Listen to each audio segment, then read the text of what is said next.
Good morning and welcome to the Latrobe Health Services Gippsland Gather Round Festival of Female Footy here at the Yinnar Recreation Reserve. And as you can see, have a look at the weather.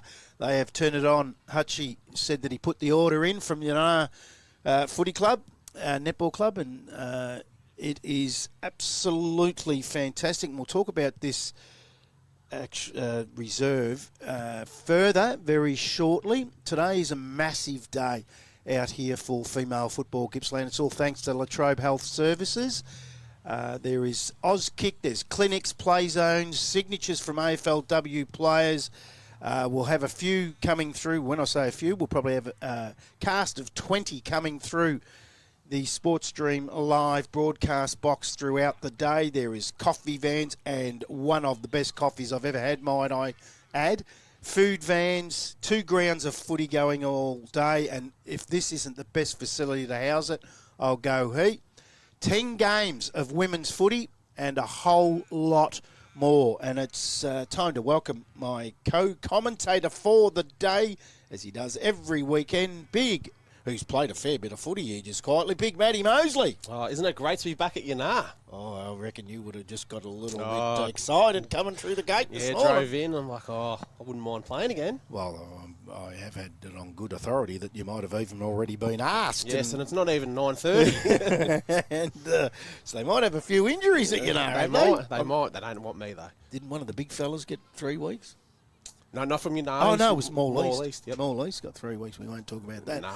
Hey, this is going to be a big day, Matty. I'm really looking forward to this. We are going to be talking to everyone, and can I tell you, Collingwood and Melbourne AFLW players in attendance.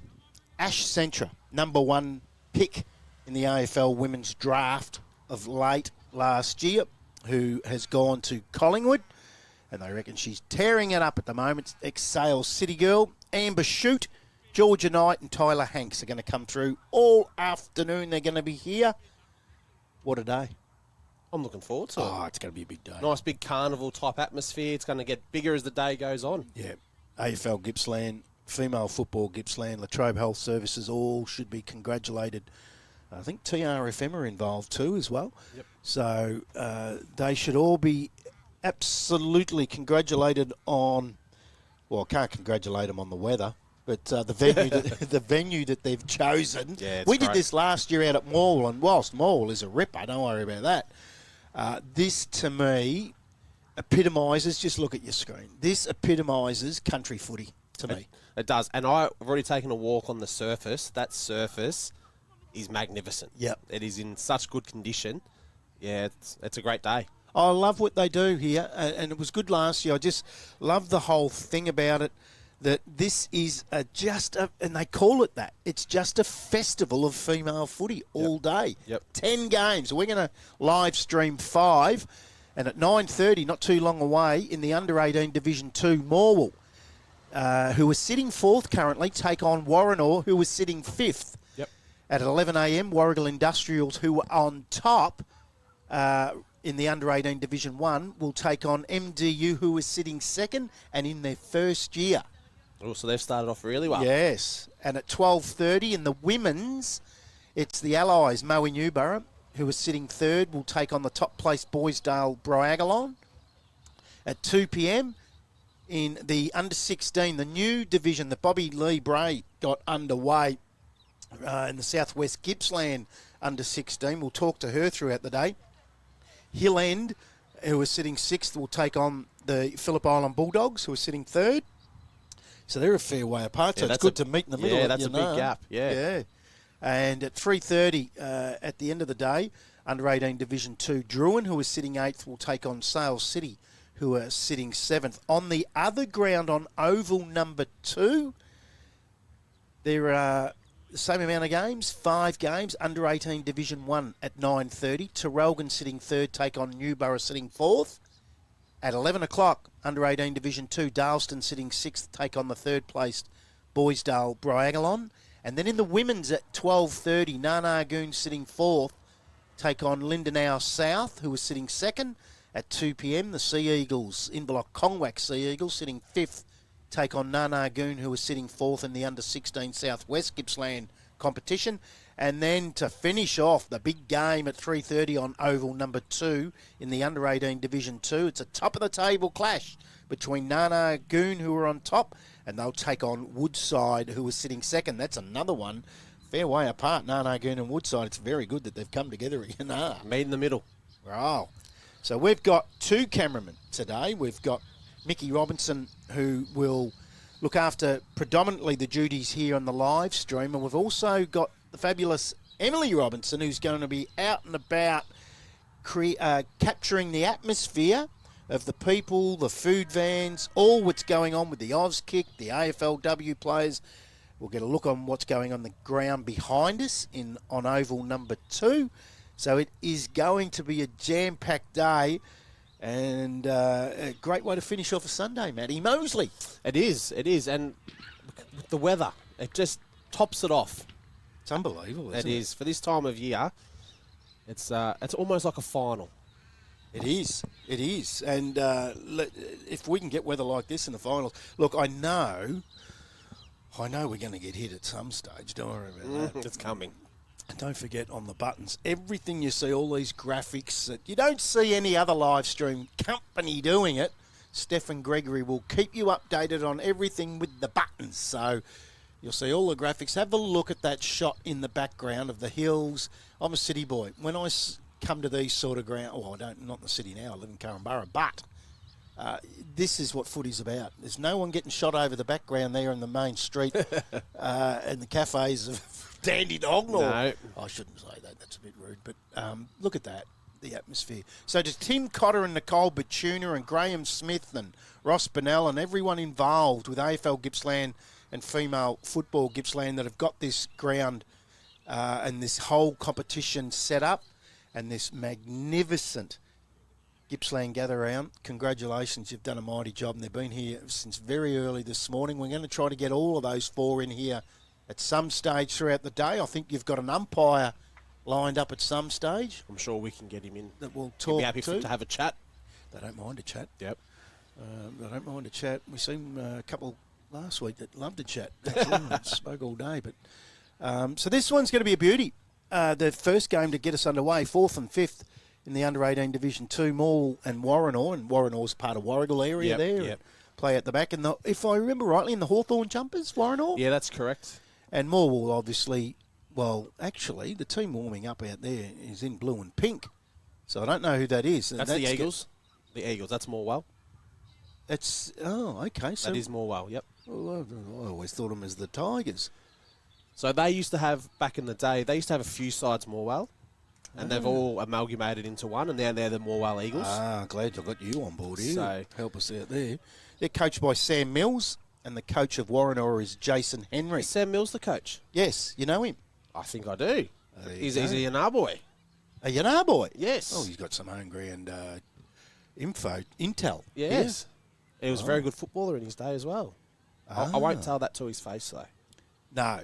And his brother's the president of Yinnar. Oh, well, there you go. There's another Mills that coaches Traralgon as well, Hannah Mills. Wow.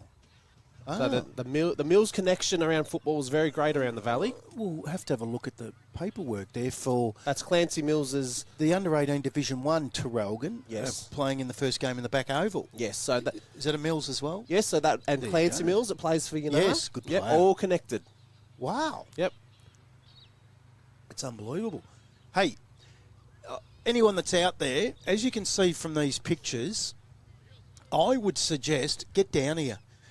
You can sit at home and watch it on the live stream on the AFL Gippsland YouTube channel. But why wouldn't you be here?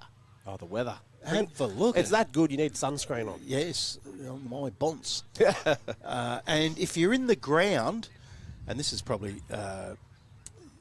you're already listening, but you can tune into 107 FM, which I think in a carnival like this is a very good idea because you're not going to know the names of players of the opposition, more than likely.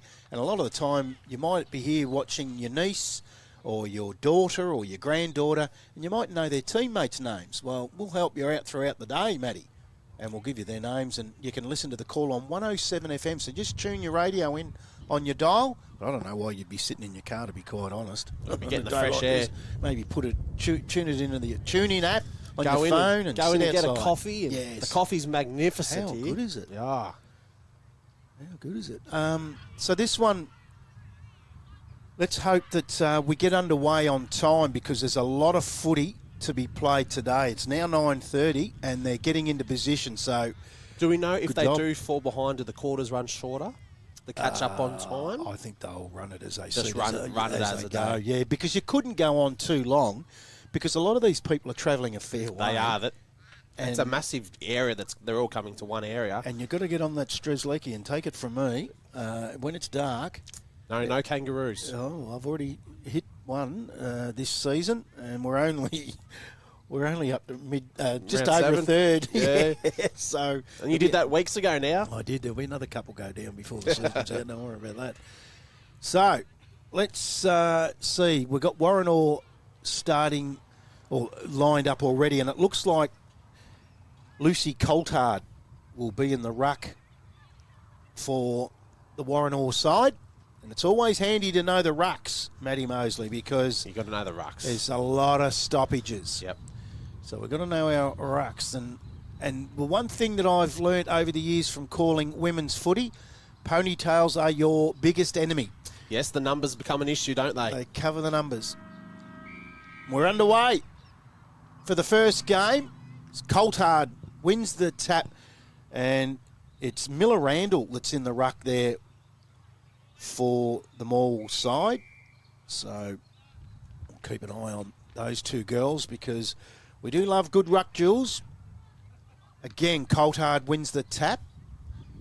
A lot of players around it.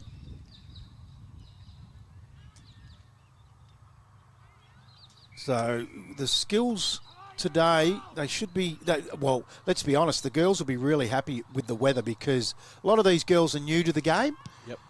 Oh, I'll tell you what. That was I not reckon a bad-looking kick. She's played a bit. Footy, don't worry about that. That's a beautiful kick into the forward half for Morwell.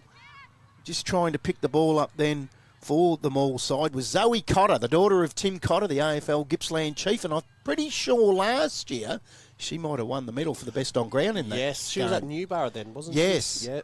So she's come across to She Morwell. is a very good player. Played on the wing that day. Yep. And dominated as a hurried kick forward from Lay. Goes in towards the forward pocket now.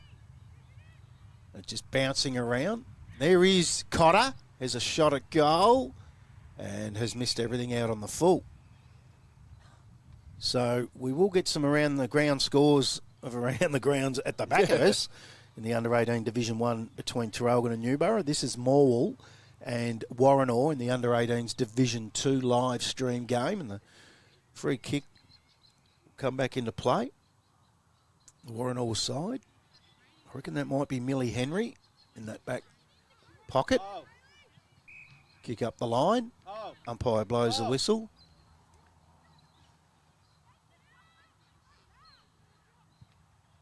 So they go up towards half-back. Good punch from behind then from Randall. Ball hits the ground. Picked up by Eleanor Henry for the Hawks. So the Morwell side, normally you go with Tigers. What are they? What did you call them? The Eagles. Eagles. Eagles as Radford gets a kick forward for the Eagles into the forward pocket. Ball's going to go out of bounds. No, it's kept in and, gee, Eddie Betts style. Yes. First score on the board, and it goes to Morwell, and it's a behind. Yeah, so all the junior club now is now the Eagles. Sounds like we might have a coach out of the car. This should be good. So they go to the outer side. Gee, that's a bright pink helmet worn by Elsie Henschel for Warranor out there. She'll stand out most of the day. Again, bobbing around and a lot of players around it. Can't break free. Push across. They do in the end, and that's through number 44 we don't have. So Okay. she's not listed. We might have a look at Play HQ HQ. and see if that's bobbed up at some stage today. Ball goes to the outer side, and I reckon that might have been Millie Henry. Free kick's going to go Is that Cotter on that outer side for the Morwell side? Up towards half-forward flank. Listed as private player. 44. Yeah, there's reasons for that happened, so that's why we haven't got a name. Yep. Quick handball out. Still inside the defensive 50 for Warranor. And they'll get a free kick here.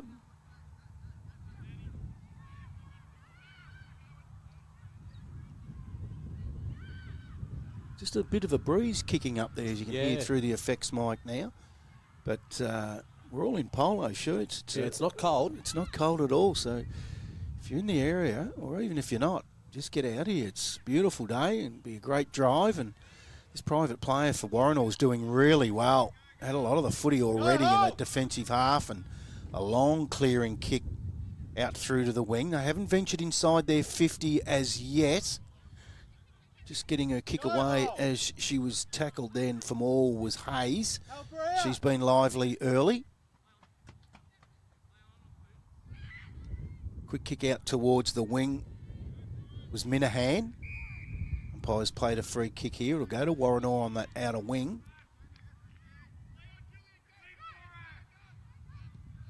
Go up towards centre half forward. Bounces inside for the first foray inside 50. Really well trapped there on that occasion for Warranor by Coulthard, I think that might have been.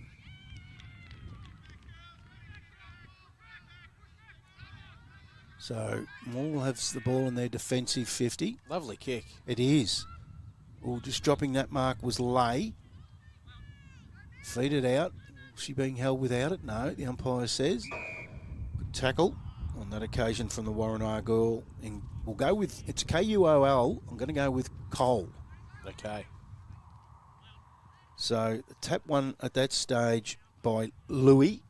It's L-O-U-E-Y. And one thing I've noticed over the years with women's footy too, not only the surnames difficult, some of the Christian names are unbelievable. Apple, banana, orange. And Paris. Yes. Quick kick out of that stoppage. Up towards the 50-metre arc for Morwell. Coming out and meeting it and then tapping it forward on that occasion was Zoe Cotter. Who's been lively early and she's back in at it again.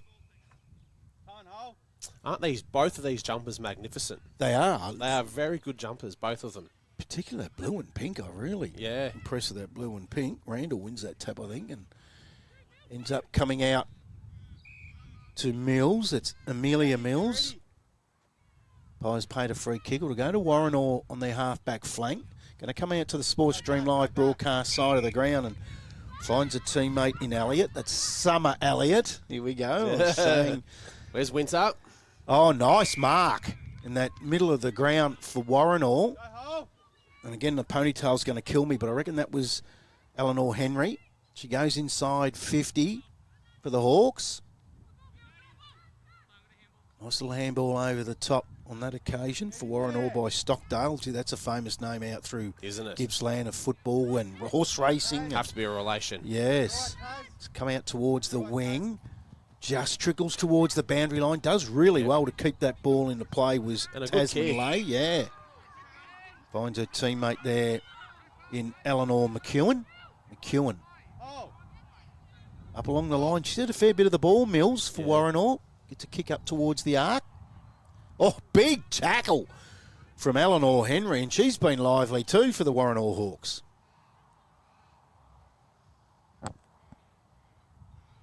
So obviously no boundaries.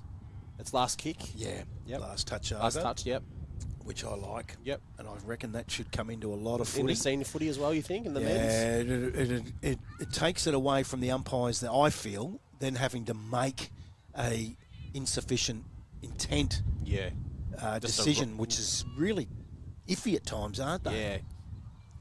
So I like that idea.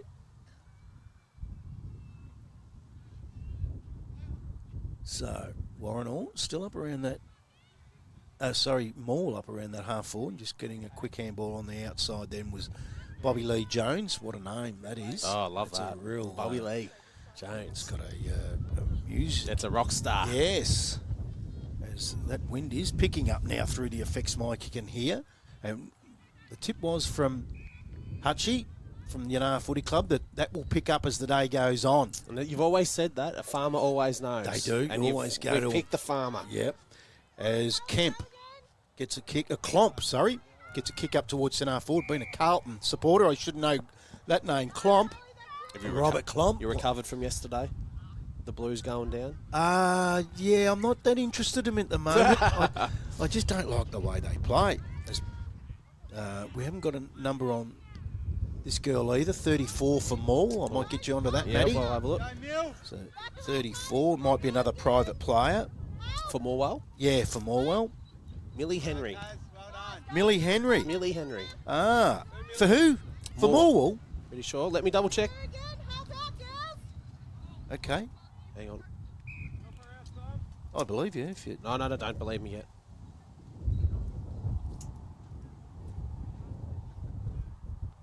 Sorry. No, I had it wrong. Oh. Now, I'm going to get the liquid paper. Yeah. We don't have a 34. Okay, so that's another either private or just not listed. Definitely for Morwell you're looking for? Yep. Yeah.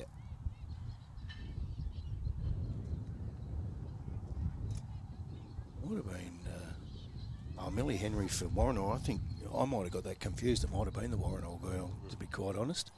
The yellow's throwing me. I always think of Morwell as yellow. The Tigers. Yeah. So it's still inside defensive 50. Oh, good tackle on that occasion on Minahan. Free kick will go to Warranor. Still inside their defensive 50. Handball off. I reckon that's Eleanor Henry. And free kick now. Is their chance. So Lovely kick and great mark. Rudling kicked that. She's going to get it back here in the 1-2. Gets around one, then tackle. The umpire's paid holding the ball. So the Hawks inside their defensive 50 go to that outer side, looking for Klomp, who's had a bit of it, the girl, but she's beaten on that occasion. More go back inside 50, and there she is again. 44, the private player for Looks the really Hawks. good too. She does. Yeah. Got a real turn of pace and a long penetrating kick. She's been very good as Eleanor Henry for the Hawks early in this game. Quick kick forward now by Radford. In fact, there's a couple of numbers out here we haven't got, but we'll get onto that. This might happen throughout the day, I would imagine. And it's usually always the goal kickers when you want to put down the goal kickers' names. And so it's one behind. We're going 11.5 minutes into this first quarter on the Sinbrad Media scoreboard. One behind Morwell. Warranor yet to score in the gather round for Latrobe Health Services out here at the wonderful Yinnar Recreation Reserve. And we'll have some Auskick clinics and play zones and AFLW players in attendance all throughout the day. And Ash Santra, Amber Shute, Georgia Knight and Tyler Hanks. There's food vans, coffee. This is going to be a wonderful day out here at Yinnar. Free kick paid. Think they're going to give away some free stuff from AFL Gippsland? Yes. I know my young bloke, he's hanging to see what's going to be out for free. Oh, I have noticed he doesn't mind a free hot dog. How many did don't you have have yesterday? 2, and then you got KFC on the way home. He's already had chips and gravy this morning. He's killing me. Wow. Geez, that's a full-time job just trying to feed him. Yeah. So the ball's in the outer wing. Umpire's pulled a free kick here. It's going to go to Warranor. Outer side of the ground. So Moore's had most of the play up there into the ground. Only been inside 50 on the one occasion in the first 13 minutes. And there's the second, just outside. And here's a chance, just a drop ball. There's enough players, good block though, enough players around this for the Hawks, and they go forward. Deeper entry this time, but cleaned up by Morwell. They go out towards their half-back flank. Up the wing. Gee, they've got a lot of players here with no one really on them. Just overrunning it on that occasion was Cass. She goes back in after it. The Hawks are up to the challenge. Free kick's going to go to the Hawks, though. Oh! Into the middle of the ground. Good pass, good mark to Elliott.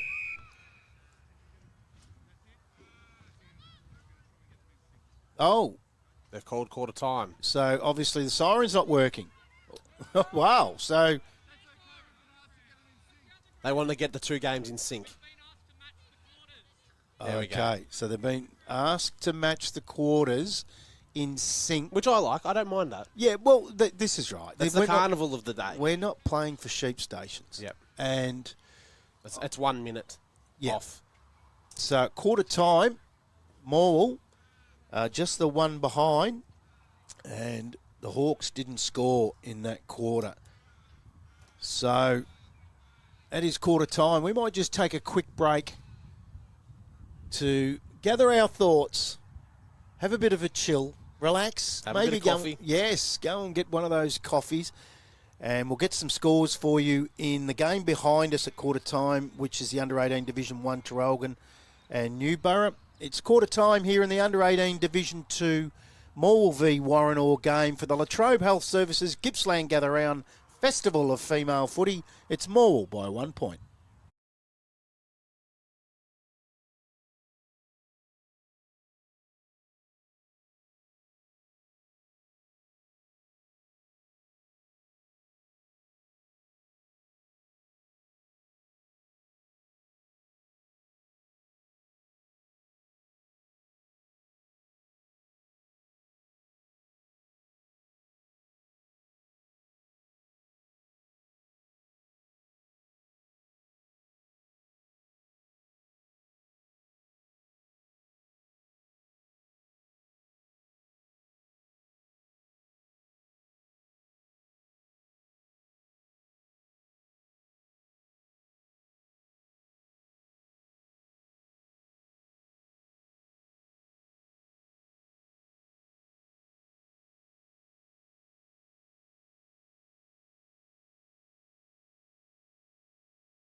Welcome back to the Yinnar Recreation Reserve, where at quarter time, Morwell lead by a behind over Warranor in the under-18 Division 2 game here on Oval number 1, and out the back on Oval number 2, Traralgon a 2-2-14 to Newborough, yet to score, and we're underway in the second quarter.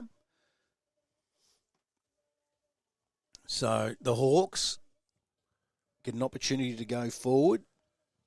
towards centre half forward. Morwell had most of the play that first quarter. As the wind's picking up here, but still absolutely beautiful day for the Latrobe Health Services Gippsland Gather Round Festival of Female Footy. Cotter's in there. She's probably the best player on the ground at the moment. Yeah. Zoe Cotter. Quick kick forward for the Hawks up the wing, outer side of the ground. It's thrown out of that pack. Umpire lets it go. Did she have the ball? Yeah, I don't think she did. Umpire disagrees with us. Well, what would we know, Brad? What would we know? As Rudling tries to pick it up, the umpire comes in and will bounce it out of wing position early in the second quarter.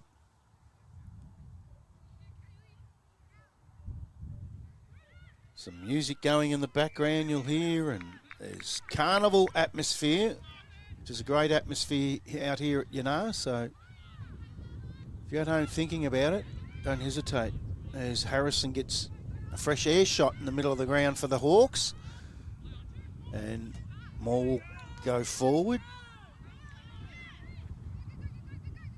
So again, it's Zoe Cotter. What a game she's playing. Gets around. Oh, wow. Henry with Is there a ease chance? gets the ball Oh, towards 50 and a bad bounce. Stayed in though. Oh, big bump. Ball goes out over the boundary line. We'll have a boundary throw in left forward pocket. No, oh, that's right. Not They a boundary throw it up. throw in. I'm used to the men's footy. Oh, well done. Did very well, but Yeah. again, the massive ponytail makes it very hard to see the numbers, so we've got no idea. The ball goes back inside 50, going low and hard for Warranor was Eleanor Henry. Well, she's got the Umpire's free. pulled a holding free kick here. And guess who? Isn't it? Very hard to tell, isn't it? Yeah, with the ponytail, very hard. I reckon it's Madison. No. Looks like Zoe Cotter. Sorry, it is. Yep. It is. Zoe Cotter. Shot a goal. She's I reckon got- it's got there. All clear. So, Zoe Cotter gets the first of the day, and they go on to 1-1-7. The Morwell side, Warranor yet to score. Yeah, being held there, as you Did can well. see on the replay. Put her hands up. Reckon this just snuck in on the left. Yep. Good kick, goal umpire runs across. Yep, great goal. Right now, best player on the ground, you think? Zoe Yes, Cotter. definitely. She got it last year too in her game. It's interesting. The Morwell coach is available after the game if we want him to come over.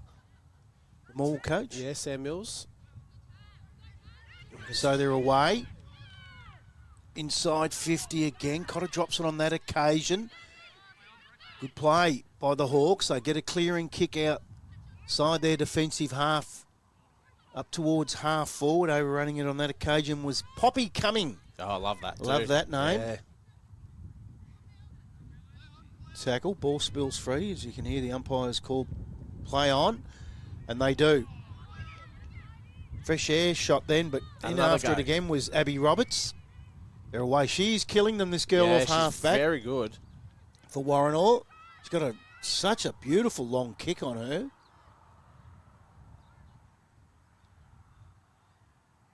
Just bobbing around there. Inside 50. Got the handball away as she was tackled. She's very lucky.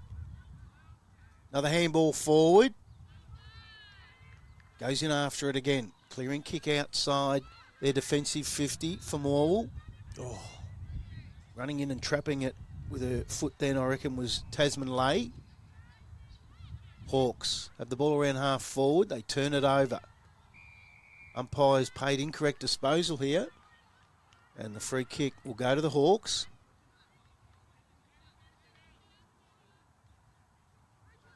So they're out of sight of the ground. Just around the 50 mark. Inside 50 now. Off the hands of the pack. Here's a chance. Big chance. Oh, Kick forward over the top. And a rush behind for their first score Touchdown. of the day.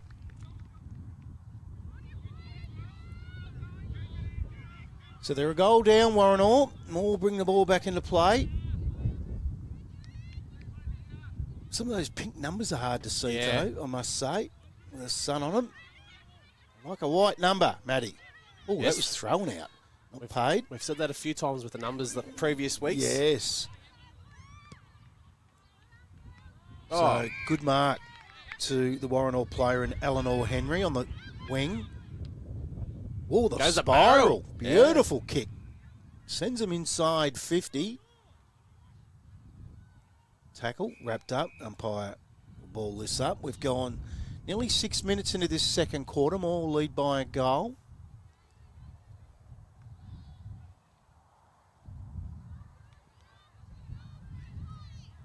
Tapping it forward, collecting it. Oh, she ran into trouble. That was for Morwell, was Lay. Tasman Lay, been good. Yeah, that would have hurt too. Warranor girl there on Harrison. Kayla Harrison sends him inside 50. Another clearing kick from all outside their defensive 50. Goes through the hands. She's been good, this girl, for Warranor as well. Klomp, Madison Klomp.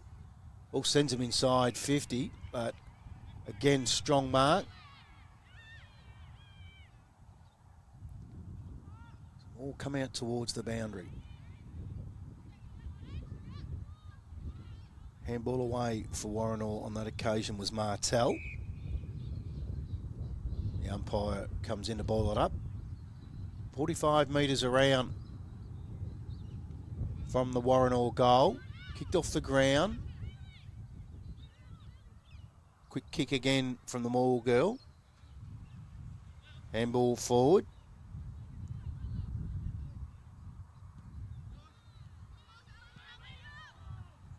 Leading the race for the ball on that occasion is Eleanor Henry. Coming in, overtaking her quickly was McEwen.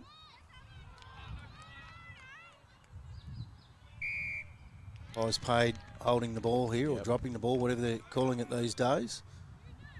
It'll go to Morwell, and it'll be Eleanor McEwen. As a player's short, intends to go longer in the end. Again, Just steals it. and look at the pace, the burst of pace And and the the long kick. kick, yes. Get her in the midfield.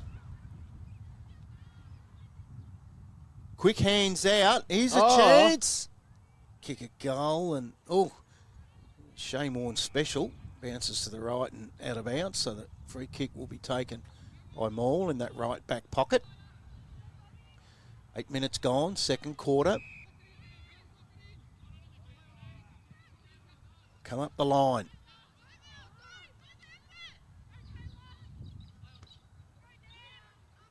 Well done. Morwell girl there. She's been good up back. The Morwell side is Demi Radford. I wonder if that's to do with the Radford Butchery. Oh, possibly. Yes. Out of Gippsland, been famous butchery for many years. There's a quick kick forward on that occasion by Rudling. They go inside 50. And here's McEwen. Can't pick it up. She's going to get it on the outside here, McEwen. Just needs it to sit. It doesn't. They dive in on it. McEwen's going to get another chance here. She's got a boot to the ball. Off the ground. Just in the goal square. Really good footy by the Hawks in the end. Oh, Goal-saving attempt. so close. Quick kick forward again on that occasion by Rudling. The umpire comes in. He'll bounce it right on the goal mouth for the Morwell side.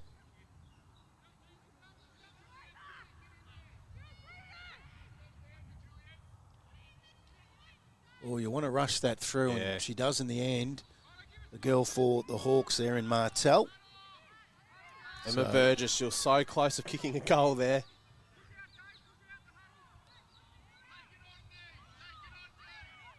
No wonder they have this girl kicking the ball Yeah. in. Wow, what a foot.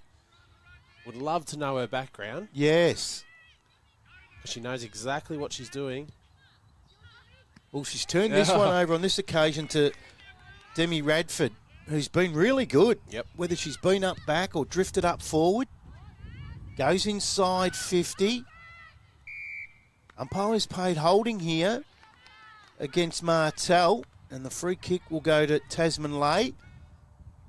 It's about 30 metres out. Take a good kick from there. Yep. Lay sits it low. Oh, gets through the hands. Umpire's going to bounce this down in the goal square for Morwell. They lead 1-2 to one behind. Quick snapper goal, and there's another one on this occasion to Tasman Lay, who's been very good for the Morwell side. And the Morwell team get their second, 2-2-14. Warranor one behind. We've gone 10.5 minutes. Sinbrad Media scoreboard. Crumb that well, didn't she? Yeah, Bit of she a did. check side. Yes. Does well. So 13-point lead to Morwell.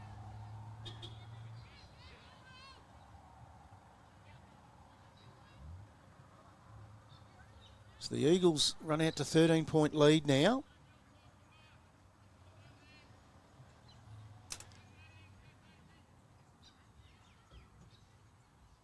Back in the middle.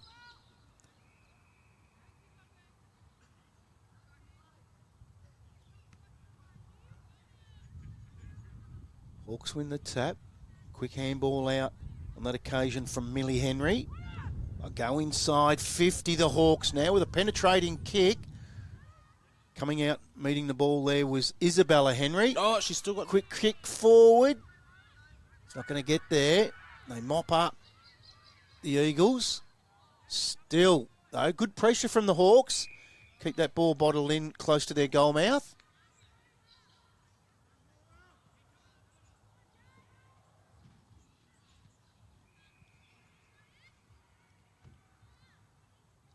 So a lot of players around. This is going to be hard to get out of that. And we'll get another stoppage.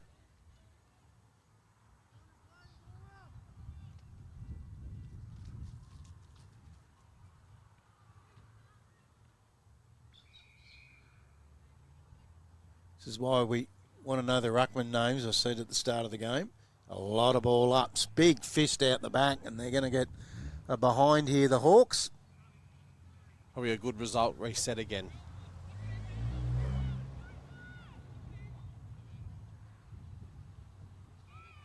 Eagles go out that outer side.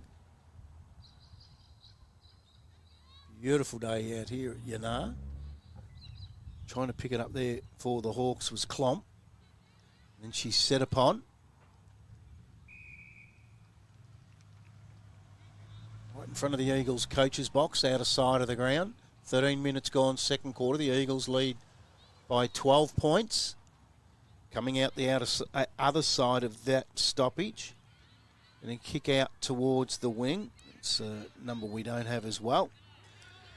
So, the Morwell side up towards half forward. The kick there was meant for Williamson. Punches it forward. Gee, they got the girl out here on her own, McEwen, if they want her all by herself. They can't get it there. No. Comes out now. There is McEwen. Gets a handball away. Hawks defending stoutly. It's still inside their defensive 50. Towed off the ground by Eleanor Henry. Gets them outside that 50. Well trapped by Miller Randall. But now the Hawks clear out towards the wing. Good tackle on that occasion from Klomp.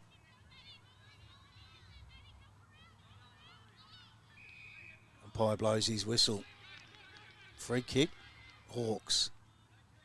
It's still in that outer wing position. High ball. A couple of players go at that. And wrestled out. And they dive across it. Fed out the back. They're away again. And boy, that's Radford again. She's been very good for the Eagles. Up towards that player in Williamson. Oh. Again, there she is. What a player. Yep.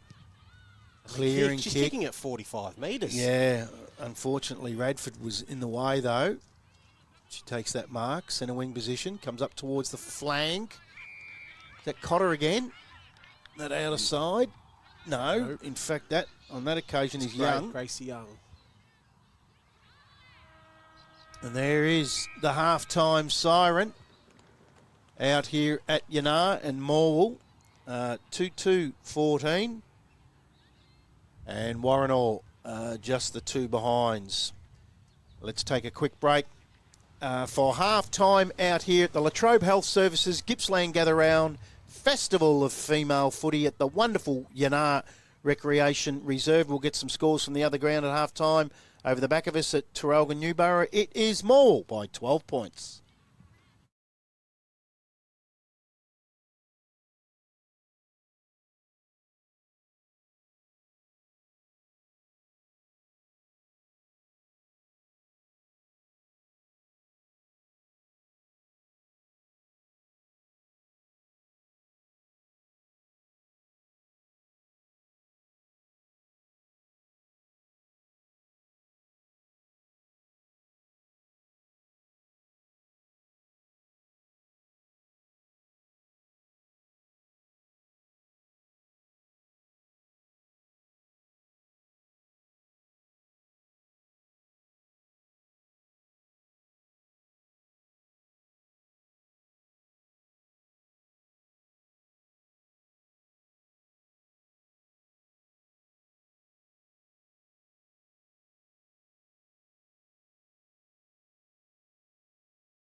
welcome back to the Yinnar Recreation Reserve, where it's half-time in the Under-18 Division 2 game here in the Latrobe Health Services. Gippsland gather round Festival of Female Footy, and Morwell lead by 2 goals, 2-2-14 to Warranor 2 behinds. And the game behind us in the Under-18 Division 1, Warragul 2-5-17. They lead Newborough 1-3-9. So Newborough come back a little bit there, and Warragul just added the 3 points in that second quarter, and Newborough were added 1-3 back in the middle. So the big ruckman now that's gone in for Warranor is Holly Hoskin, the big girl there. We've got a wasp in the van at the moment, Maddie, which is always handy. I'm amazed. We do Gippsland every week, and I don't reckon there's a weekend we don't see a wasp in this van. We've had a wasp every week, I reckon. What's the story there? We've had no rain. Is that what that is? Yeah, the wasps normally die down when it cools down in the wet weather, but we haven't had it.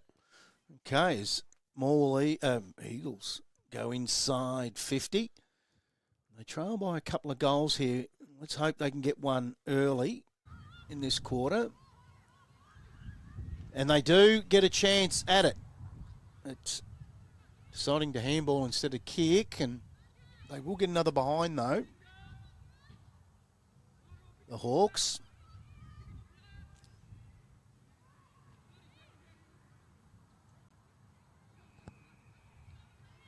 So we will have a roving camera soon around the ground. We'll let you know when we're ready to go with that. We'll have a look what's going on around the Yinnar Rec Reserve. The ball gets out over the back of Radford on that occasion. Up into the middle of the ground for the Hawks. And great tackle from the Morwell girl. I reckon that was Minahan. Picked up by Henschel. She's wrapped up. We'll get a restart in the middle of the ground. So big day out here, It's into the third quarter now of the Under-18 Division 2 game, and there'll be a Division 1 game of Under-18s following this one. The top of the table clash between the top side Warragul Industrials and second place MDU follows this one. Is that Wasp? Getting angry. He's getting very angry. So get me out of here. Yes. And I've got the window open for you to go, but He's gone. He heard me. Actually, we don't know if it was male or female. I don't know how you tell them. The ball goes out towards the outer wing for the Hawks, but it's going to come back by the Eagles up towards the 50. See, the ground's in beautiful condition, Matty. It is. When it does get a bit boggy with a lot of rain, but as most grounds in this district do, don't they? Yeah, they do. No, they're very lucky. They've got an underground bore here, so kick it, goal for the Morwell side, and they finally hit the board. Might see if you can see who got that one. Very hard to see. Got no idea. But they finally get one. And they go on to 139. Look like Tasman. Tasman who? Lee. Is it Leah? Lay.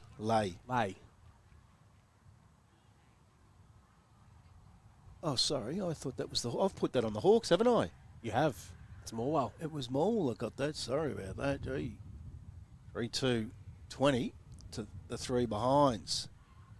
I reckon I might have a behind on them too, so we'll check that soon. Yeah, I think you do. As Radford feeds the ball out. And they'll go forward again this time through Mills. So it should be 3-3 to 2 behinds, I reckon.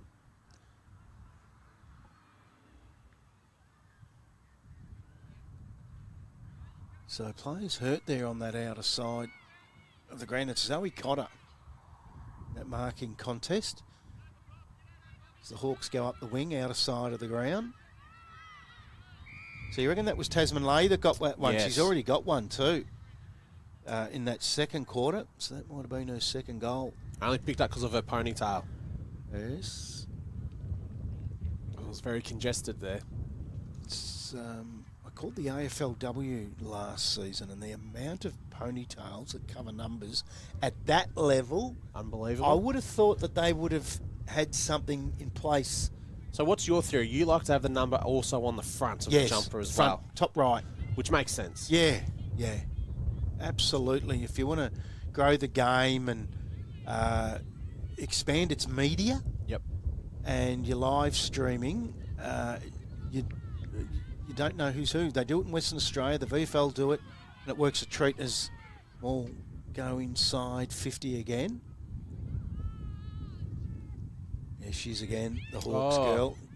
Boy, she's been really good. Very, very good. I know they're getting beat. She's best on comprehensively, ground. but I think you're right. I think she's best on ground. As an in the back free kick will go to the Hawks. I reckon that's coming. Goes out towards the half-forward flank, out of side of the ground. Radford again. She's been very good for the Maul side.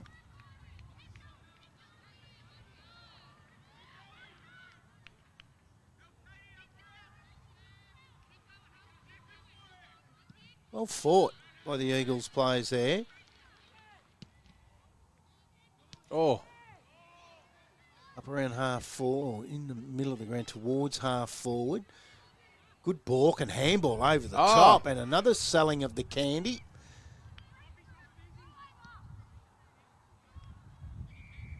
don't know if that was the required 15, but we'll take it. I've got two 27s listed here for Warranor. Oh, they've got another one. Who kicked that one? What have we got there? See on the replay here. Bounce. I didn't see the number. Those pink numbers. Williamson. Millie Williamson. What number? 14. Very, very hard to see these numbers, these pink numbers in the sunlight.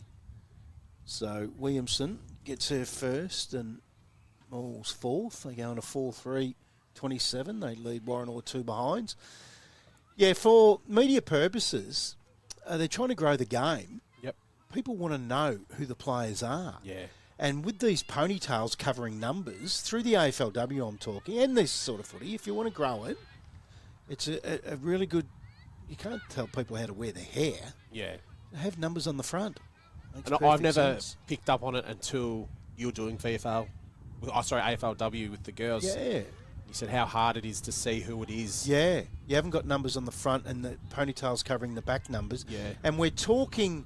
You look out here today, 85% of the players have ponytails covering numbers. Yeah, you can only see half the number.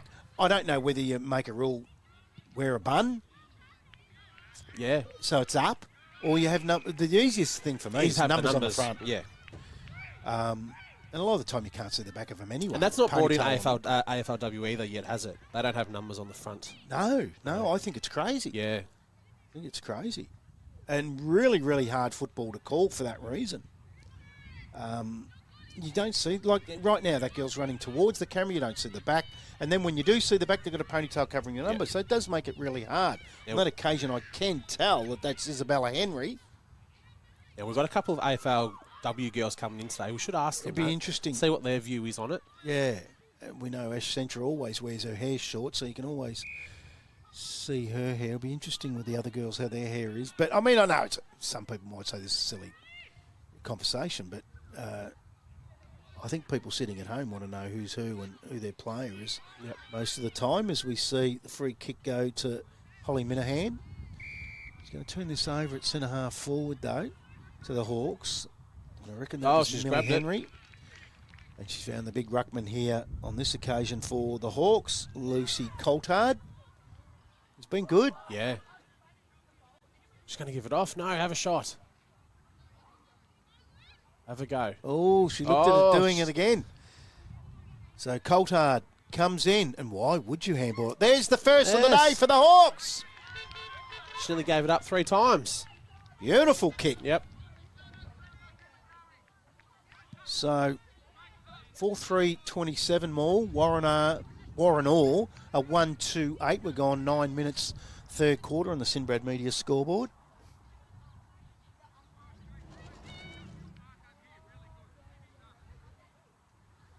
Yeah, that scoreboard's right now. 4-3 to 1-2. Yep.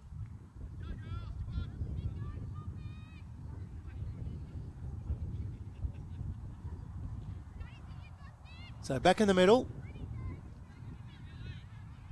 Ball comes to the ground. The Hawks control it there again through Elliott.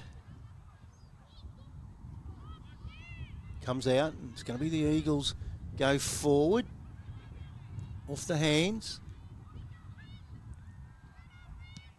Quick kick out of their defensive 50, and only as far as Radford, who's been... She's been very good too. Very good. Sends the Eagles back inside 50. Out towards the boundary. She'll run her 15 and kick at 50. Well done. It certainly does. It's a beautiful kick of the footy. Yeah, beautiful kick. Into the middle. Good tackle. Ball bounces free. Umpire lets it go. She gets a kick away clomp. Up towards half forward. So the Hawks coming back here in this third quarter. Gets out towards Coulthard again, who kicked the last goal. She gets a shot at goal. Ooh. Misses to the left. Bit of urgency about Warranor now. This will be a short quarter as well, because that other siren went to go in sync. So the Eagles out towards half-back. Well done by Juliet Stacey. Is Coulthard again. She had a lot of the ball this quarter. She's been good. Another shot on goal. And another behind to the Hawks.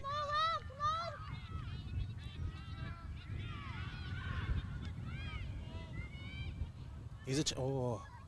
Coulthard again. Here's another shot at goal. Does she get her second?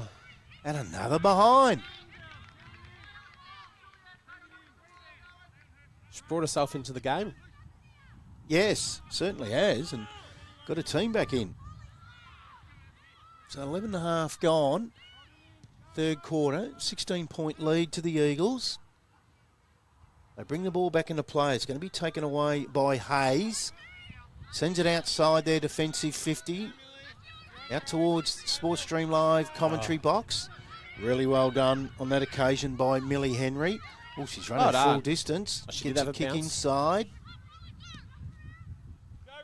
Clearing kick for the Eagles up towards the wing. Oh, gets through a couple, then toe poked off the ground by Eleanor Henry. Again, McEwen, who's been good, toe pokes it.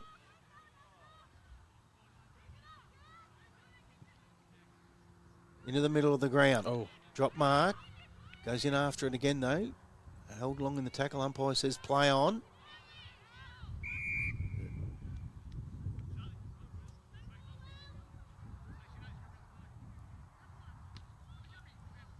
Tap away. Picked up by Cuz.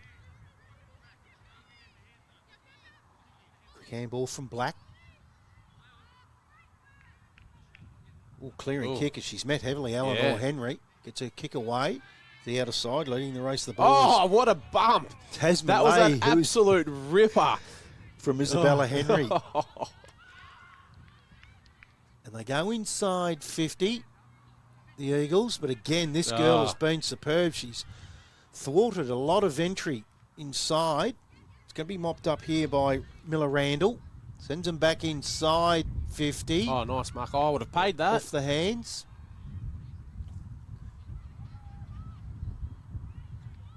So they've come right back into it, the Hawks. Have done well.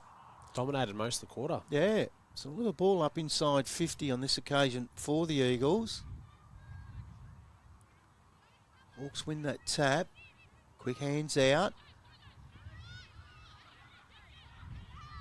Does really well in the end. I reckon that might have been Martell. Into the middle of the ground. Comes back Radford. Nice sidestep. Then gets the ball onto the boot with a bit of distance. Sends him up towards 50. Kick around the body. Oh, he's paid it. From Harrison to, from Cuz to Mills. Mills. Oh, check side. Smothered. Hawks are away. Runs at 15. Diving attempt there for Mark was Clomp. Wing outer side of the ground. They go up towards 50. They've got a couple here, the Hawks. Just need to be clean. They are. They get the kick away.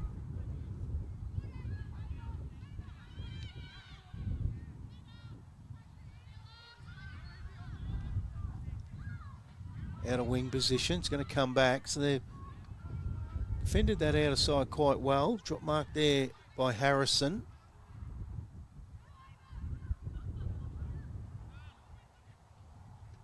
Kick into the middle of the ground. Different sort of Hawk side that we've seen in the first half. And there's Coulthard again. She's kicked one, had a few shots of goal on after the siren. This is on the siren now. Will be a bit far out. I don't know. But she's had a great third quarter. She has. She's really brought them back into the game. So she's kicked their only goal. And that is three-quarter time. So sees Morwell 4-3-27 at three-quarter time, and the Warranor Hawks are 1-5-11. We might take a break and we'll get some around the ground scores over the back here with the Traralgon Newborough game at three-quarter time in the under-18 Division 2 game between Morwell and Warranor. In the Latrobe Health Services Gippsland Gather Round Festival of Female Footy, it's Morwell 4-3-27. They lead by 16 points. Warranor 1-5-11.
Welcome back to the Yinnar Rec Reserve. As you can see, that's the background there. Now we're back live. So it's the Eagles by 16 points in this under-18 Division 2 game. Of the first game that's got underway, and over in the back oval, Traralgon are taking on Newborough. We might get some vision there. Traralgon was 6-6-42, Newborough 1-5-11 at three-quarter time. There we go on the other ground there, but clicked on, clicked off. Got to be quick. Yep. Quick hands out from Coulthard.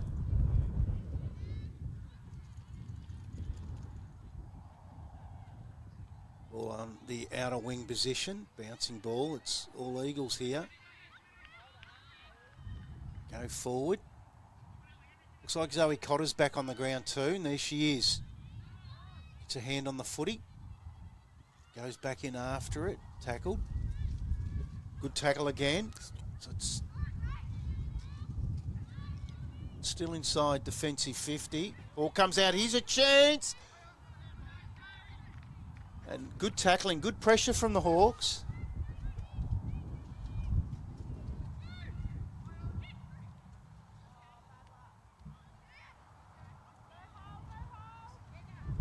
Toe poked off the ground there for the Eagles by Minahan. And someone's kicked that off the ground for a goal. No, behind. So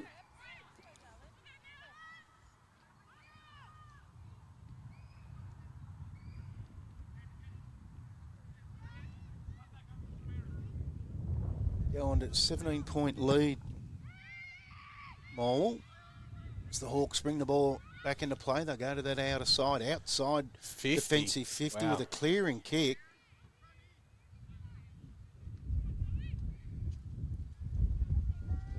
Gee, that wind really is picking up. Yeah. Might be a free kick here to the Eagles. It is to Cuz. Oh, that is really windy Gusty. now.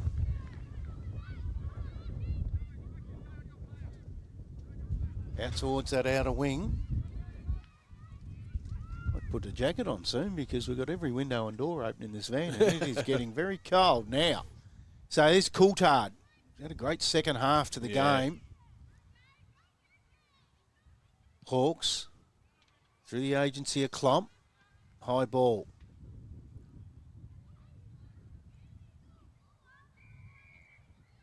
Whistle blown. Umpire's going to ball this up. Around that half-forward area. Coulthard again big for the thump. Hawks with a big punch. It's been good. She has. So is that girl, Tasman Lay, who has kicked 2 goals for the Morwell Eagles. Ball comes back inside 50 for the Hawks. Good tackle on that occasion. Yeah, good call too. So quickly playing on that occasion is Isabella Henry. Takes a bounce. Oh, I don't know if she tried to bounce that or kick that. Feeds it off. Quick kick forward. Cleared out again. As you can see, the wind dragged that ball. It is getting very, very breezy here. Kick smothered for Cuz. Comes out. Handball on from Millie Henry. Umpire's pulled a free kick here. It'll go to Millie Henry for the Warranor Hawks. She quickly plays on. Handball off. Gives it to Martel. Sends it up towards the goal mouth for the Hawks. Radford wants the boundary here. Keeps it in. Which plays into the Hawks and big somersault. The umpire's going to ball that up. Right on the boundary there. No, free kick. Don't know what for there though. Me neither. So kick smothered of Isabella Henry's. Got to give yourself more room. Wasn't happy with that. A little bit of extra attention there. Yeah, just balling it up then, the wind dragging. Does it normally get breezy here, you know? It does, and it normally comes across. So it's the right hand of screen. Talking it's only 10:30 in the morning, so it's going to pick up Yeah. this afternoon. So it will normally right of screen favour that end? Yep. Yeah. Normally the scoring end. So ball up. Nearly 5 minutes gone into this last quarter. 17-point lead to the Eagles. Shot at goal for the Hawks.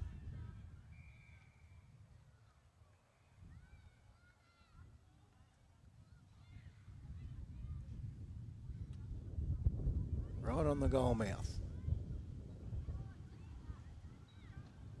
Fresh air shot. Stoppage after stoppage at the moment. Coulthard has the advantage here with height. Grabs it out of the ruck. Has her kick smothered. Bradford again. Yeah, for the Eagles. Oh, spiral outside their defensive 50. Good kick. Quick handball out. Kick off the ground, but missed. Fresh air shot. So the Eagles again. Not 15 play on.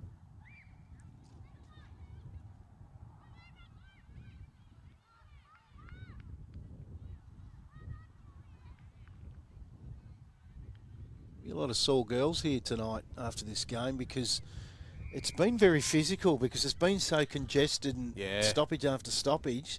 A lot of tackling. Good pressure from both sides. I don't think the girls will be going to school tomorrow. No. Any reason for a day off? Yep. I know I would have been the same too at this Yeah, age. don't worry about that. As the Hawks go forward. Oh, Coulthard again. She's turned this game around in this second half. She's been fantastic. So she's only 12 metres out directly in front. She already has one. Well, she nearly passed it off again. Beautiful kick. Coulthard gets her second. And the second for Warranor. They go on to 2-5-17. They trail Morwell 4-4-28. 11 points in arrears now, the Hawks. Nearly 7 minutes gone last quarter. Really good having the arms up. On the Sinbrad Media scoreboard.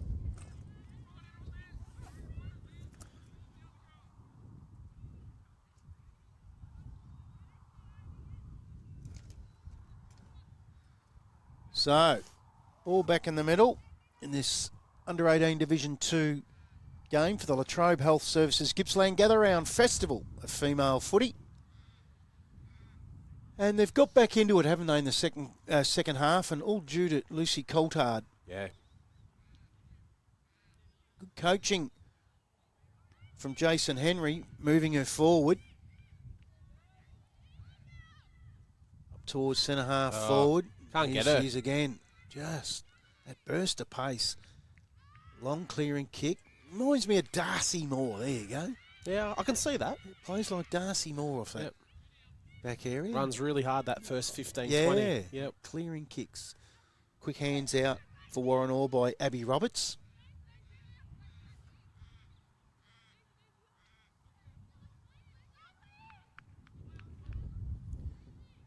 So they've had a lot of the play in this second half. It's been an incredible turnaround as Millie Henry gets it back on the 1-2. Oh, looks for Coulthard. Why wouldn't you? Coulthard gets it. Handball out over the top, but straight to an Eagles player as Radford taps it forward, trying to get the bounce. She's pushed off it, then goes in and lays a tackle. Oh, gang tackle on that occasion was Isabella Henry, who's been good for the Hawks today.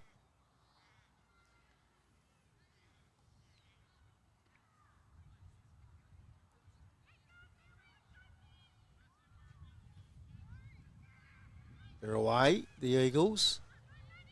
Outside their defensive 50 on the outer wing. Bouncing ball. Correct disposal. Yep. Go to the Eagles outer side. Up towards half forward. Getting her hands to it.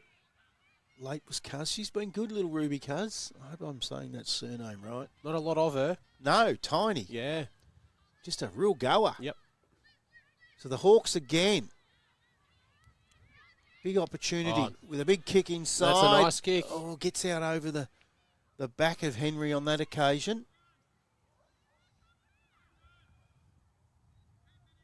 Where's Coulthard? Every time the ball goes up there, I look for her. Yeah. And this girl again, Isabella Henry. She's Runs around, she's got one. What a great goal. It was on the check side. Just kept at it. Didn't give up. Well, that makes it very interesting now. Only 5 Certainly points. does. They're coming home very strong. So, They're still in the game. look at this. Just doesn't give up. Yep. It was 1 point to Morwell at quarter time, 12 points at half time, 16 points at three-quarter time. It looked like they were drawing away. And the Warranor Hawks have got it back within 5 points at the 10-minute mark of the last quarter. Have the Morwell girls just put the cue on the rack? Wow. We're going to ask Sam Mills if he comes in for a chat later. He won't be happy.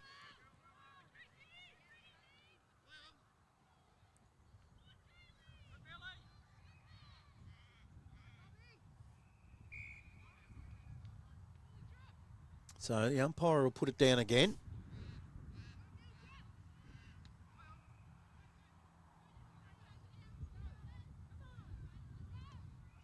Half smothered kick.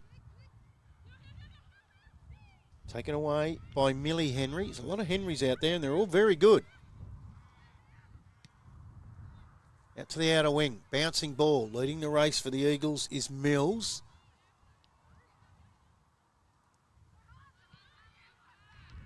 Comes out to Harper Henry. I might get you onto that. Can you tell me, ever count and see how many Henrys out of both teams? There's a lot. Goes inside 50, out over the back. It's a 1-on-2. Fresh air shot. 4 Henrys between the two teams. 4. Yep. Comes out to Cotter. She's all wrapped up. The bounce down at 10 metres out from the Eagles' goal. They lead by 5 points in the 4 versus 5 ladder. Teams of this under-18 Division 2 competition in the female football Gippsland. Quick kick out of the pack for more by Minahan. And she misses to the left. Which is a handy point. Yes, the best I would imagine that Warranor can hope for now is a draw. A draw, yeah. And here she she's goes. run a long way. Took a bounce, luckily. She breaks a tackle. She's going to try to do this on her own. Unfortunate. She's been so good all day. Yeah. Quickly. Plays on. Without even any hesitation. And there's the game winner. And we'll see if you can see who that was. Ponytail's killing me. Absolutely killing me. You're just jealous because you don't have the hair, Yeah, Brad. that's right. We're going to have a no name on this one. Nah, we'll get it. So, we'll go on to 5-5-35.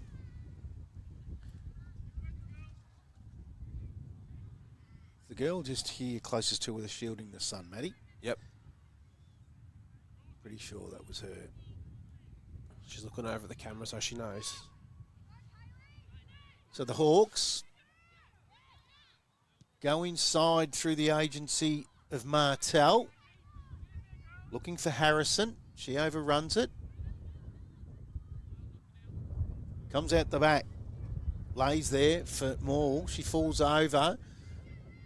Oh.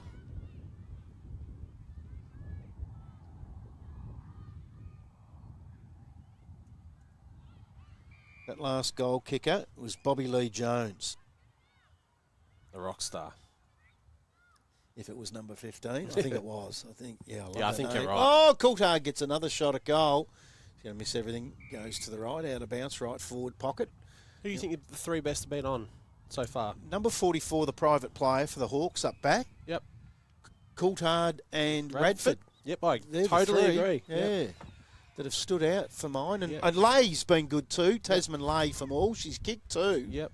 Had a fair bit of it. And number 13, Isabella Henry for Warranor has been pretty good too. Yep. Another Oh, shot at poster. goal. It's the post. So behind for the Hawks. They go on to 3-6. All 5-5. 11-point leaders now. Nearly 14 and a half gone last quarter. Eagles go to that outer side. There's the siren over the back here, so they haven't heard it here. So the umpire's going to let it go on. Henry It's Eleanor Henry. Ball goes out of bounds. No, stays in. The umpire is given a free kick here. So we hear it. That's better. That's a better siren. So Morwell have run out winners here. 5-5-35 to Warranor. 3-6-24. We'll take a break. We'll get a score for you out the back. We're at three-quarter time. Warragul was 6-6-42 to Newborough 1-5-11. It's the Latrobe Health Services Gippsland Gather Round Festival of Female Footy here at the Yinnar Recreation Reserve in the Under-18 Division 2 first game of the day. It was Morwell 5-5-35 defeating Warranor 3-6-24.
Welcome back to the Yinnar Rec Reserve, where we're just about to get underway here on Oval 1, and it's going to be under-18 Division 1 game, and it's the top-of-the-table clash between the top-place Warragul Industrials and second-place MDU, who are doing really well to be sitting second in their first season in the competition, and we're very lucky to be joined now by Georgia Case, who is the AFL Vic Women's and Girls Community, or the Chief, the Women's, going to get that right, the Chief of the Women and Girls Community Football League. Georgia Case, thanks for joining us. Thanks so much for having me. What a day. What a day. It's amazing out here. Did you organise this weather, did you? That's it. I sent it from Melbourne. Just thought I'd bring it to you guys. Now, tell us, your role, what does it encompass? It sounds like a lot. It is a lot. Every day is different. But to sum it up really quickly, everything that has a women and girls element to it, I have a lens on it. So our team came about. We are a very strong team of two. But we're very passionate. But our team came about just after the Women's Football Vision was launched in 2021. Came the Women and Girls Action Plan, which is an action plan all about creating equity for women and girls who are participating. So playing, coaching, umpiring and volunteering. So we do something across every portfolio. What area do you cover? Are you the whole of Victoria? Yeah, everywhere. Wow. You do more Ks than what I do. Yeah, by the you do a sounds lot. of That's it. I'm getting good at the freeway. Oh, that Monash? Oh, Yes. Isn't that a ripper? Yes. So you live in Melbourne. You're based. So you would have left early this morning. Early this morning to get here, absolutely. Yeah. But was it easy drive? No one was on the road. Yeah. So happy with that for a Sunday. Sounds like a winter time, 7 days a week. Yes. Georgia. Yes. That is it. Yeah. So that's what we were laughing before, because everyone asks me what I'm doing on my weekend, and I say it's only ever footy. You must love your footy. Do you play? I don't actually. Did you so play? No, so I've come from a basketball background. So I actually moved to Melbourne about 2.5 years ago for this role from Sydney. So Oh, wow. basketball in Sydney. But every time I get out on the weekends like this, I'm like, I'm going to have to give it a go. Yeah. Don't know how we'll go with the tackling element, but we're going to give it a go next year, Well, I think. there is a women's game on at 12:30 out here on this ground. It's Allies against Boisdale, Briagalong. Behind us will be Narnagoon, Lindenau South. I think the closest one to you will be Narnagoon up the highway. Might be a tricky night, Tuesday, Thursday, or whenever they train on a winter's night, going out the freeway and going home. But That's just going home. We'll come and work for AFL Gippsland throughout the day, head to training, and then back down the freeway. how have you seen the numbers growing over the last 12 months? It's amazing. We're really still sort of taking off. There was a bit of a lull from COVID and everything else, and everyone getting back into it. But now we are seeing the numbers pick back up again, especially girls coming through Auskick. So a really big priority for us is creating these all-girls groups at Auskick level, so that girls can have a taste just with other girls throughout their whole footy career, because I think, starting from it and having a full female pathway to go through is really important, and it creates a really good environment for them to stay in footy. And when you see what you got going today, the bit of Auskick going on and so forth, your basketball background would tell you that over the years they've come from netball and basketball and these other sports, but right now with the Auskick, we're starting to bleed them through as kids, real young. Absolutely, and I think, it's really telling. And I mean, AFLW has grown leaps and bounds, but you did see that when it first started, a lot of the players were coming through from other sports. And there is still a touch of girls who have had basketball backgrounds or netball backgrounds that are still playing AFLW now. But if you go and look at like a VFLW game, which I went to the grand final last year, and it was one of the most amazing games I've ever seen of women's footy. And it's because almost everyone out there had a full pathway coming through, and they've always played footy, and they were so strong and they were so quick, and it was really amazing to see. I called the AFLW last season, and I must say it started to show that I'm looking at some of these girls and I thought, they're not coming, these girls that I'm seeing, a lot of these aren't coming from another sporting background. They look very natural now. They're through now, yeah, and it's great. And yeah, you see that the game evolving and it changing, and how quick it's getting, and how great they are with the footy, and the skills improving and everything else. So it's only growing from now, and it's amazing to see. One of the ones that really stands out to me is Mon Conti. for Richmond. Well, a dual athlete, Yes. obviously basketball and AFLW, but how she manages both and how she does both and the skill she's got for both is, she's an absolute cracker. And Maddie, we've got one coming through as the number 1 pick into Collingwood, just gone into from Sales City. Gippsland's growing them, aren't they? Ash Central, What a Ash ripper. Sheeran. Oh, what a ripper. She's going to have an amazing season. We have a few in here today, don't we, Brad? Yes, a couple are coming in. I think Ash is coming in later today. So, Gippsland's growing them for sure. Now, can I ask you, we only spoke about this during the last game, and it's a thing that I've got. Yes, this is going to be a good... I know where you're going with Yes.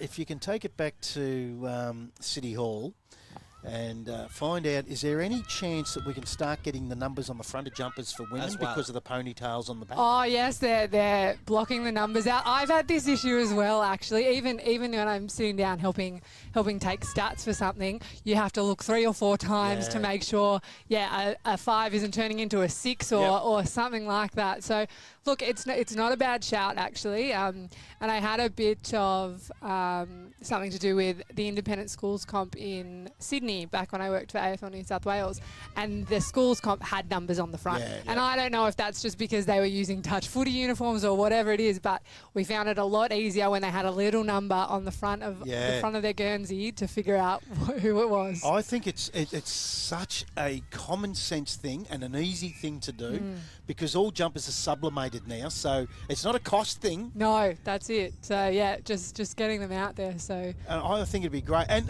I think the other thing with it is what you just touched on then is like with the touch in New South Wales, and basketball has it. Yes. I just think it's a marketing thing. I think it'll work with the women. Absolutely. It just makes sense. Yeah. It really does. So you'll go to... I'll take it back. AFL House. And sit down with Laura and say, hey, easy fix to this. Brad Sinclair from Gippsland. So who do you follow?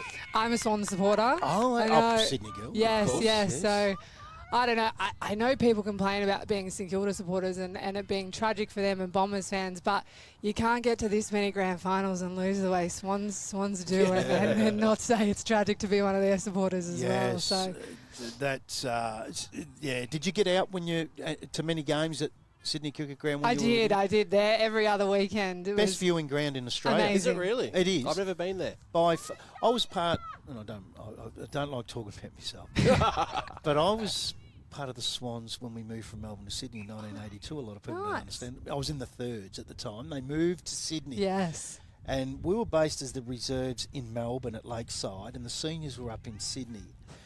I talked to Stevie Wright, who's in the team of the century of the Swans. He was one of the real pioneers of it. Him and Bazarown, a big fella, he sadly passed away last year. I look at these guys, and they are true heroes because what they went through, they were training at Moore Park on the outside with headlights of cars on the training ground to see the footy. Yeah. And if you ever talk to Stevie Wright about it, he finds it astonishing where they are now because it's the biggest club in Sydney. Yes, it is. Wow. Yeah, takes every other sport on. Like it's amazing. The SCG full, which they're getting every game.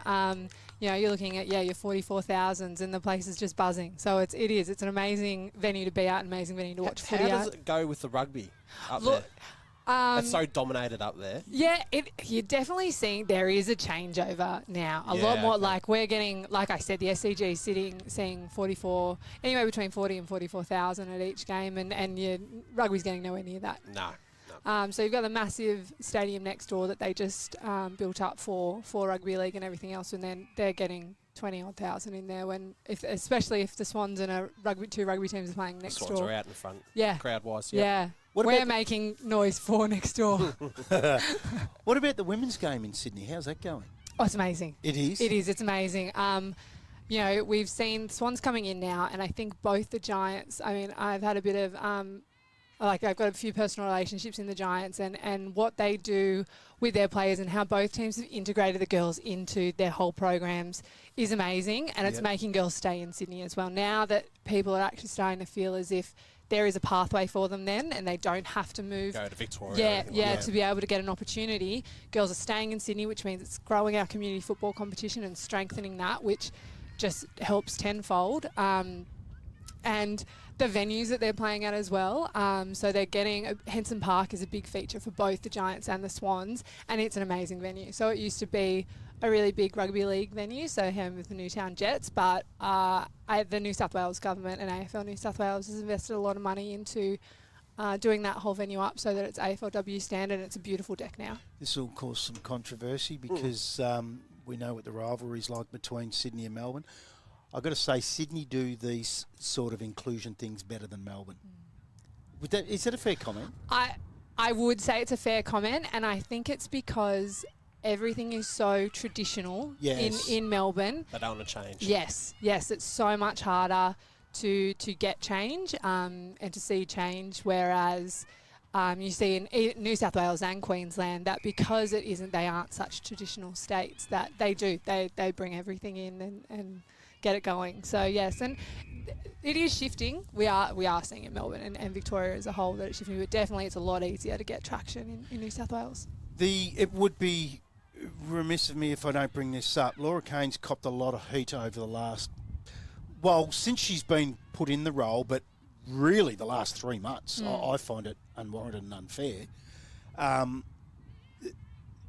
To me, this sort of unfair backlash that she's getting right now, is this going to deter other women to look at these roles? Look, we've got a lot of women in some really great positions that are so strong and so confident in their skills and their abilities and what they can do that I don't think it will deter them. And I think we've got a really good foundation coming through of women who are ready to take these sorts of roles on and who have aspirations to be club CEOs and everything else. And I don't think it's going to deter them. I'm hoping that it doesn't deter the next generation.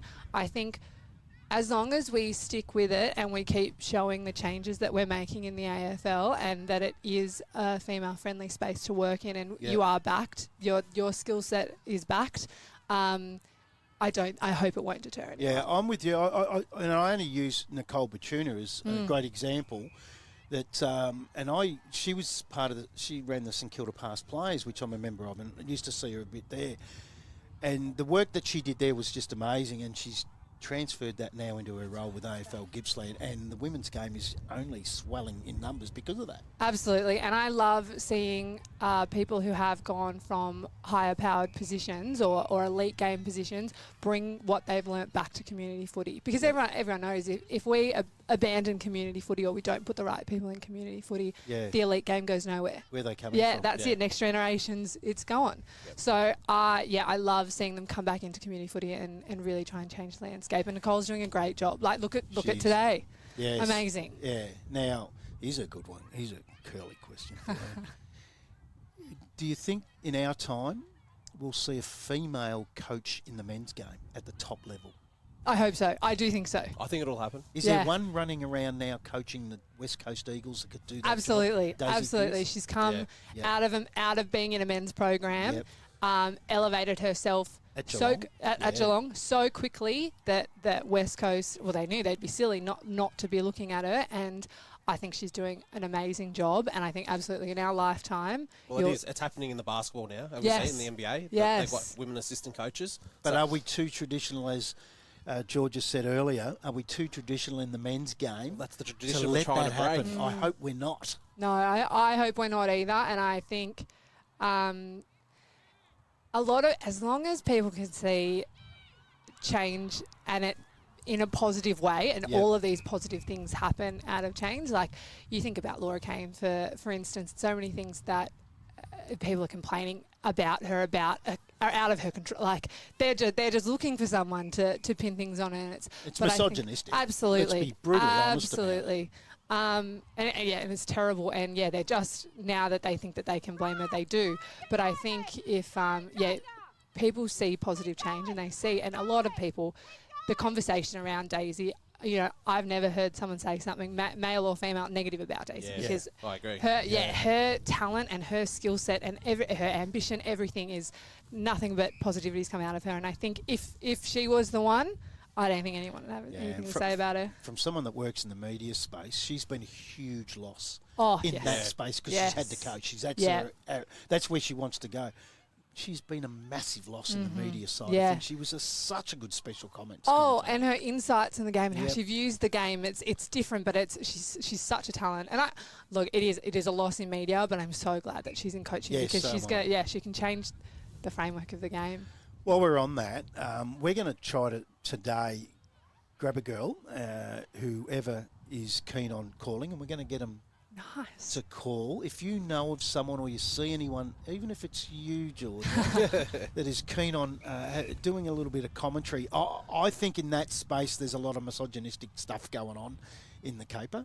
I see it, I read it in social media every day. There's a young girl that cops a fair bit of whack at Foxtel when she's calling footy, and it's all misogynistic. It's we don't hear it on a few of the males that are not doing a great job. She backs up it week in, week out. Yeah, Yep. and the girls that have come in, there's another girl on the boundary in Foxtel now that's doing a great job. She's played the game at the top level, let's be honest. And you've also got so many women in the media space right now. And that's where I'd like to do something today, because I find in the country where we work, it's a little bit more brutal than it is in the city. Absolutely. And I'd really like to break that space. Yep. And I think there's some real openings in that area. Do you? Oh, agree with absolutely, that? Yep. absolutely. And one of the great programs that's actually been out for the last few years, and I don't know the future of it with what's just happened with the Office of Women in Sport, but Change Our Game has had a Women in Media program that they put about 25 women through every year, and they learn all about sports journalism and sports media and progressing themselves. Wow. So, you've got Beck Cole, who did it last Yeah. year, and she's transitioning, trying to do NBL commentary, and she does special comments and things like that. They get WNBL games when she's not playing, they get her in. So there are programs out there for women who really, really want to do this, and there's so much support behind them. And I think they are a fresh voice. Yeah. I don't know about you, but I love. Yeah, I'm with you. Yeah, even if it's just one female voice that's there, I love hearing Sarah special Jones comments. is one for me. Yeah, Yeah. absolutely. So yeah, I definitely think there's a massive space for it, and they see the game differently too. Yeah, well, I do some TAFE courses on this very thing out, predominantly up the Murray River, Echuca, Hay, Deniliquin. And when I'm doing these courses, they're predominantly male that come in to do the course. There are some females. And I think because of the AFLW space and what Channel 7 and Foxtel are doing, all of a sudden you get into these little towns. I'll say Hay for one, a population of about 800. And you get into these towns and they either end up working for Mum's Pizza Shop or they milk cows until they're 60 and they take over the farm. This is now a reality. This is now a real opportunity for these girls to... Without a doubt, because you also think about country footy and Oh. everyone lives and breathes Yep. it. You are there Friday night, Saturday, Sunday, all day, whereas some people coming out of metropolitan Melbourne or playing metro footy, they have other things going on in their lives and things like that. And so sometimes they're not as suited to commentary, but you think about someone that is there living, breathing footy every weekend, and all they do is see footy, and they have such great insights and they see the game so well, but yeah, that they haven't had a pathway before, and now it is a reality that they can. You sound like you live, breathe, and you speak it with a lot of passion. Yeah. And you can't manufacture that. Just a natural, isn't it? Yeah, Natural ability. and that's, I think, the game of in the women and girls in the community, because we're talking about country footy and suburban, metro, it's in good hands, because if someone speaks with passion about the game at schools or at junior clubs with girls, they're going to feed off that passion. That I think that's what's really needed. I think so. And look, we've got some. So there's one of me in every state and territory, and Yep. usually they have a coordinator as well. So a team of two sort of sitting everywhere, and we get together and we could kick through walls. Yeah. If you get us together and the momentum that's behind all of us, because everyone is so passionate about it and everyone has their own, personal story as to how they got so passionate about it, and every story is different. But the passion that sits between all of us, sort of women and girls, and not even just in this team, just women in this space in general, because it has been such a hard space to be in traditionally. You have to want to be here. You have to want to make change and to roll with the punches that you do still get But yeah, we love doing it. We love seeing the change. We like when something clicks and you can see real changes happen. That's the best. That's the best thing. So. Yeah, and I love a good pun. And if George is on the case, we're going to be very well situated in the girls' game. I think you're doing a magnificent job. Thanks for joining us this morning.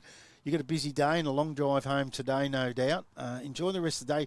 If you feel like having a call of any of the games, I've got lists here. You've got all the names here. Everyone's here, so I don't have to worry about that. Okay, I might come back. Otherwise, I will find someone for you because I've got a few ideas, few of the girls that are around. So I might send someone your way. If otherwise, I'll come back. This was fun. It is. It is fun. It'll be the easiest part of your day. That's it. Yeah, I'm doing the best on grounds, and I'm making sure I've got everyone's name right. And yes. The one thing that I do want to bring up, and I don't know if many people know about this, we get a lot of, when we go through country lists and suburban lists, you get a lot of private players. There's certain reasons for that. So we've got some private players today on the Play HQ listing, and there's reasons for that. I hear a lot of people, why is someone, can you explain why? In a roundabout term without getting too involved? Yeah, look, private players sometimes it's for protection. Yep. Which is the safest thing for everyone out there. No one just makes that decision lightly and just to irritate people. It is for people's protection. Because people do get irritated. They do. Very important. Yeah, completely understand, but yeah, no one knows anyone else's personal circumstances, but just everyone know that there is a reason for it, and it's not being made lightly. No, and I bring that up because you're talking about you're picking the best players. Number 44 for Warranor was a private player. She was the best player. An absolutely incredible footballer. Darcy Moore, we called her. She just ran off that half-back line with real pace through the first 5 metres and kicked long. And that's absolutely. It's amazing. So that's it. We'll just go best on ground. Number 44. Beautiful. Done. Private player. Easy job for you. Thanks for joining us, Georgia. That was Georgia Case, the AFL Vic Women's and Girls Community Chief at Community Football League. Thanks for joining us. Hopefully we get to speak to you again today. Absolutely. I'll pop back in. Great stuff. Thanks so much, guys. Thanks for that.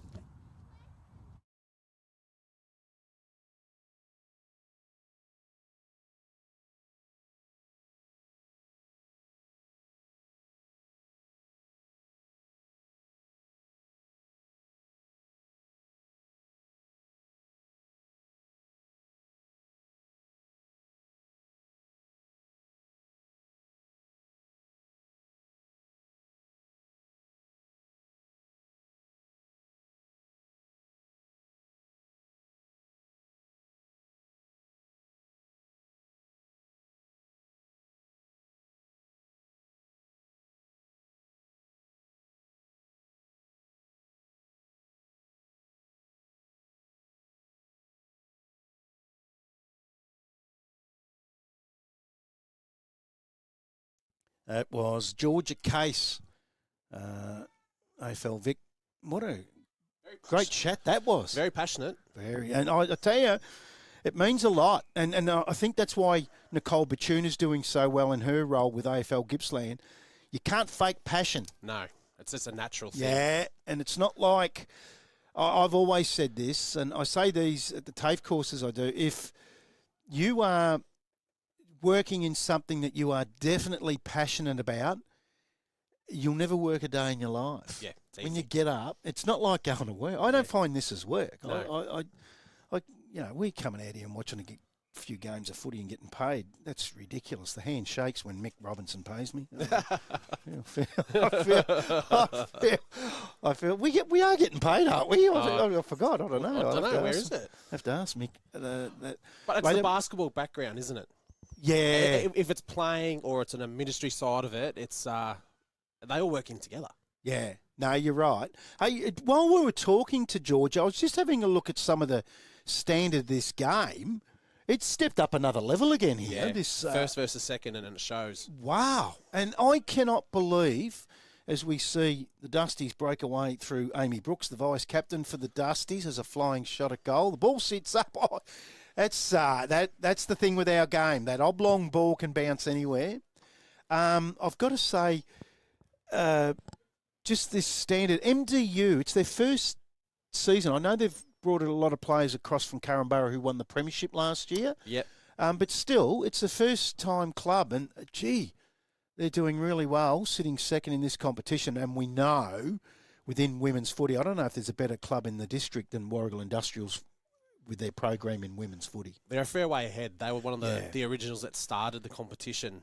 Yeah, they're one of the original teams. So yeah, you can see why they're first on the ladder because they've had more experience. One of the ones that have been standing out for me for MDU is their captain, Gypsy Gunn, wearing the 23, running off half-back at times. She's been unbelievable. So right now, as you can see, the score, Dusty's 1-5-11. MDU haven't scored as yet 3 minutes into this second quarter. In the Latrobe Health Services Gippsland Gather Round Festival of Female Footy, that was our first guest of the day. We'll have a few more as the day goes on as Catalti gets her handball away. And there is Gun, and she is a gun. I was waiting for that. I'm punting a bit too much here, aren't I? As Amy Boot gets her foot to the ball, and mark's been taken by Percy. Has a flying shot at goal. I reckon that's just missed to the left in the end. And another behind for the Dusties. They go into 1-6. And they're yet to score MDU.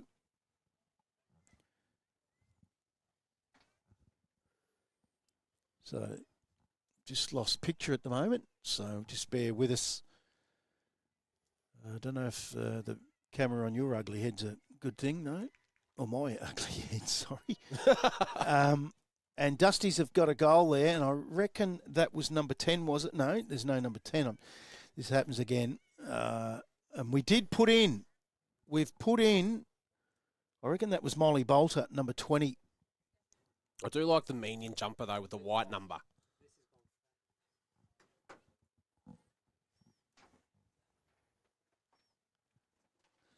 So we've just lost picture for the time being here, so bear with us. And we'll try to get You're that. stuck with us for a little bit. You're stuck with us at the moment. Yeah, I think it was good to talk to Georgia Case about the numbers. She's all for it on the front of jumpers. And she understood why. Yeah, in the women's game. Not only, for not seeing because of ponytails, but I just think a good marketing ploy. You look at all the sports that are huge on marketing in their Guernseys and so forth. They all have numbers on the front. Basketball. And there's so much. One. Yeah, there's so much money in it. And she's come from the basketball background as well, so she totally understands. Yeah, treat this like radio for the minute for you guys, as the Dusties have just gone back inside 50. Oh, we're back. We're back. 5.5 gone. 1-6 Dusties. MDU yet to score. Low scoring, close game. Been a battle between the arcs, this one. As a quick handball away from Olsen. Another good tackle. That's one thing about the women's game that I find incredibly good for people that haven't played that much is the tackling.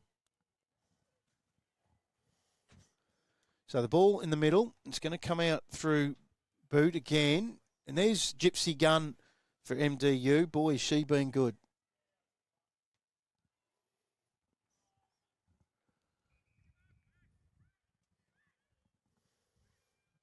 So ball on the outer side. Dusties go up towards half forward. Mark's been taken by Soden. Geez, I hate the English language. And that's a whole nother thing I'll talk about one day is our alphabet and so forth. As the Dusties go inside 50. And Mark's been taken for MDU. And again, because of the ponytails, I'm going to say that's Lucy Guy in the 30 Guernsey. Well, I could see was a 0. She gets the spiral punt. They're still inside their defensive 50. They'll take this out with a nice long kick into the middle of the ground. Gets out over the back of Berggraf. She goes in after it again.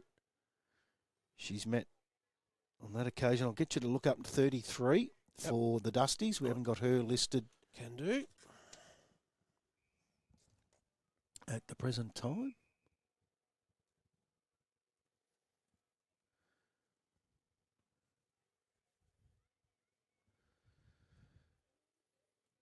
So they'll come to the wing. Stella Reynolds, What number was that again, sorry? 33. 33, Stella Dusties. Reynolds. Yep. Okay. So Catelti has the ball. Stella Reynolds.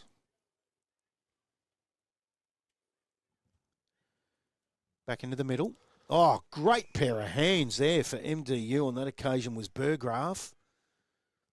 Big drop punt up towards half forward. They've got a couple here, MDU.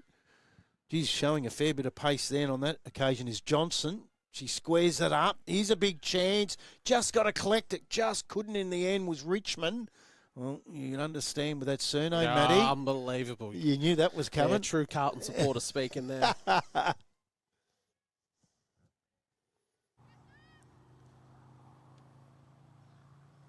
So, ball out of bounce. So they ball it up. Sharked of the Dusties. Check side to keep that in play. That was a smart kick. Good mark too. The line gets out over the back. Mopped up by the MDU then by Bickerton. Gets her kick away. Doesn't travel too far. Going in low and hard for the Demons is Harry. Umpire will ball this up. The other thing about the women's game as we watch this, what I've noticed, even at the top level, there are a lot of players around the stoppage. Could there be a rule because it's just forms a stoppage after stoppage, and could there be a rule at the lower community levels such as this, Matty, where you can only have 2 from or 3 from, pick a number, whatever it is, from each side around a stoppage? I'd go different. Yep. I would go a line down the middle. Like off- netball? Yep, straight down the middle. Yep. If you're in the back line, you cannot go over that line. Yep. Just until the game establishes more. Yep. And that'll obviously clear the game up more freely. Wynn gives it off to Diggerman, the captain, for the MDU side. She goes inside 50. So right here, right now, that would help. There's a stoppage inside of 50. Yep, you'd have if 10 so many 10 girls players, back. yeah, I like that. And makes them learn the position better. Yeah, So I like that because it does create stoppage after stoppage. We even get it in the men's game. Yeah. At community level, is running away with his Johnson. God, she's got a quick set of heels on it. She's very quick, Casey Johnson. A lot of plays around this. The Dusties do well, and just dropping that mark on that occasion, I reckon, was weight. So they get it outside their defensive 50, though, the Dusties. But it might come back through the agency of Diggerman, the captain. Off the hands of the pack, out the back, flicked out. Mopped up on this occasion by Sowden. Umpire's pulled a free kick here, and I reckon it's going to go to MDU. it is. No, he's going to No, ball it. Oh, yeah, he is. He is, and it's going to go to that girl again in Burgraff. She's looked very lively. Yada? How do you say that? Jada. Jada Burgraff. Yeah, Jada. Shot on goal. Looks good. Oh, Did it cross- hold its line? Nah, across No. the face. So just the behind for MDU.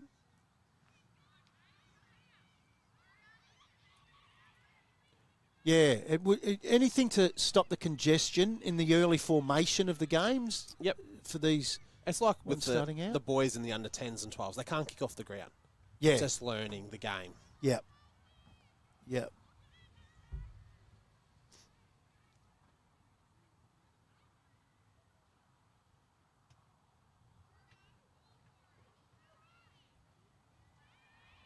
Like, would you think kicking off the ground would be a good rule in the girls in, say, an under 16s? Then once you hit the under 18s, you can kick off the ground? Sorry, you're saying you can't kick off the ground. Yeah, so like in the under 12s and 14s right now, Not to kick they off the are ground. not allowed to kick off the ground. They've got to bend down and pick it up. Yep. Yeah, I like that. So the Dusties have an opportunity here. Handball out over the top, running into the open goal. Looks good. And I reckon that was Alice Sowden. Is that right? Number 30? Again, Number 30, yep. Ponytail's killing me, mate. Yep, yeah, correct. So Sowden gets her first for the day.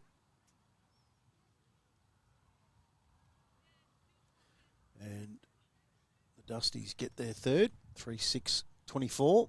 They lead MDU just the two behinds, 12.5 gone second quarter. Sinbrad Media scoreboard. I think that's in junior footy kicking off the ground, isn't it? It's a certain age group. Yeah, so Mike's son currently under 12, so he can't kick off the ground. Okay. But next year in the 14s, they're allowed to, which I think is a good thing. Yeah. Encourages them to pick it up before kicking off the Yeah, ground. well, it's got to enhance the skill of That's picking right. a ball up. Yeah. Yeah. If you've got to do it every time.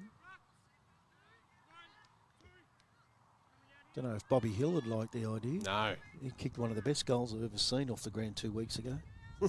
God, he's a superstar. I don't say that lightly about Collingwood. No, players. you're not a big Collingwood man, as I've found out. So, McCraw. Oh, good tackle. Yeah, he's going to pay it too. It's going to go to Boot. She's been lively. Yeah. Amy Boot, the vice captain of the Dusties. Goes inside 50, has a little bit too much on it, gets out over the back. Here's another opportunity. Oh, all She's the going way. to kick two within a couple of minutes Yeah. here. Ella Soden. I'm going to say that name wrong every time. They're just a cut above the Dusties. They are, aren't they? Yeah. 4-6-30, the Dusties, two behinds MDU. Nearly 14 minutes gone. Yeah, reads it well, Soden. Yeah. So she has a couple now. They've kicked 3 this quarter.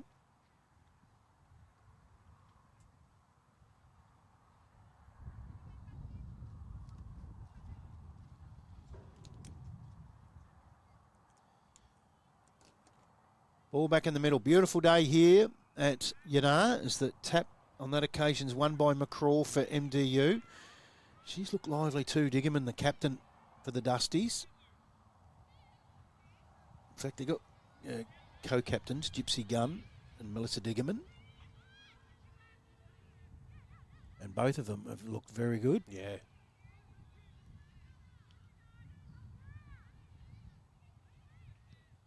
So they clear that kick out. Gets out to that outer side. She's using her body on that occasion was McCraw. So the game out behind us at the moment is an under-18 Division 2 game against between the 6th placed Daleston, the 3rd placed Boisdale Briagalong. Well, they've come a long way, those girls. Daleston and Boisdale Briagalong. Yes. On the ground. Yes. So that's half time and Dusties. We'll try and get some halftime scores on the other ground. We will. 4-6-30, Warragul Industrials and MDU are the two behind. So they lead by 28 points. And it's the Latrobe Health Services Gippsland Gather Round Festival of Female Footy out here at the Yinnar Recreation Reserve. There's Auskick going on, clinics, play zones.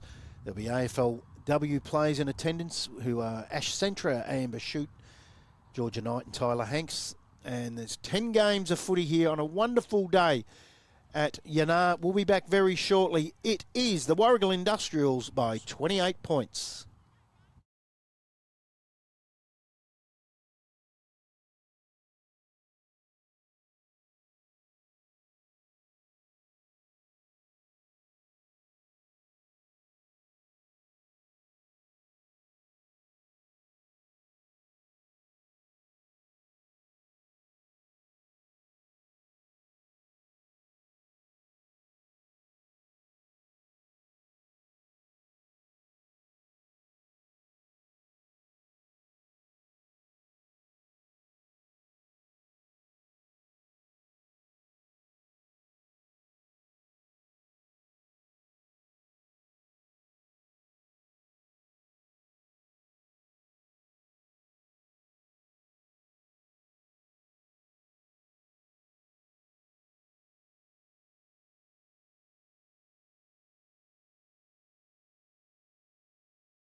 Third quarter is underway out here at Yinnar for the Latrobe Health Services Gippsland Gather Round Festival of Female Footy, the game between the Warragul Industrials and MDU in the under-18 Division 1. It's 28-point lead to the Dusties, and we're now very lucky to be joined by a couple of girls from AFL Vic on my right, Sophie Scalzo and Alicia Molesworth. Welcome to the broadcast, ladies. Thank you for having me. Thank you. It's wonderful. Tell us about your roles at AFL Vic. Firstly, you, Sophie. Our Alicia and I's roles at AFL Vic is a game development officer. So we do a bit of AFL Auskick clinics around the schools and local communities, just delivering footy clinics for the little kids around the clubs, pretty much. And you like your role, Alicia? Yes, I love it. What a job. Yeah. It's good. It's good Are we fun. allowed to ask your age? I don't know what I can ask these days. Yeah. I'm 19. I'm 20. At 20. At 19 to 20. I'm getting old. I thought you were about 14, 15. There you go. Sorry. No, sorry. 19 and 20. So you obviously drive, so a lot of travelling in your job. Yes, all over Gippy, Yeah. pretty much, yep. Warragul-based Sophie, Yes, Warragul based. Alicia? And I'm from Newborough. Newborough, so you're very close together. Did you know each other before your roles at AFL Vic? Yes, we did. We played at Gippsland Power together. Oh, now Here we go. This is Good now stuff. we're talking. So where did you play locally? Newborough and Warragul? Yep. Yep. Dusties or the other one? I played a little bit at Drouin Okay. for the juniors, and then I was at Trelgan for a little bit, and then, at Dusty's now, seniors with Alicia. What years were you at Gippy Power? It'd only be 2 years ago, wouldn't it? 23, 22, 23? 21 to 23. 21 to 23. Yeah, yep, a few years. Under who just resigned? Boydie. Boydie's Nathan just Boyd. resigned. He's over at Dandenong Stingrays. I know. Turncoat. Yep. What's going on there? I just seen it the other day. Yeah. A very good coach. Yes, he Yes, is. he's a good bloke. Done a great job over there at Yes, he did. Gippy Power. Yeah. What about, you'd know the famous name at Gippy Power, Alan Ducky Chandler. Yeah. Oh, See you him have to. yesterday, actually. Did you? Yeah. I coached Love him. Ducky. Oh, really? Yeah, to a premiership over at Darnham, just At up the road Darnham? from Warragul. Mate, I didn't even know they won a flag. Far A out. long way. First one in 50 years. Really? There'll be another one in 50 Jeez, they'll be years. waiting another 50 years. You're right. Yeah. You're right. What a great fella Ducky Chandler is. And he works in development, so you'd have a bit to do with him at times, I would Yeah, imagine. he taught me at school as well. Oh, So- you a Luana girl. Yeah, and I worked a bit with him when I graduated as well. I did the traineeship there. So, Wow, what a terrific program. Really good that you mentioned that. So you don't ask questions you don't find out. That's right. That's one of the best programs I've seen for sport for Yes. kids in Australia, It's very good. isn't it? Yeah. Very- Jealous. Well, it's Gippsland. You wouldn't think a little place like Gippsland has such a... No. You'd expect that in the big cities. You would. Yeah. It's pretty good. I wish I went there for that reason, but Yeah. I didn't go there, so I missed out on that pretty cool sport program. Where'd you go? Not St Paul's. That was just as No, good. not St. Paul's. I was at Marist. Oh, in were you? Warragul. Yeah. Yeah. So, St Paul's was pretty good too. yeah, not bad. Great setup, gym. Good. Yeah, pretty good. You've got to remember, I went to school when we were lucky to have a canteen. It's a long time ago. Ages ago. Yeah, I had to go at you about your age. And That's I suppose true. you can do that back. Dish it That's- back. That's fair enough. Mm. Who do we follow? Firstly, Alicia, who do you follow in the AFL? I follow Hawthorn. Sophie? Carlton. So do I. Oh, Oh, poor no. bloke. It's not great. Is No, it? it's not. It's a hard track. It is. It's not nice. No.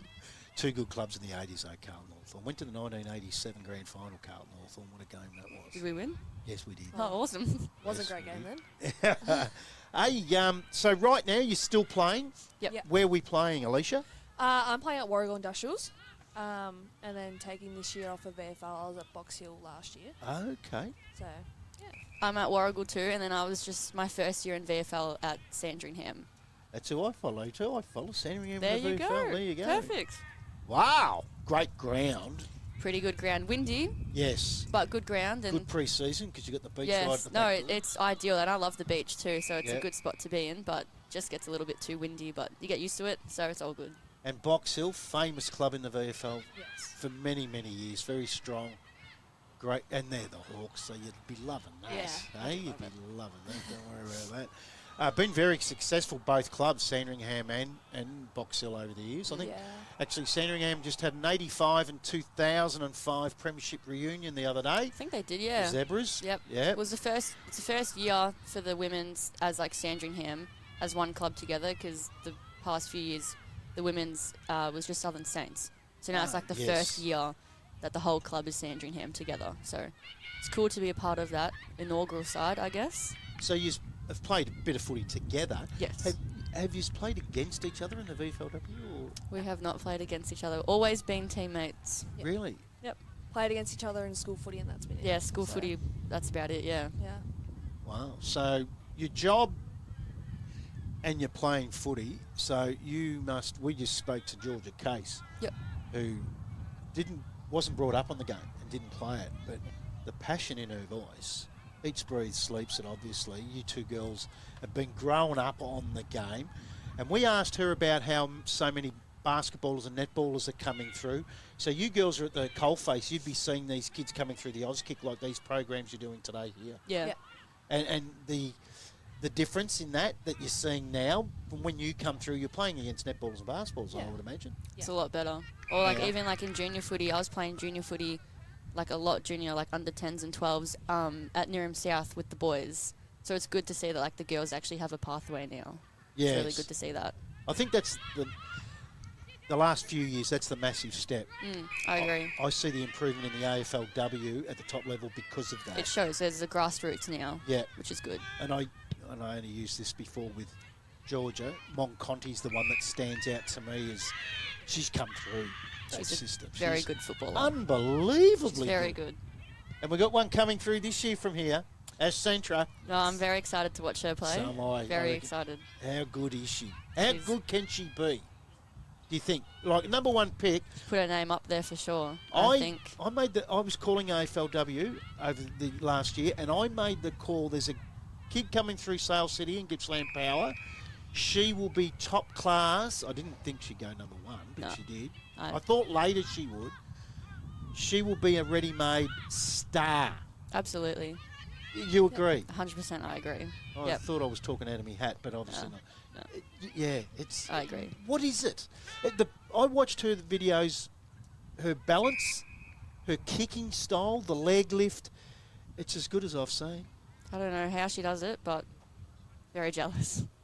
You pick her brains, you get to talk to her much. I mean, I know though she was a different year, but you'd be seeing her in your role a bit now or not? Not really? Not you really. will today. Well, today, yep. Yeah. Not through our work, but like obviously being at Gippy Power, Alicia and I spent a bit of time with her, but no, not in our role at work. We haven't really had a lot to do, but today we will, which will be nice. I know it's early in your footy career. Have you got aspirations to coach? Do you think, or is it too early?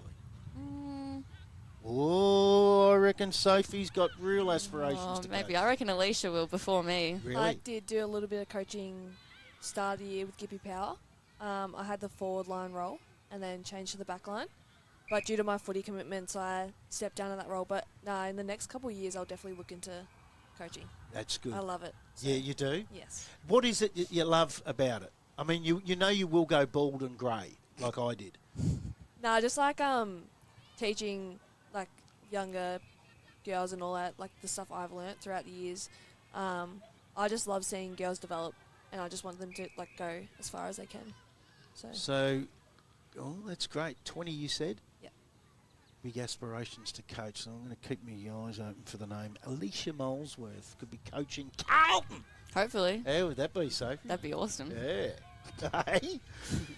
What about commentary? Either keen on doing some commentary like today? Oh, I reckon Alicia is. you would as well. I reckon, let me see, what about, what about at 2 o'clock, Hill End take on the Bulldogs here at 2 o'clock. Can we get you guys free to call a quarter together? We'll stand back and you commentate. We'll have the lists here for you. And there's no right do you or reckon? wrong. You are fantastic. I love it when people have a go. So at 2 o'clock today, Hill End, the 6th place, take on the Phillip Island Bulldogs in the Southwest Gippsland under 16. And I reckon you can share it between special comments and calling action play. Yep. And you can be right into that. And we'll have team lists here for you. Yep. So Alrighty. that will run really smooth. So we're going to do that. That's on the cards. You will be the first Daisy Pearce. who went from commentary into coaching. Alicia, do you realise that? You want to commentate and you also want to, you want to coach. And I reckon that helps a coach. Yeah. And it I agree. vice versa. Helps special comments if you've coached. Do you Yeah. reckon? Yeah. You can be the Okay. next Daisy Pearce, Leash. Yeah, what a superstar. Who's your favourite, your favourite player in the AFLW Or ever? ever. Probably Taylor Harris, especially when she was at Carlton. Kicks like, that's what I was talking about, Ash Central. Unreal. That kicking action. Just such a true forward. And Yeah. yeah. She's still going, Melbourne. She's at Melbourne now, which Yeah. is a little heartbreaking as a Carlton supporter. Yeah. But that's okay. I reckon she'd still be my favourite player, I think. Yeah. Alicia? Gonna be a Hawk. It'll be a Hawk. I do love Jazz Fleming. Oh! Love the way she plays. Very good player. Damien Fleming's daughter, the Aussie cricketer. I called her up in Cairns. Hawthorn played Melbourne this year. Yeah. Called her up there. She killed them. Very good player. Absolute superstar. Yeah. Yes. And her dad played Hawthorn under 19 footy. Damien, Australian cricketer. Hat-trick. Took a hat-trick. What a sporting family that is. Yeah. So I've got to ask you two girls, firstly, Sophie, where do you get your sporting prowess? Is it from mum or dad? Are they listening? No, they won't be listening. It's definitely not from my mum. Maybe my dad. Dad's a bit of a tennis player, so, I mean, it's not the same sport, but he claims to be athletic, so maybe I got some athleticism from him, but I'd like to tell him that I just developed it on my own, to not give him that credit. Alicia? Definitely my dad. Played footy. Growing up playing footy. He played towards the Peninsula area because we're originally from there. But, yeah, definitely from my dad. What club? Played for Frankston. In the VFL? No. Frankston Bombers? Yeah. Yep. And then, not sure what other clubs he played for. You know who come through Frankston Bombers? Ex-Hawthorn champion Dermot Brewitt. Played Do you all know his who that junior is? footy. Oh, don't you? Oh, sorry. I'm We're showing young. my age. He's a commentator now, but Dermot Brewitt played in 5-day premierships for Hawthorn, 5-night. And I know you girls are growing up on the internet. Google Dermot Brewitt when you get a chance. I will. Number 23 for Hawthorn, was an absolute superstar. Played all his junior footy at Frankston Bombers. There you go. So your dad played out there. That's a good comp of footy. Yeah. So he played there with his brothers. And then, Okay. Yeah, so that's where I got my footy from. Mum got a sporting background? She used to do gymnastics, Okay. so very different sport. But yeah, I did start off doing dance though when I was younger. Yeah. That was definitely from my mum. And played a bit of netball and then footy. Has that helped with your football, dancing? No? Not really, no. No? Used to help our co-commentator Matt Moseley. He was a rap singer and did a bit of, what was it? The Electric Boogaloo was your favourite dance, wasn't it, Matty? Helped him as a centre half forward. I'm only serious. As we have a look up on the screen there, I think it's just on, is it 3/4 time? 5-9-39, the Dusties. And they now you girls would know better than most. They have a pretty good program They do. in the girls' competition, don't they? Mm-hmm. Yep. Probably the envy of most clubs, I would have thought, throughout the district. I'd say so. One of the better teams, I'd say. Yeah. Yeah. What we might do is we might let you have a little bit of a break. Thanks for joining us. We got you back at 2 o'clock to call the first quarter in the under-16 Southwest Gippsland competition between Hill End and Bulldogs. But if you want to go further than the first quarter and call more, you just give us the nod and we'll just sit back and we'll be here. We'll push buttons for you. All you have to do is Just talk. talk. We'll have your sheets here. I'll do your buttons. You don't have to worry about anything but call some footy. Alrighty. Thanks for joining No us. worries. Thank you so much. Thank you. Fantastic. We'll see the two girls at 2 o'clock and they will call the Hill End v Bulldogs game. We're going to take a quick break. It is the Dusties by 31 points.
Welcome back to Yinnar Rec Reserve. It is Latrobe Health Services Gippsland Gather Round Festival of Female Footy, and how good with the two girls, Sophie Scalzo and Alicia Molesworth from AFL Vic, who will be calling the 2 p.m. game between Hill and the Bulldogs. And now it's time to have a chat to their bosses. Firstly, we got the Community Growth Manager, Jack Henty, and the head of AFL Vic, ex-Hawthorn champion, Greg Madigan. Welcome, guys. Thanks for having us. Thanks for having us, Brad. Greg, you'll be nice to know that the girls didn't know who Dermot Burton was. So, Well, they'd have no idea who I was then. What an error, though. Before we get into the AFL Vic stuff, what an error you come through with the Hawks. Yeah, it was tremendous. And I grew up barracking for Hawthorn, so a double thrill for me to go down there and meet and play with the names that I did, and then be able to do it myself was pretty special. Just for the younger girls and guys that are watching the broadcast, what were the years at the Hawks? It was through the golden era. Senior years, yeah. 88 was sort of the first year on the senior list, but I was down there as a part of the Crimin squad, which is an under-17s squad that played one game a year. We played against the Collier squad from Collingwood, and then from that under-17s through the under-19s, Resis and seniors. First senior game in 89 through until the end of 94, and then went to Fremantle for 3 years. And 89, probably the greatest grand final in my eyes of all time, Hawthorn-Geelong. Yeah, it's pretty well recognised for that. There's been some great ones, but that certainly, I think had everything that people wanted to see in a grand final. It was the high-scoring, individual effort of Gary Senior. Yeah. A little bit of violence at the time, which was Dipper sort of expected. Yeah, we had, as did Geelong, I think quite a number. We had 4. I think they had similar guys went to hospital. Yes. That night after the game, so it was pretty brutal. I've just brought into a horse with Dipper. Have you? Ballazule. Yeah, so it'll be interesting. Apparently he loves his punt and loves the horses. Well, anyone that I've got one, and they generally don't return much, so I know. Enjoy the journey. It's my first, and I know I'm going to be working 60 hours a week just to cover the fees. It's good fun, though. That'll be great. Looking forward to it. Hey, also we got with us Community Growth Manager, Jack Henty. Now, doesn't get much more community than this, mate. No, definitely not. Yeah, great to be here. Unfortunately, we both missed the gather round last year, but it's a concept obviously born out of the AFL National gather round, but to really highlight the participation and involvement of women and girls in Gippsland. So Tim Cotter, our regional manager, has done a great job driving it. Yeah, they do. We said that earlier. Tim and Nicole do an amazing job in this area. We see Gippsland numbers every week, and I don't think I've seen it. The numbers so thick now that live streaming's there, and people say that affects the gate. The gates are getting bigger right throughout the district. The gather round, how have you guys seen that at the top level? It's been a huge success, hasn't it? Yeah, it has.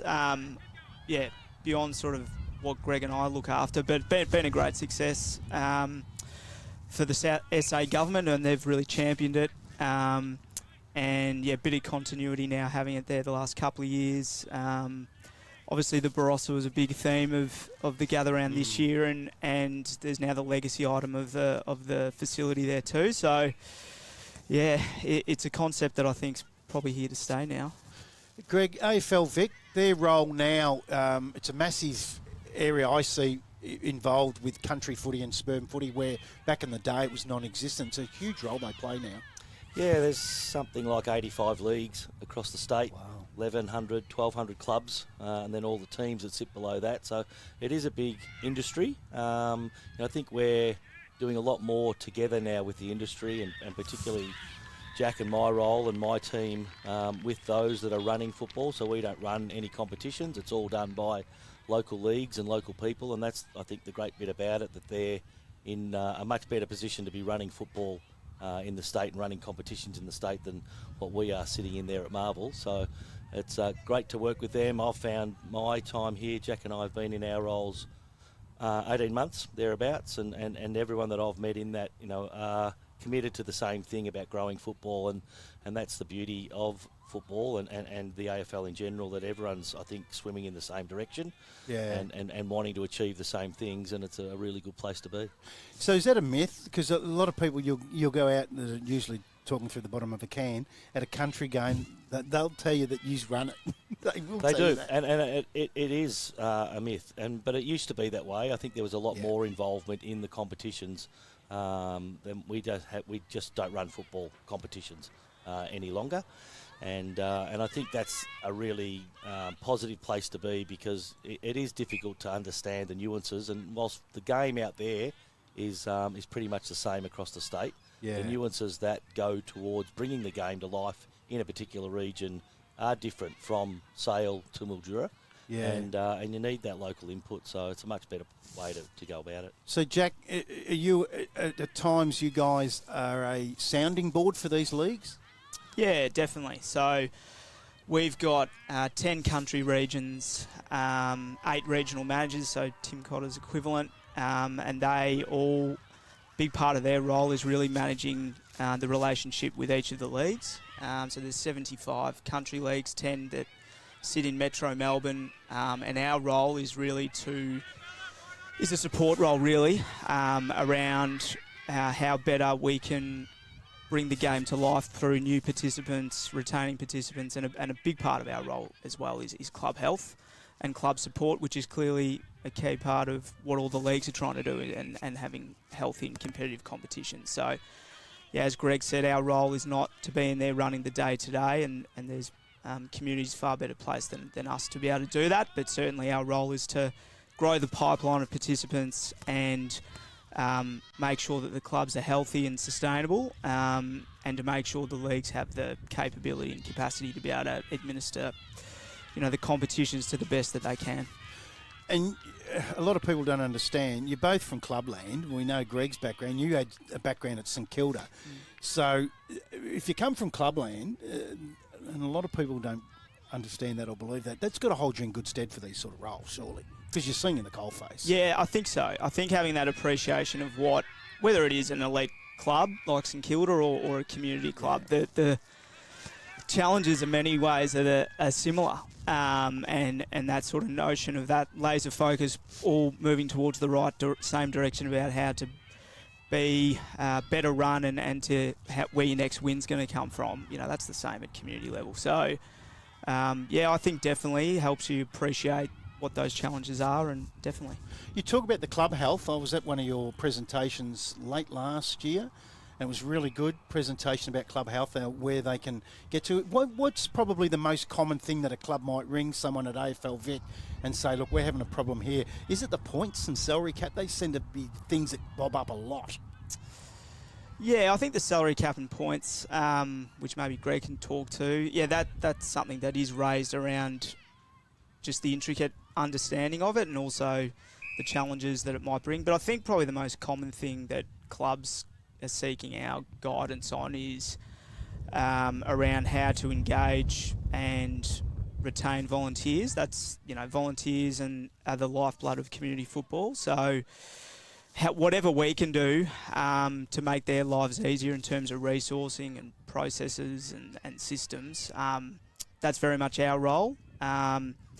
And the other thing that we're spending a lot of time supporting clubs on is to make sure that their environment is as inclusive as possible, to make sure that, footy clubs are bringing in very different people than what they did 10, 20, 30 years ago. So we've got to make sure that those environments are conducive to what, the contemporary customer is and what they're looking for. So, yeah, they're probably the common themes that we're talking to clubs about. And the one, Greg, from Gippsland point of view, club movement. There's always someone in Gippsland that's wanting to jump from league to league. That must come across your desk a bit.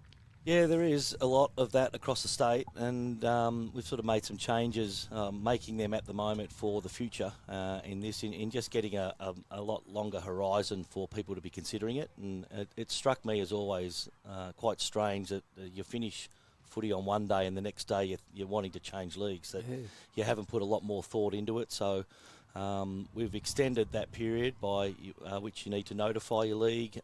We're doing a whole lot of work in conjunction with the leagues from where a club might want to leave from and go to understand, what's the impact of that. And there's quite a number of factors that get considered in all of that. I think it's great that we want clubs to play where they want to play, but we don't want to do that at the expense of where they've left or where they think they might be going to. The grass is always greener, but it's not always, and just changing leagues isn't the solution all the time. But there's actually not a lot of movement when you analyse it.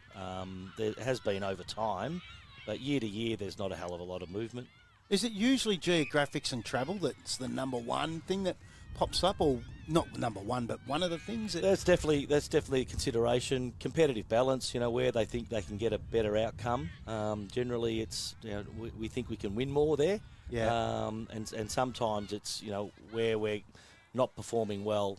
It makes sense to probably change a division or move down the highway a little bit and play in a league that is more competitive. No one wants to get thumped every week, and and I think that's certainly a consideration. And that ebbs and flows as well. So I was at Surrey Park last weekend, and they've got a jumper on their wall with the number 67 on it, which is 67 games that they didn't win in a row. Wow.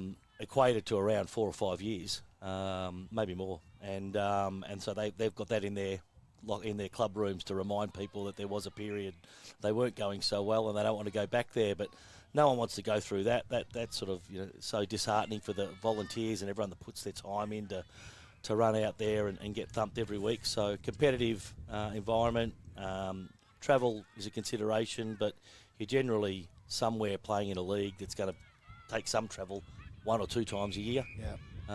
There's some really beautiful tight geographies, and that's great, but generally people travel. Gippsland's a classic for that, a big, long, thin region. With a highway straight down the middle that has a major league and a lot of district leagues off each side, and so there's a lot of options for people to play in different places, but B, there's a lot of travel from West Gippy right through to the east, and that's why I've always thought Gippy Power been incredible, because they do have the biggest travel in that under 18. What are we calling it now? It's not Coates League. Coates League.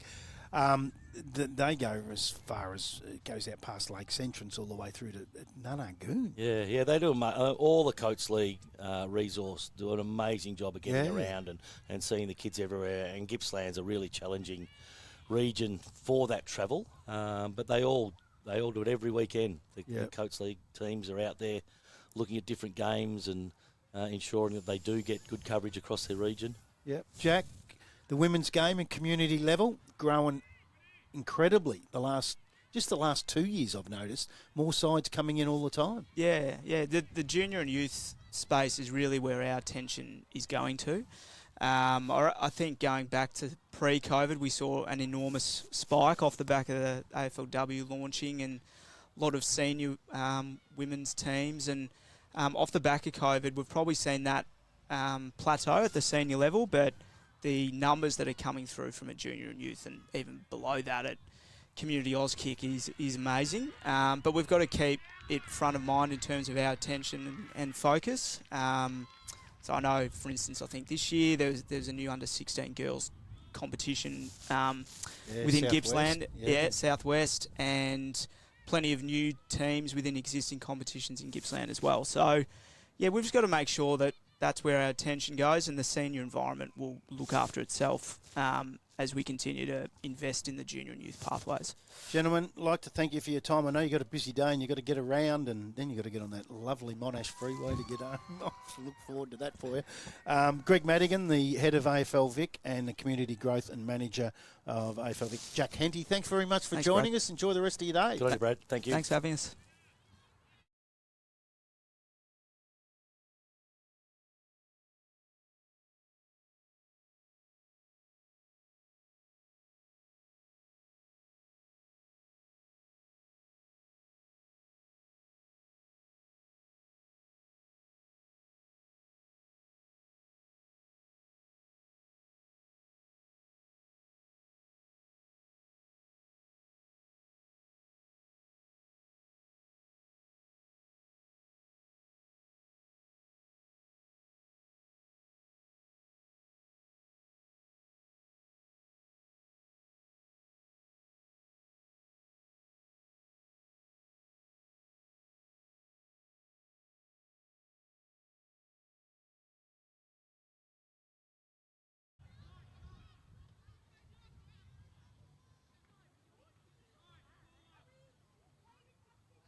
Okay, we're just about to get underway here for the third game of the day. It's the women's competition, and it's between the Moe Newborough Allies and Boisdale Briagalong.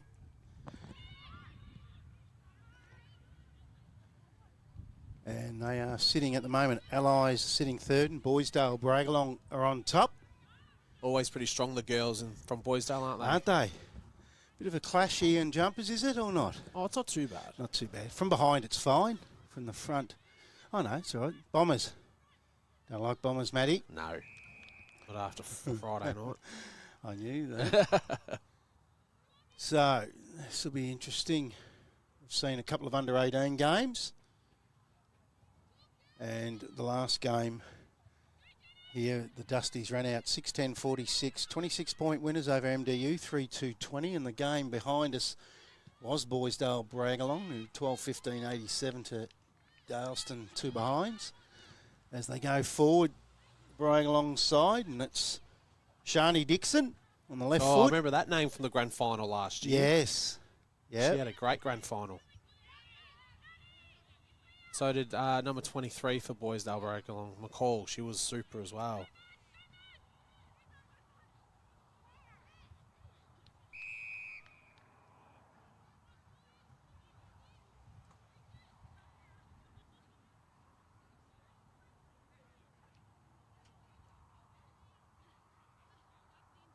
So ball's in the middle.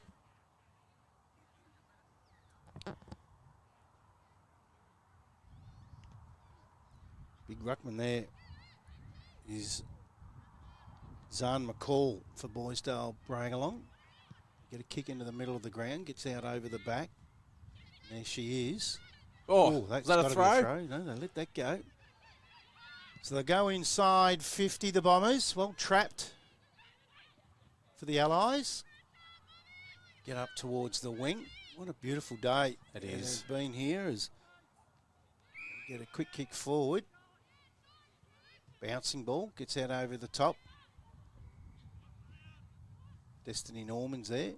Ball goes inside 50 for the Allies, but it's going to be taken away for the Bombers. I think that's easier to say the Bombers than Boisdale Yeah, it's Briagalong. a long word, isn't it? It is, as for the Bombers. Jackie Edwards is underneath that, comes out the back. Picked up and cleared away by M. Porter. Goes up towards half forward.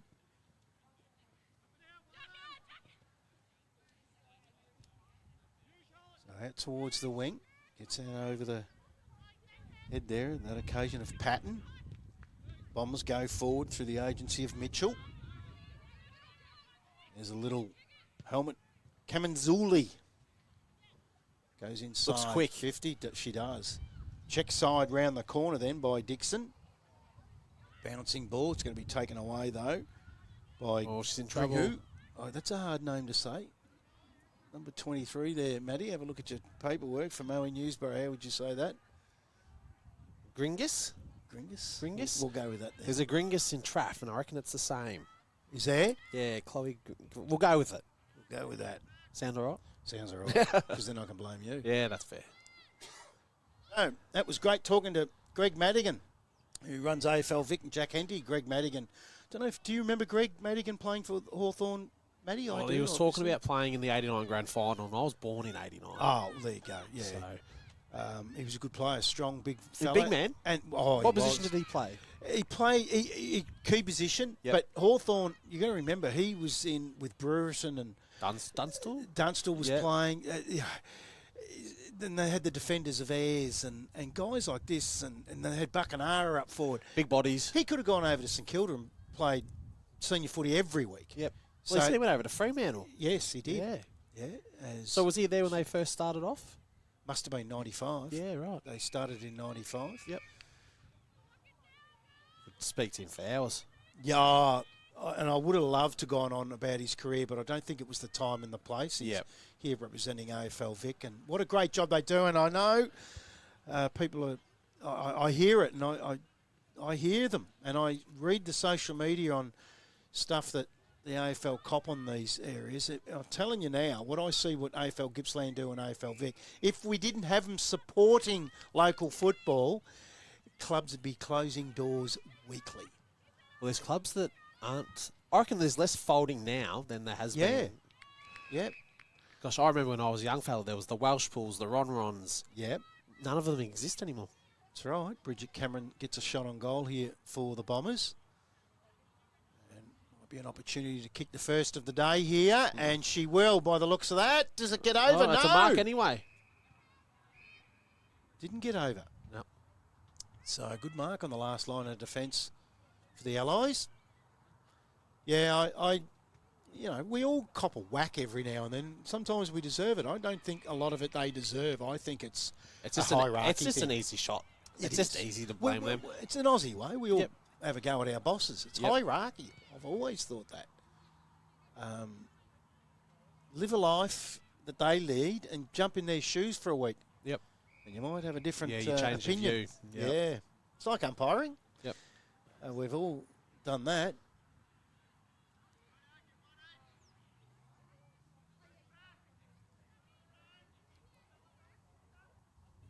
We've been lucky. We've been, and then like today, they don't have to come in here and sit and have a chat to a couple of mug punters like you and I. Exactly.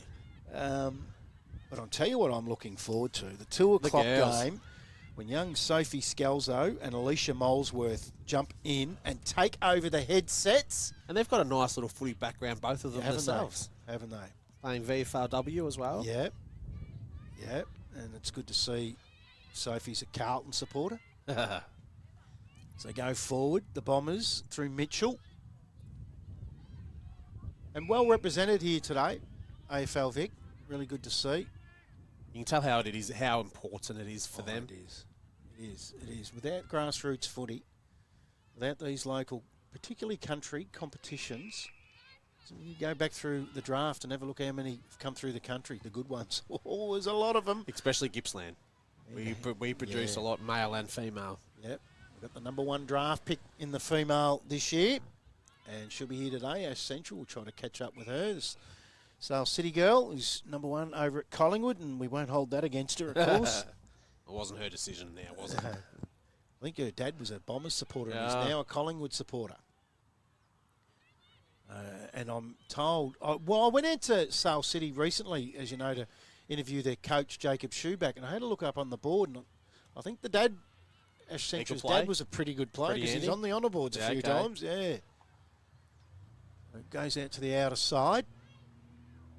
And these days like this are fantastic, Matty. Yep.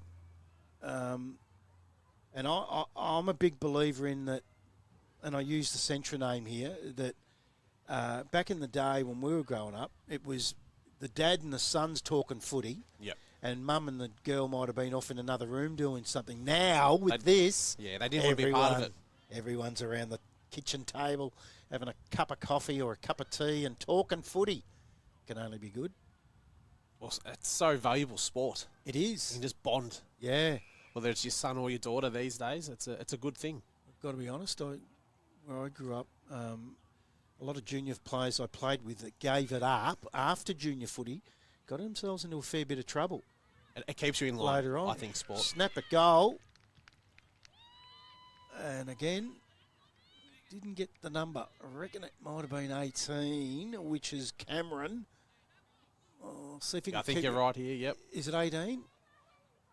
Yep. Yeah. Lovely snap. Bridget Cameron gets the first of the day for the Bombers. They go on to 117. They lead the Moe Newborough Allies. Here we have on, Gets just on the the other score ground. On the other ground with Mickey Robinson out there. So that's the Bulldogs playing over there at the moment. In fact, Looks like Lindenau South. it's Nunagoon, Lindenau South, sorry, out there. And they've got the Drouin. Drouin, jump, yeah, because they've amalgamated. That's right. Yeah. So back here. So we'll be doing that throughout the afternoon as we'll have a roving camera operator out everywhere amongst, as you've seen earlier, he was out over with the kids having a go at the handball targets. It's a real, and they call it the Festival of Footy, and it is. What a festival day. Yep. Fantastic. Great crowd.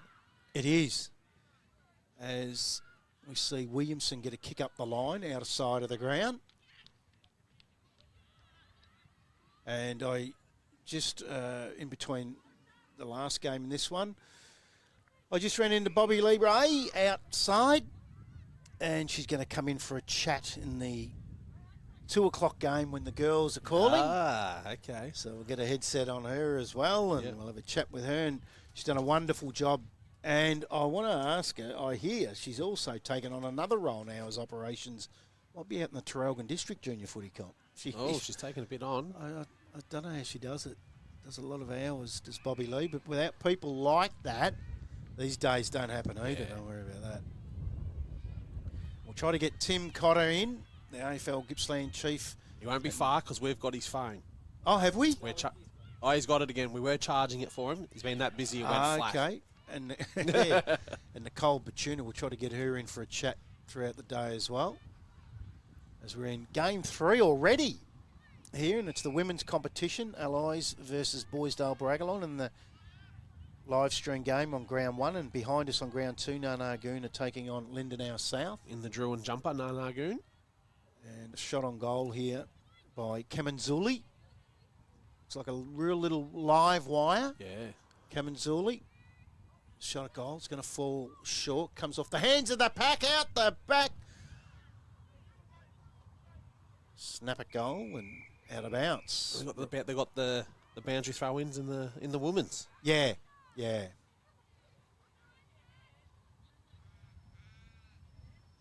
A couple more games, under 16 Southwest after this one, and an under 18 Division 2 game to finish off. And we'll see if we can get some more commentators and give them a crack at doing it. And the girls were really looking forward to it. They weren't that... They were a bit iffy at the start, but they've come in here and they got pretty damn comfortable. I think we're going to lose our job. Well, I think you're right. Yeah. We took the headset off them and they were excited Yeah. to call it. Don't worry about that. So look forward to that. Good to get some girls involved in commentary, and here at Sports Stream Live we love to encourage it, and we'll help anyone that wants to have a go at it through some training, whether that's in camera operations, pushing the buttons like our good man here on the right, Stefan Gregory, or putting the headset on. We're going to go and have a coffee and a break. Yep. Good coffee here. Just get in contact with us, Brad at sportstreamlive.com.au. As showing some pace there is Destiny Norman for the Allies. Goes inside 50. She nearly, Yes, I was with you. I thought nearly was going to be holding the ball against the Bombers. So it's still inside. There's Norman in there again for the Allies. And we'll have a ball up. Now, we had a game last year in this competition where it was umpired by all females. Yes. So I'm sure that'll happen again today. And keeping in line with that, our cameraman on this one is a female, Emily Robinson. So we're doing our bit. There's Steve Esler out there. Steve Esler, we're going to get him for a chat. There's Norman again getting a kick inside, and there's going to get a shot on goal here through Cassie Davis. Yeah, we're going to try to get Steve in for a chat. We might try to get one of the female umpires. It'd be good, being the Festival of Female Footy. As Davis comes in for a shot on goal. Looks good. Gets the first one for the day for the Allies. So it's only a point in this one. Here we see it again.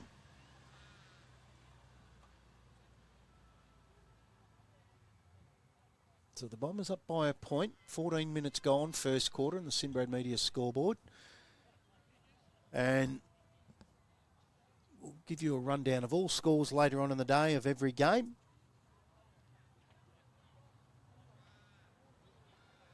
All back in the middle. Zane McCall in the ruck here. He's got a real height advantage and uses it on that occasion. A big punch forward for the Bombers. I go inside 50 through Johnson. Comes out to Jackie Edwards. Feeds it back. Allies able to get a clearing kick off the ground there and further tapped on, but it's going to be cut off by Mitchell. To kick around the body. High ball. She was looking on that occasion for Cameron, who kicked the goal earlier. Allies will clear up the wing. Sports Stream Live broadcast side of the ground. And again, it's Mitchell. She's had a fair bit of the footy in this first quarter Yeah. for the Bombers. It's And quarter time. That is quarter time. And Newborough Allies on 1 straight 6, and they trail by just the solitary point to the Boisdale Briagalong Bombers, 1-1-7. So it's a point game in it. And we might take a quick break. When we come back from that, we'll have the second quarter here, and we'll have some scores from the game behind us between Nunargoon and Lindenau South. And we might even have our roving cameraman out and about. It is 1 point to the Bombers.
Sorry about that. We just had some technical difficulties. And we're back We are back. now. And I've just got to make sure we're up to date with the score right now. We've got 2-3 to 1-6, spot on. So that's all good. So we should be fine now as the Allies. Second quarter, 8.5 gone, and it's 9-point lead to the Bombers. And they'll get a shot at goal here again too. And it'll be Chelsea Wayne that'll have this shot at goal. If I see another Wasp here at Yinnar today, I'll spew up. Is that you, Terry Walls? Still inside, defensive 50 for the Allies. They go to ground. We'll get a stoppage here. Oh, no, I thought she played a high free then. She put one arm up before the other She one. did. Yes, I've seen it.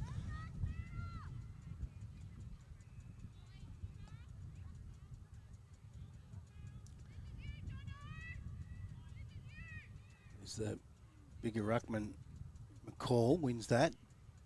Ruckwoman. Still inside defensive 50, and the Bombers get a mark here inside 50, and it'll be Bridie Williamson that'll get a shot on goal. She's going to lay this up. Oh, good bump. Collision in the end. I hope both girls are okay there. Snap around the body. One is down. By Elson, and she misses to the left.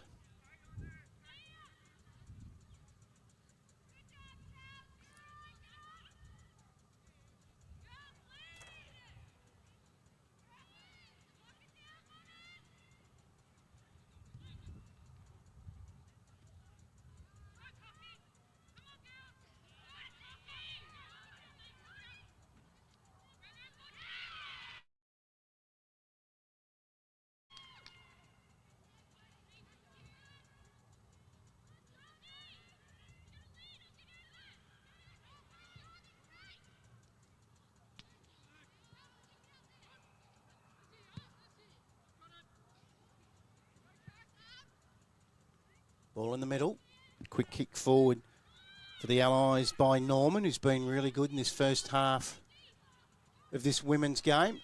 Taken away by Jackie Edwards. Gets a handball over the top. Quick kick forward now from Herdman. Ball on that outer side of the ground. Ponytail Central over there, Matty. Yes, as we keep saying.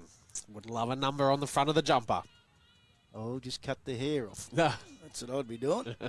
Free kick to Rosado, the captain of the Allies. Out of side, goes up the line. Good mark.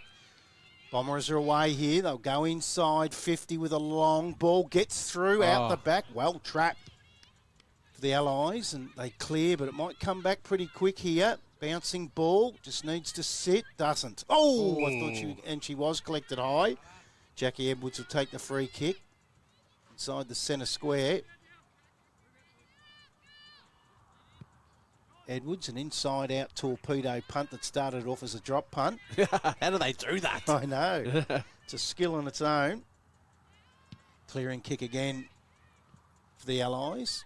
Bouncing ball. Murray's there. She overruns it. Toe poked out to Jackie Edwards, who gets a kick up towards 50 again. Everyone went past the footy then. Umpire's pulled a free kick and it'll go to the Allies.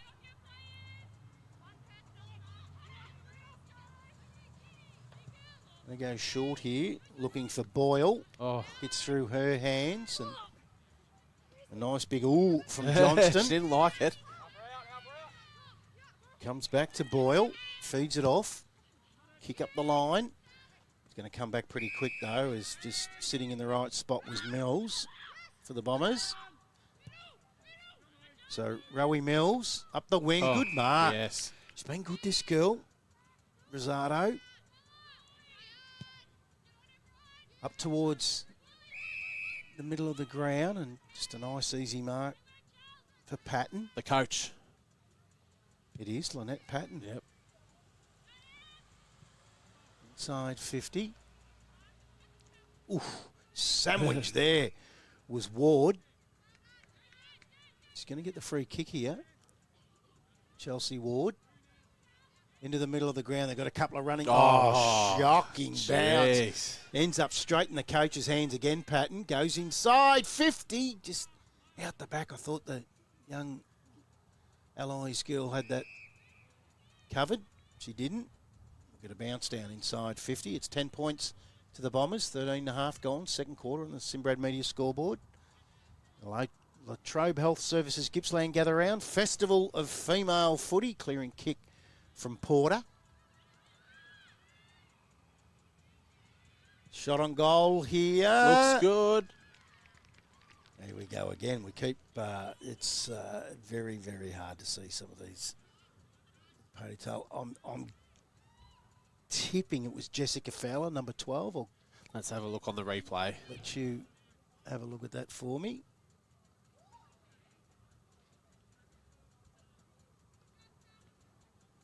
Yes, you're correct. It was. It was. Lux of Fortune. Yeah, good guess. Good or guess. Oh, I thought could see the 2. I seen the 2 and I took a Yeah. guess that it was 12. Could have been 32 or 22. Yeah. But back in the middle, Patton wins the ruck. I'll tell you what, these Newborough girls are taking it right up to Boisdale. They are. They've been one of the strongest sides for quite a while. Johnston's handball's intercepted by Patton. She's been good to coach. Another clearing kick inside their 50. Gets to the crumb. Going to come back into the middle of the ground. There's Patton again. She just plays that quarterback role Yep. once she clears it inside their 50. And that is half time. And it's only a 4-point ball game now. And they are 2 straight 12. The Newborough Allies and Boisdale Briagalong 2-4-16. So half time here in the women's game.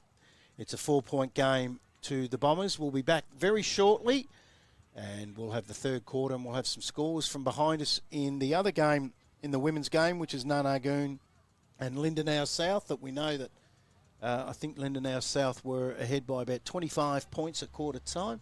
So we'll see where that's at. It is the Boisdale Briagalong Bombers by 4 points.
Welcome back to the Yinnar Recreation Reserve, where we're just about to get underway for the third quarter here between the Allies and Boisdale Briagalong, where it's a close one.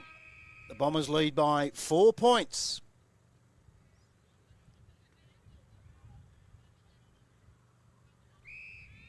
What's that? Stoppage after I was literally about to stoppage say that standard we talk about. every week. Yeah. And Doesn't matter if it's men or women. no, It's and the same. see, just then, McCall gives a big clearing punch. Yep. And same with any ruckman. Why don't they do that first one? They don't do it the first one, then they do it the second one. Patton, been good. Good coach. Good tackle from Big McCall. It's a good matchup It is, isn't it? between Patton and McCall. Yeah, I know I've said this before, but you can have the ruck duties on your own. Some of the ruckmen I've played with, the state of their shins and their thighs. Well, I went the other way as a player. I started forward and finished as a ruck. Oh, no, you can. That's the not, worst. That's worse. It's terrible. Oh, it's great being 4'3" sometimes. Yeah. Getting into bed's great. Yeah, I struggled to get into bed. Sitting in a car's great. Yes. Sitting in here is great. Yes. There's not too many other advantages to this squad, but they'll never use you as a ruckman. No. Bounce down. So 4-point game, and you said last quarter that you're very happy with the Allies, the way they've gone so far. If you're Patton, you'd be very happy where they're at. Good use of the body, and she's worked that out well, Yep. Patton, on the much bigger McCall, using the body. Oh, good mark. Up at centre half forward. Umpire calls it a play on now. It was Hancock, the nickname Cocky, the captain for the Bombers. Do you see that? We've got a few nicknames, Yes, which is good to see. it is. Turnover. Pickers for Maria Pickering. Now, what do you reckon, without looking at your paperwork, what do you reckon the nickname is of Laura Johnson? Good old Aussie John. Jono. Very original. I love Jono, and I love Ashley Chester's nickname for the Bombers, Brazzy. Yeah, I like it. I like it. Even, was it Pickering? Pickers. Pickers is a beauty. Yeah. Ball up, out of side. Both ruckmen miss it, and Patton gets it and clears it up the wing. Tapped on, really well done by the Bombers then. That was Bruzzy. Oh, I reckon she might have missed her foot there. Norman. Free kick will go to the Bombers.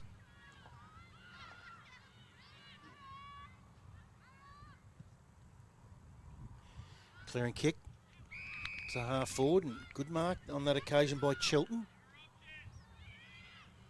Right at centre half forward. Long way from home there. Looking to lay up. Left footer goes close to the man on the mark. I reckon It worked. Oh, I thought she got a touch on it, but obviously not. The mark's been taken by Cameron. Cameron now. Oh, open Around the goal back. square. Gets out the back, but sits up. Coming through there was little... I've lost her name. Kamanzuli. The helmet. There's Patton again. Nearly best on ground. Yeah. Kicks in towards the centre. And this girl's been good for the Bombers too. Mitchell. Maddie Mitchell. Nice long kick inside 50. Patton goes back. Gets out over her head. She's going to end up with it though. And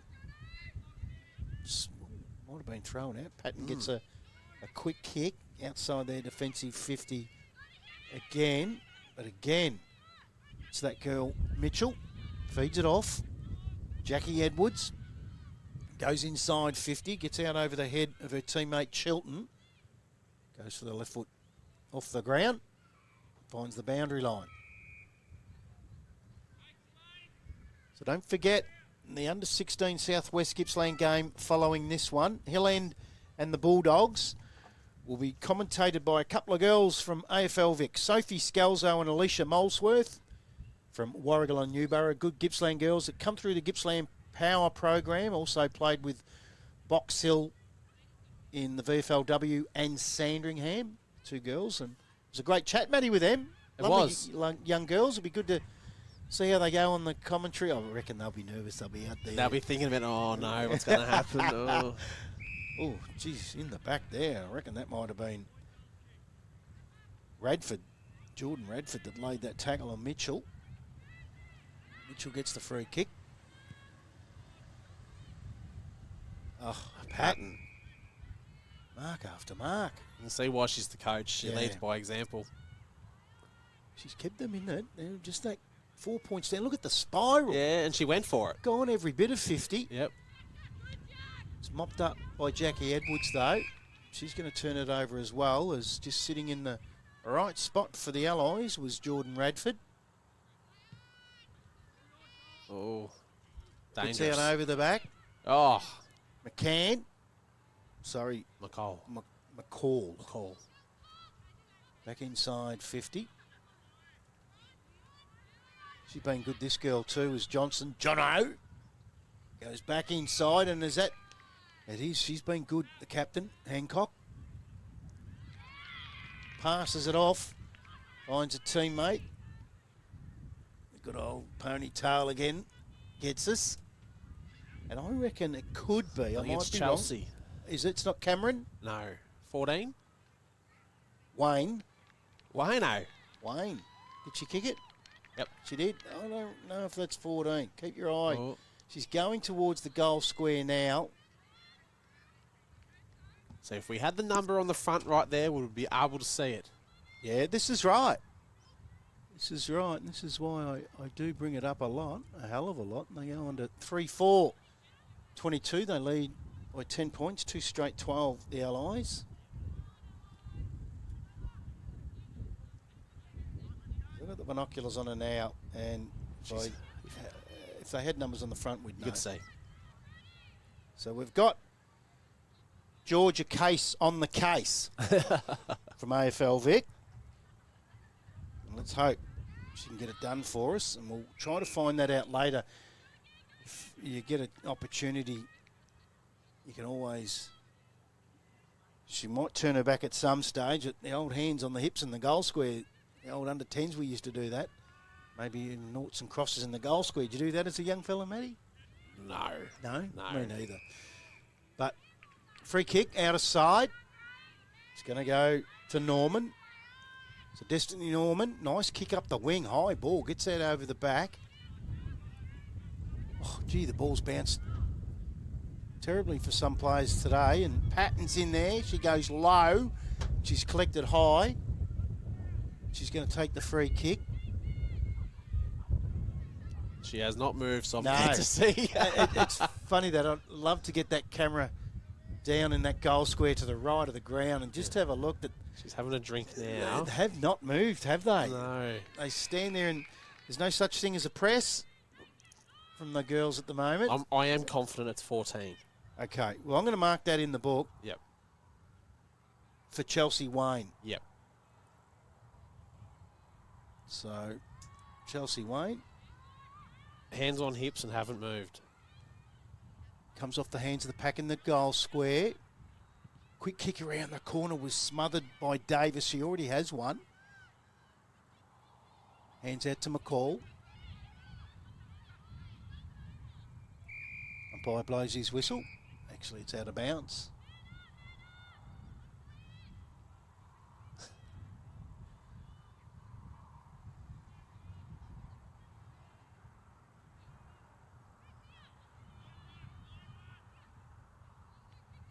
Quick kick out from Patton out of the ruck, but she's put that on the full. Free kick will go to the Bombers. We've gone nearly 9 minutes into this third quarter. They lead by 10 points, the Bombers, 3-4-22. The Allies at 2 straight 12.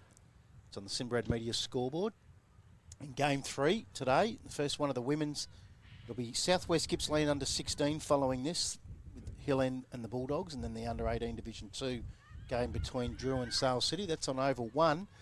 And Nanagoon are playing Lindenau South in the women's on Oval 2 behind us. And the Southwest under 16s will be Sea Eagles and Nanagoon, followed by Nanagoon and Woodside in the under 18 Division 2 top of the table clash. Still inside forward 50 for the Allies. Quick handball out. Umpire's pulled a free kick. It's going to go to the Allies. There's a trip inside 50. So get another opportunity here. Another player that's played quite well today, Ellie Boyle. Still a fair kick. It is. It is a fair kick. Expected to make that distance. Bad. Point of Oh, she's got square. Good mark. And I reckon that might be Cassie Cassie Davis that's already got one. Yeah. So an opportunity to keep them Good inside touch. a goal. Yeah. And she does. That's a beautiful kick. Good balance. Yep. Nice style.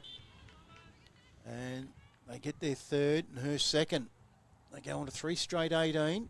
Trail the Bombers 3-4-22. 10.5 gone. Third quarter. Sinbrad Media scoreboard. As we see here, that was the trip to Boyle. And well done by Cassie Davis, getting her second for the afternoon.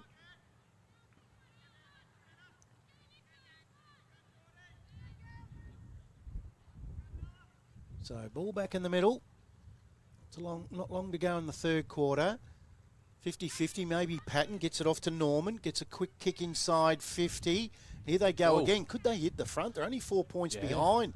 They've Dominating really played play. good footy. They are. Here's another opportunity. Oh. Gets to the front. Where's your Eddie Betts? Tap forward. Well done on that occasion by Jackie Edwards, who's been really good for the Bombers. And so is this girl Boyle for the Allies. And here's another opportunity. As Boyle got her foot to the ball and holding the front spot, just enables to take the mark. And this time Taylor it's Dow. Kayla Thorburn. No, Taylor Dow? 38? I had 30, so you might be right. I'm older eyes. Oh, it's a nice kick. I might. Great distance. Yeah, it was 38, you're right. Dow. So behind. That's their first blemish for the afternoon for the Allies. 3-1. Could have taken the lead. Yeah, 3 points in it now.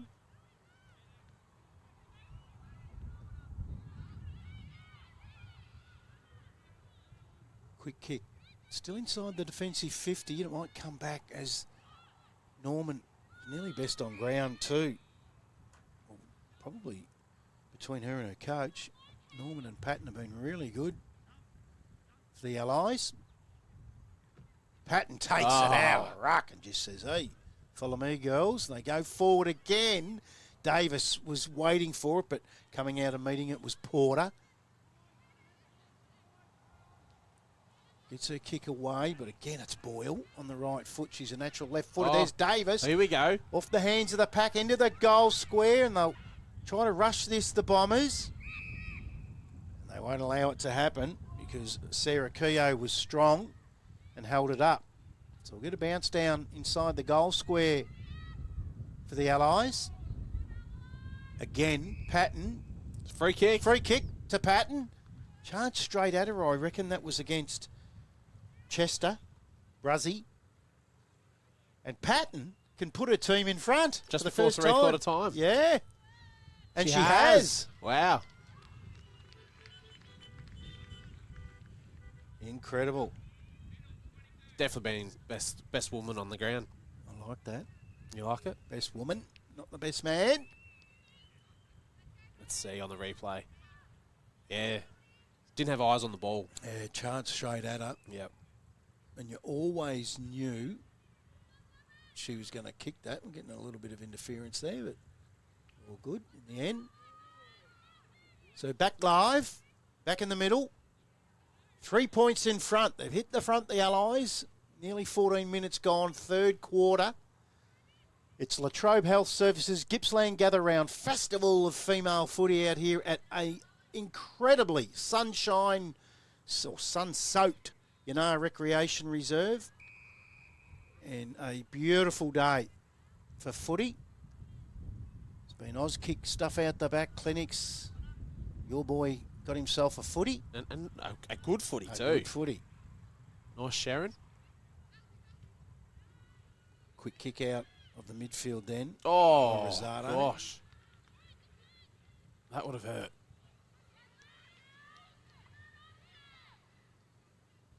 The Allies have really just taken control here. Yeah, they can't touch the footy. The Boisdale Briagalong girls. So Jordan Radford sends him inside 50 again. Bounces back outside. Norman, nice and low, comes up with it. The umpire says, I'll bounce that down. Nearly three-quarter time. And that is three-quarter time, and they are in front. The Allies, 4-1, 25. After being behind most of the day, and 3-4, 22 are the Bombers. So after being a point down at quarter time, 4 points down at half time, they hold a 3-point lead at three-quarter time. In the women's, Latrobe Health Services Gippsland Gather Round Festival of Female Footy. It is the Allies by 3 points.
Welcome back to the Yinnar Recreation Reserve for the Latrobe Health Services Gippsland Gather Round Festival of Female Footy.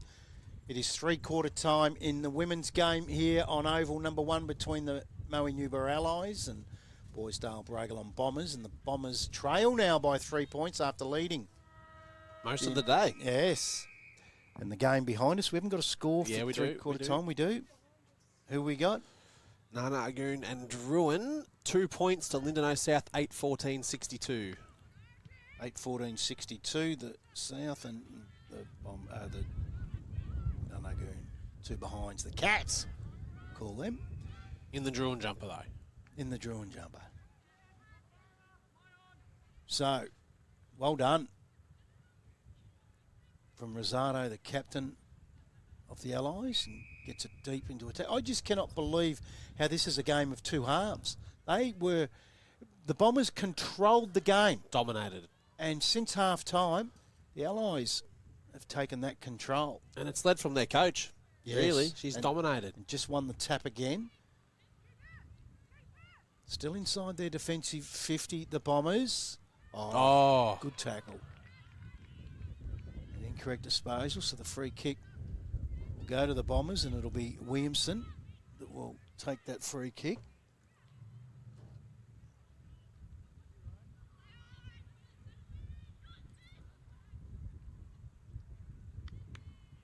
Laying the tackle then was Jordan Radford on Mitchell. Ball spills free out the back. Quick hands out on the outside. Pickering cleans up. There's McCall. Leaves it for a teammate. I reckon there might be 2 17s out there. There is. How do you like that? Oh, no, there's not. Sorry. Your eyes playing funny buggers? Yeah, that was Pickering. There's a 17 for Newborough that's not listed. Oh. And, yes. Yeah, there is, just here on her hands and knees. We'll have a check on Play HQ.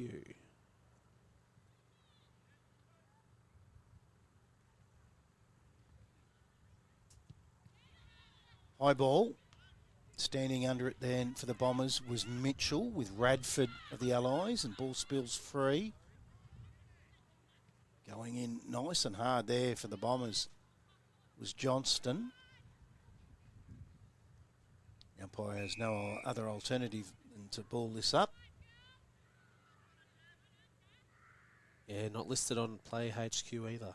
Okay. She's had a lot of it too, playing in defence. Oh, tackle without the ball. On that occasion was Big McCall from Patton. So McCall will take the free kick for the Bombers. He's close to the woman on the mark. I'm learning. Oh, good mark. Yes, good mark. Stood under it. Jackie Edwards, real courageous stuff.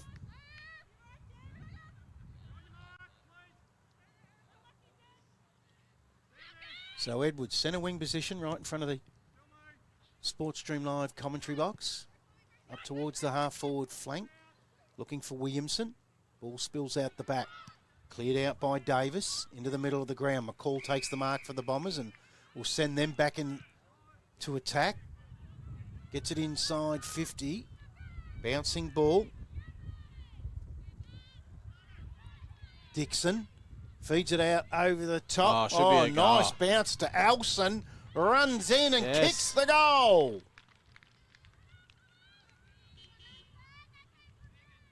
Retake the lead. 3 minutes in.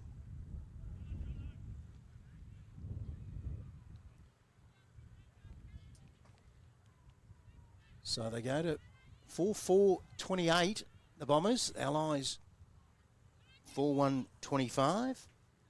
Elson gets her first for the afternoon.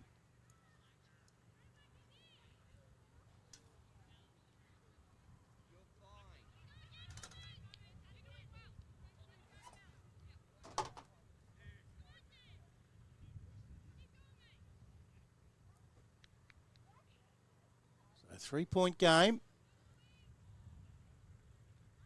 McCall.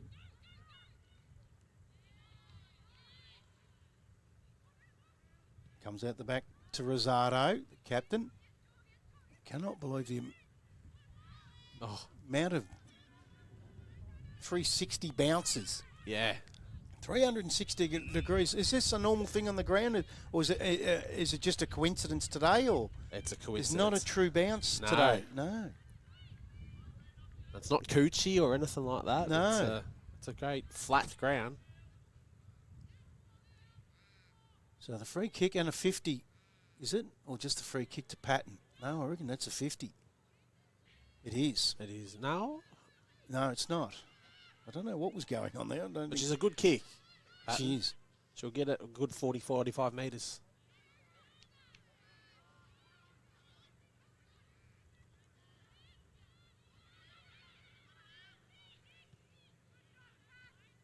Take it outside defensive 50. Oh. Boys said high.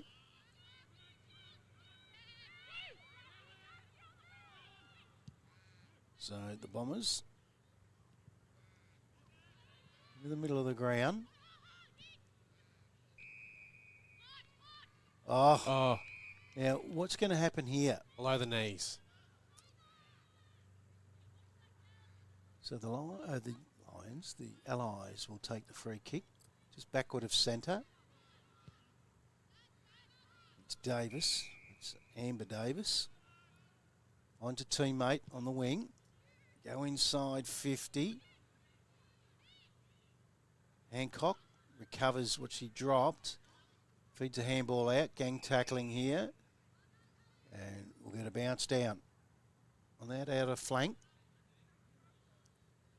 So right here at this stoppage, you have that line in the middle that you speak of, Matty, would clear that up. Yep, you'd Because lose. so many players, a good 10. Yeah, a good 8 to 10 players would come Yeah. back.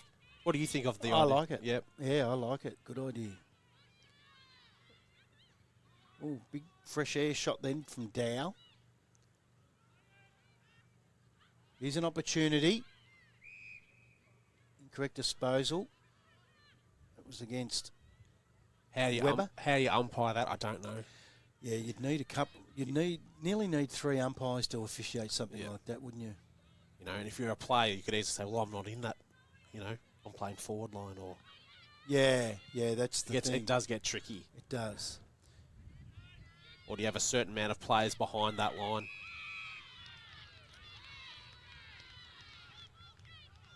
So, incorrect disposal. A free kick will go to Kamanzuli on centre wing position.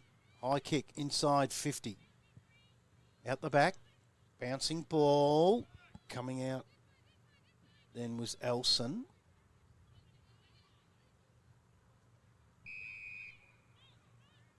Those jumpers, there is a little bit of a clash at times. Yeah. You look and you go, there's 2 players wrestling against each other. But they're Luckily, not. it's not a night game. It would be a disaster. Yeah. Yes, wet and Yeah.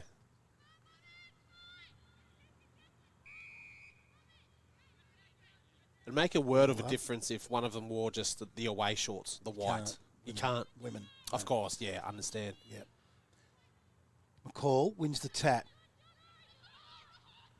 Comes out towards Johnston. Umpire blows the whistle. Johnston's going to get a free kick and a shot on goal here. Tough kick. Having said that, what you said about the white shorts, I'm sure one of these teams wore white shorts earlier. I might be wrong. One of those earlier games. Anyway. Yeah, you might be right. Johnson in the left forward pocket. Have a shot on goal from 25 metres out. Tough angle. Going to take a really good kick On from the there. drop punt too. Oh, Did it hit the base of the post? No. Went through for a behind.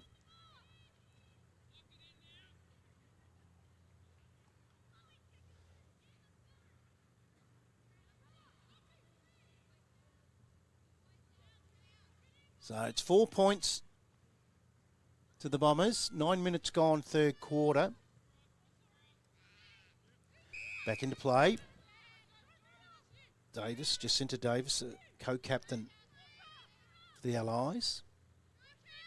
Sits it up, gets it out over the head of Jordan Radford. She might have given a bit of a backhand. yeah, and she gave her one too.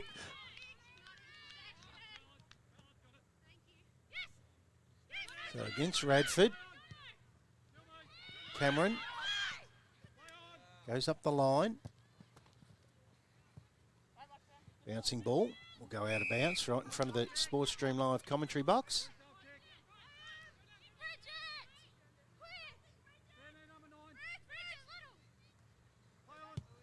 Again, it's Cameron.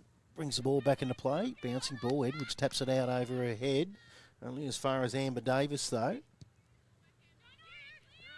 Quick kick back off. Well Great done. mark by Jordan Radford. Might be a contender for the Latrobe Health Services Mark of the Day. Oh.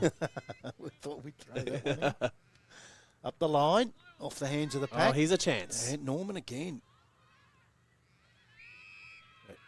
Mopped up. So the Bombers will bring this side out. And there's a girl cramping here in front of us, I think. Warm day. McCall feeds it off to the outside running teammate who go up towards the arc, holding the front spot. Good mark for the Allies. Nice long kick on that occasion from, what did we say? Gringus. Is that what you went with before? Gringus? Gringus. Coming across and defending that really well was Hancock for the Bombers.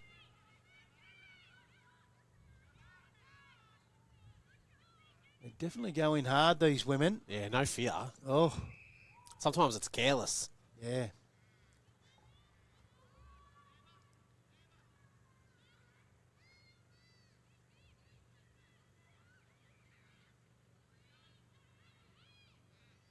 We spoke to the young girls before that will be coming in shortly to call the next game. It was funny, they didn't know who Dermot Burton was, and then off air, when Greg Madigan comes in with Jack Henty, he's got a photo on his phone of Dermot Burton he ran into last week at a gelati van getting an ice He looked cream. pretty happy with himself He too, Derm, didn't he? did.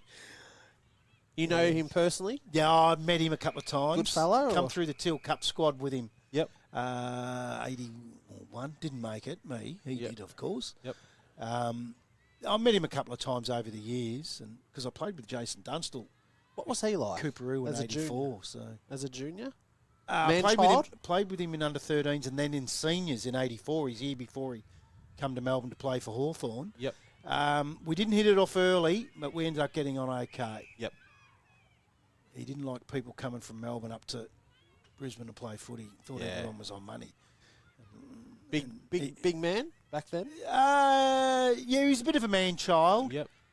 He always had that 5 metres. It was incredibly quick. He was very quick, wasn't he? Yeah, over the 5 metres. And he was a dead-eye kick for goal. And Yep. we'd knock off training as Norman takes it away for the Allies and finds a teammate under the box. He'd be out for an hour after training. Oh, so he did a lot of practice. Yeah, which transferred into his... Yep. It's quite legendary, though. He'd sit out there at Hawthorn at Glenferrie Oval.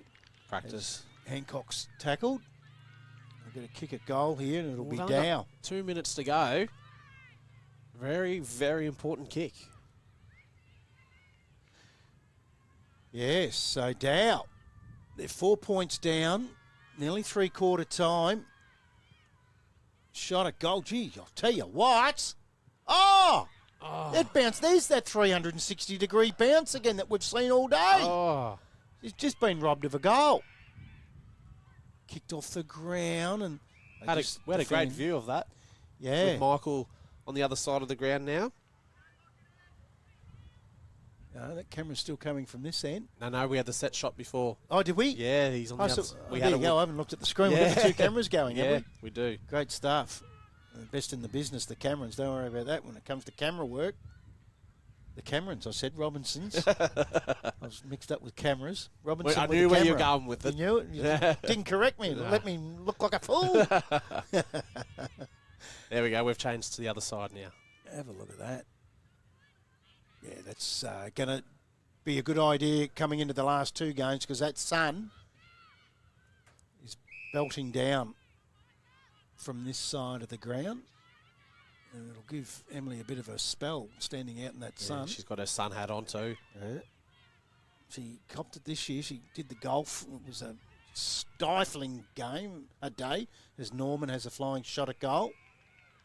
And defensive mark for the Bombers. Stifling hot at the Drouin Country Club Day. Oh, don't remind me of that day. At Bainbridge, wasn't it hot? Oh, I was crook as crook. You were, No, that's I was. right. Oh, that's right, you were too. Yes. But, yeah, very hot day. Up on a bit of scaffolding, All day. closer to the sun she was. Oh. And, of course, Mickey was as well. Oh. And that is the three-quarter time siren. And it's a 4-point game. Norman's going to have a shot at goal here on the siren. This is the full-time siren. Is it? Yes. Oh, we've got quarter three up there on the... This is to win the game. Wow, this changes the whole complexity of what we're talking about. Yeah. Get a bit of energy in the voice. It's a long way, but They're it's 4 points down, and Norman has a shot at goal and gets nowhere near it. So the Allies, it is too. My paperwork tells me that, and I didn't put the head down. The Allies, 4-1-25. They didn't score in that last quarter, so the Bombers defended stoutly, didn't they? And they added 1-1 and have run out 4-point winners, 4-5-29. They're in front most of the day. And they've run out 4-point winners in the Latrobe Health Services Gippsland Gather Round Festival of Female Footy women's match. And we'll take a quick break, and we're going to have some newbies in the seat when we come back for the Under-16 Southwest Gippsland match between Hill End and the Bulldogs, and Hill End are currently sitting 6th, the Bulldogs 3rd, and it's Sophie Scalzo and Alicia Molesworth from AFL Vic. And in that game, it was Boisdale Briagalong by 4 points, 4-5-29 to the Newborough Allies, 4-1-25. We'll be back very shortly.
That's live.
Hello everyone, this is Alicia Molesworth. I am here alongside with Sophie Scalzo and Bobby Lee. We will be commentating the first quarter of the Hillen v Bulldogs under 16 match. So,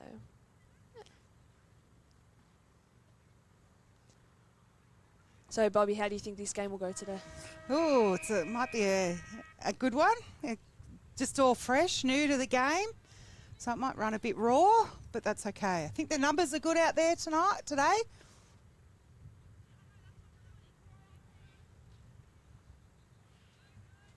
Now, Bobby, I have a question to ask.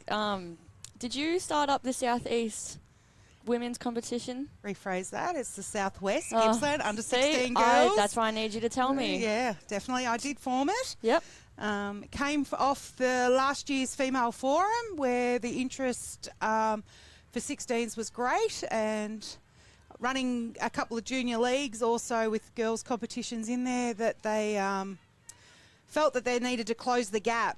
So not being such a 4-year gap, bring in the 2-year gap. Lovely. And what I guess motivated you to want to put that forward? It's just seeing under 14 girls and not seeing another gap for them to go, or they're dropping out of the game where they shouldn't be dropping out of the game because they still have the love for it, but they didn't feel like they wanted to play with a 4-year gap, and a little bit timid to the older girls that are in the youth girls. Yep. Lovely.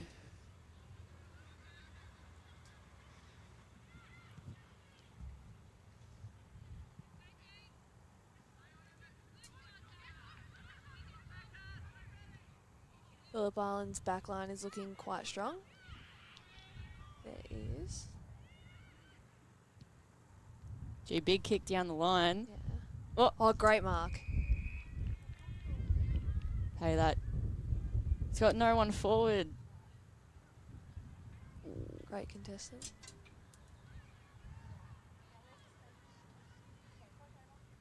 So Hill End's done pretty well out of this because Hill End was late coming into the party of putting a team in. They were. So they started only with probably a handful of girls and probably very grateful, I think, with the 15 they've got out there today. So Good to see them up and going with a goal Great as well. goal. there you go. Named. Wow, Great Phillip goal. Island. 36 from Phillip Island. Jasmine.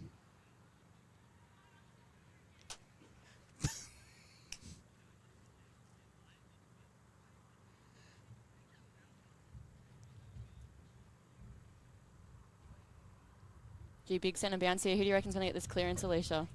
Phil Barn. You reckon? Oh, Hill End Hill got End got it.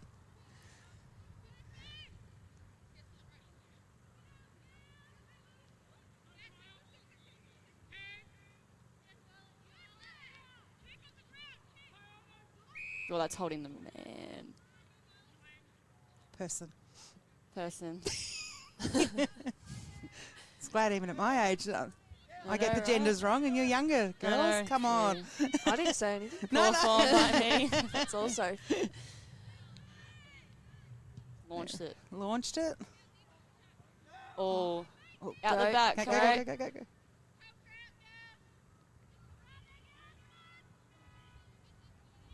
great pick What are you up. going to do? What is Hilling going to do? Oh, Oh, that's great tackle. Doggy's got to get a move on here.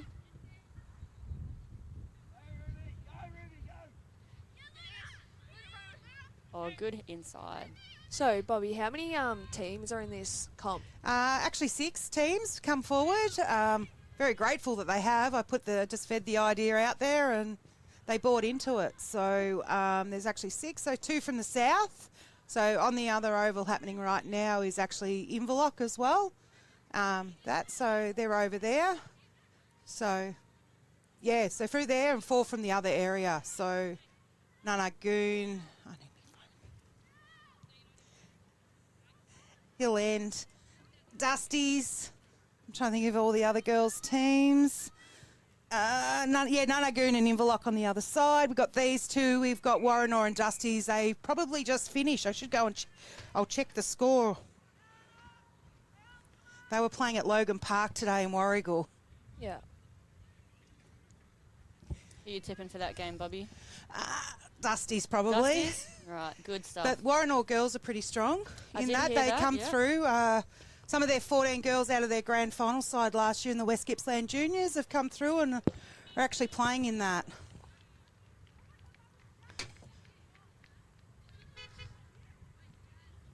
So is that another goal? So or that was a point. Oh, goal.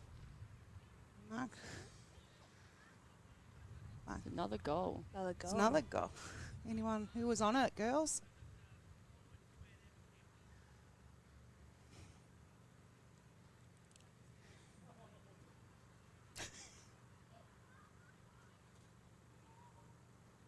Put the results in.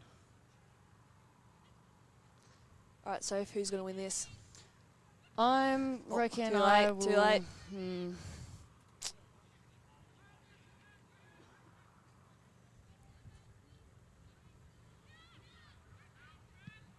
It's pretty even contest, Great I reckon. kick. What do you Oh. think? Yeah, Wrong absolutely. Yeah. person, though.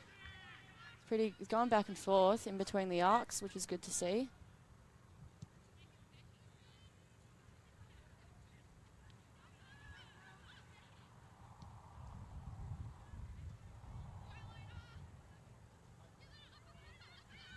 Quiet, girls.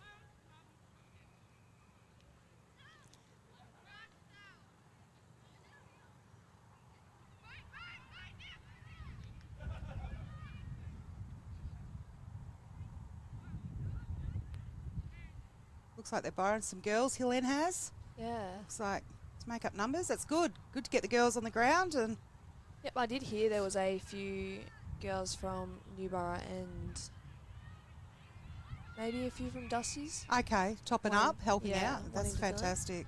Yeah. Good for the girls to get a full game, like full ground, like full teams going on. So the under 16 girls only play 16 aside, like the AFLW. that was another rule that they brought in different than the youth girls ruling of Yeah. the 18. So that was just something different that they wanted to do. Jeez. Oh, snags. Oh, no snags. I think she gave it pretty obvious she didn't kick it. Number 1, Yeah. Ruby with a miss. That is okay. What's her surname? Ruby. Surname? Kentford. Oh, Ruby okay, Kentford. Down from okay. Phillip Island. Yep. Some of these girls might be also playing All-Stars as well. If they're Oh, yes. under 15s, All-Stars with the AFL with Gippsland League. Lovely. So they're getting a fair bit of game of football into them. Gee, Oh, she's great run. Straight through That the looks like pack.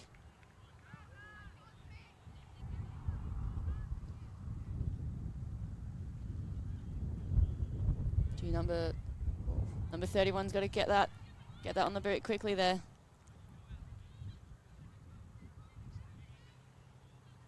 '29 open goal. Number 29. Giselle Smith. Ripper goal. Phillip Island are looking very strong this quarter. I'm liking that 3 goals to zip. Yeah, very accurate on their Very accurate on their behalf. It's good to see that.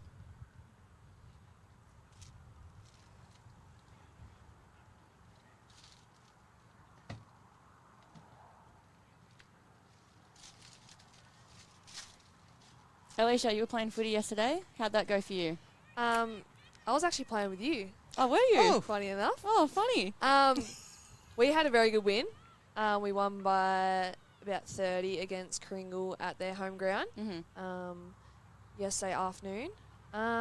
It was a very physical game though. Yes. Very physical. Pulled up sore? Very sore. Yes.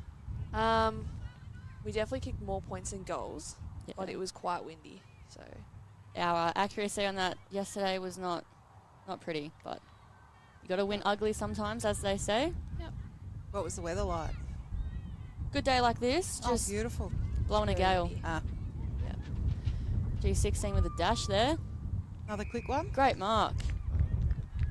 But we're looking to be ready against Mornington next week. We are. Number 15 line up for a goal. Perfect. Slots it. Lily Barrett, the captain. Skip a goal. We love to see a skip a goal.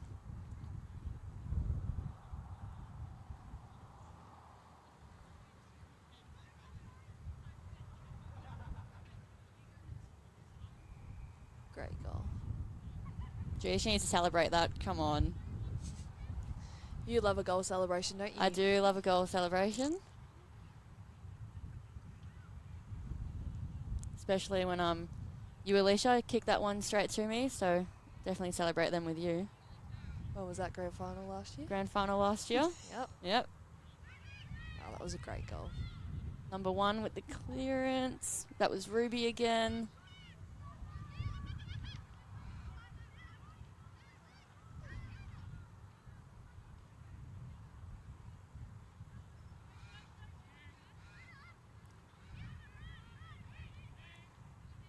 Great handball. 29. 29. That's in. Is it Ruby again, Still in. guys? That was. Ruby's It's a bit of a hot bowl today. It's going back and forth between Phillip Island and Hilland. Hilland can't seem to get the reward today so far.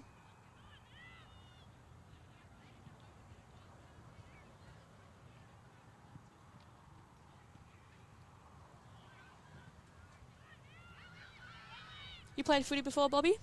No, I never really played the game. I've been heavily involved. I was at Gippsland Power for 18 years as their head trainer and followed a lot of footy there. And Lovely. Yeah, at all levels. I've worked at all levels. I've worked at Melbourne in the AFL at men's awesome. level. I've worked at Collingwood in the very first year of AFLW, and I did all the exhibition games for Western Bulldogs. Oh, so been awesome. around a little bit. Just a little bit. Yeah, so 18 years. Yeah. 1 year less than my age. Absolutely. But that was at Gippsland, but overall been involved in footy for over 30 odd years. Yeah, so lovely. yeah, at all Love different levels. Even worked a little bit at AFL Vic and did some multicultural and Indigenous stuff and enjoyed that space as well. And Yeah, it's awesome. always good to see the boys out there giving a go, and now the girls as well. So That yeah. Ruby Kent, I see.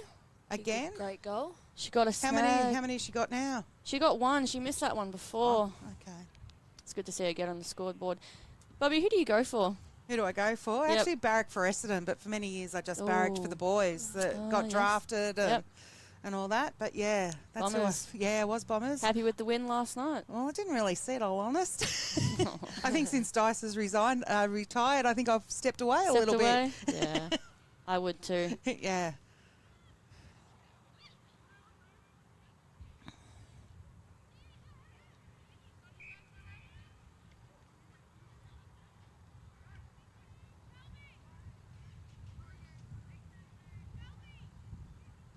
Is that the umpires organising them? Absolutely. Someone's got to do it. Breaking Good off, dash. she's off. Gee, she's on a good bounce. Oh, Take she's a bounce. lost. So she's lost a bounce. Number 40 from Hill End. She's picked it up again. Poor Shelby. She's gone again. Good second effort.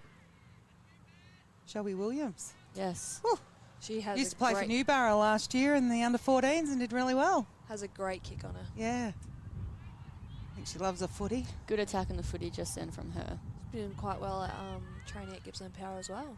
Oh, good. Did very well In the there. 18s? She did a little bit under 18s, but in the under 16 comp, she blitzed it. She did amazing. So she made the score team and everything for that. And for 16s, yeah. yeah. Beautiful. Love it.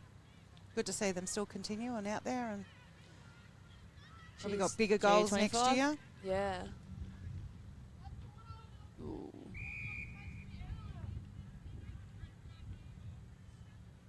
The boundary throw-in by the looks.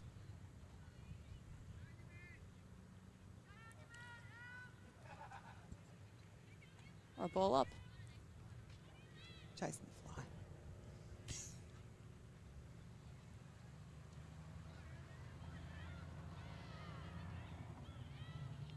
So are the rules any different from the under 16s to the under 18s? Any different? Not really. They're pretty much the same.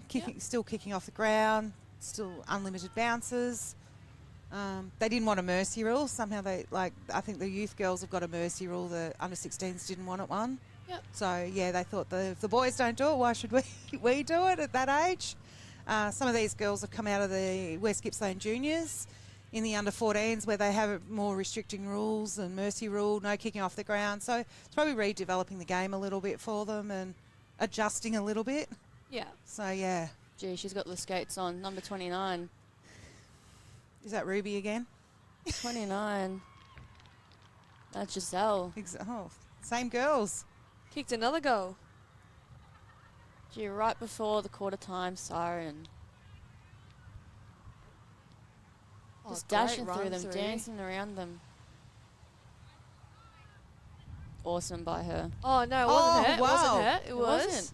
No, it's one out the back. Yeah. Yeah. Not sure who that was. Well, that's us for quarter time. Any feedback, girls, on the game of that quarter? Very strong start from Phillip Island. Hopefully Hillen can get themselves back into it, but overall very impressed by Phillip Island's first quarter. Yep.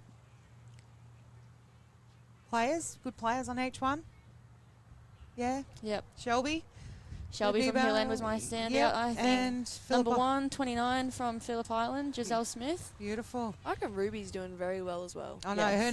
her number kept showing up, didn't it? It did Yeah. keep showing up. Number 1 and number 29 from Phillip Island.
welcome back to the Yinnar Rec Reserve. We're at quarter time.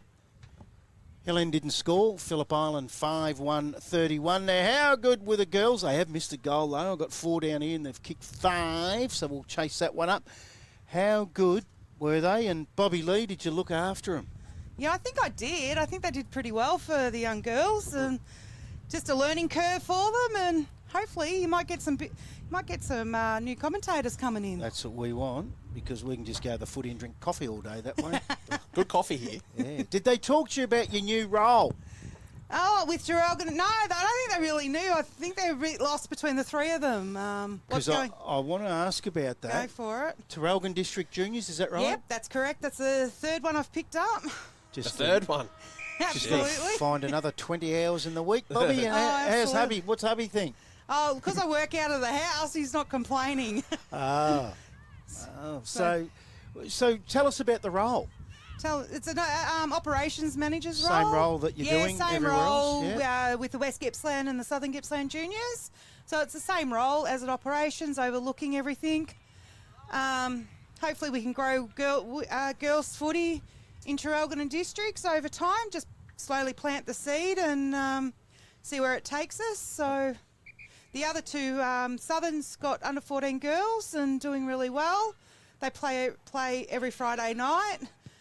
Between 6:30, one game starts at 6:30, one starts at 7, and they rotate it between 4 grounds. Oh, yeah. And they're really enjoying that. The girls are. I'm going to ask a question that's probably simple and stupid, but in that area, because you do some remote areas, Yeah. Terrelgan's a little bit more central, bigger areas. Oh, absolutely. Yeah. Is it not easier? I'm not saying is it easier. Well, I'm hoping it's a little easier in the girls' space to start off, but Southern's taken 2 years. We haven't expanded. We tried to expand in the under 12 girls this year.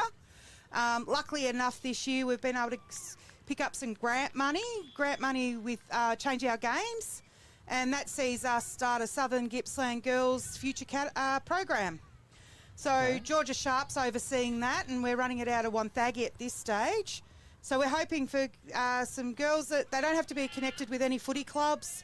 If they've got an interest or a bit of a taste to give a bit of AFL football a go, that's what the future program upholds. And hopefully next year or in due time we can start an under 12 girls competition to start filtering through to the 14 girls and make it a bit stronger. Try to get clubs to buy into it. It's probably our biggest hurdle. But really? Yeah, but we're getting, so... But I'm very grateful for the 4 clubs that we have in Southern that have bought into it, and then putting a lot of time and effort into it. Which is, I don't know. I don't know how you find the time. I know you got the effort. I don't know how you find the time. Interesting. So, with this one, the new one, Hill End, how's that travelling? Because it's people expect sometimes they expect a little bit too much from clubs. Yeah, absolutely they do. Hill End came in late. I think I turned up to a meeting one night, and next minute there was an application sitting there, and I think it was a quick call to you, Brad, to say, hey, look, what are we going to do? And next minute we got them through, and they've had they've started with low numbers, and they're slowly picking each week. I think Al rings and from Hill End, and we get another call to say, hey, we've got a couple more new girls signing, or is there a couple more permits coming through? Seems like Newborough's 14 girls are helping them out a little bit in that space. It's quite remarkable how they can get a side up, because there's nothing there. No. There's a pub. The footy club's the pub, isn't it? It Willow is. Grove. It is. It is. So there's a couple of Phillip Island girls running around out here for Hill End. Oh, absolutely. Which is great. Yeah. That's what it's about. Oh, absolutely it's about that. It's about not having girls on benches and actually girls on ground. And the more game time and ground time these girls get, we're only going to get better in this competition. And this is why the junior space is so important, that we can filter through to these spaces, that we can actually get the girls' footy. And closing the gap too, Brad, is probably important to us, that there's not a 4-year gap, it's only a 2-year gap. Yeah, that's the key, isn't it? Yeah, I'm a strong believer. I don't think we'd let our boys do it, so why should we be letting our girls do it? So, and we want the game to last for longevity. We don't want them to get hurt and never come to the game again. So it's longevity we're looking for. I can tell you in the game behind us, the Sea Eagles, Nanagoon, on oval number 2. The Sea Eagles at quarter time were 2-1-13, and Nanagoon were 1 straight 6. So today, days like this, like a gather round, pretty important. Oh, absolutely. We need to form a profile and promote the game as much as possible in a positive outlook in the area. I think it's just vital, really, because there is space for this, and we need to move over and let the girls take over a little bit. What do you think of the Yinnar setup? Oh, absolutely brilliant to have You're the happy two. with how it's all come out? Absolutely, to have the two grounds so close together and able to keep an eye on everything and see how the girls are performing is amazing. Really, We were just talking about that while you girls did the first quarter out the back. About that, to me, this is the perfect venue for it. Oh, absolutely, yeah.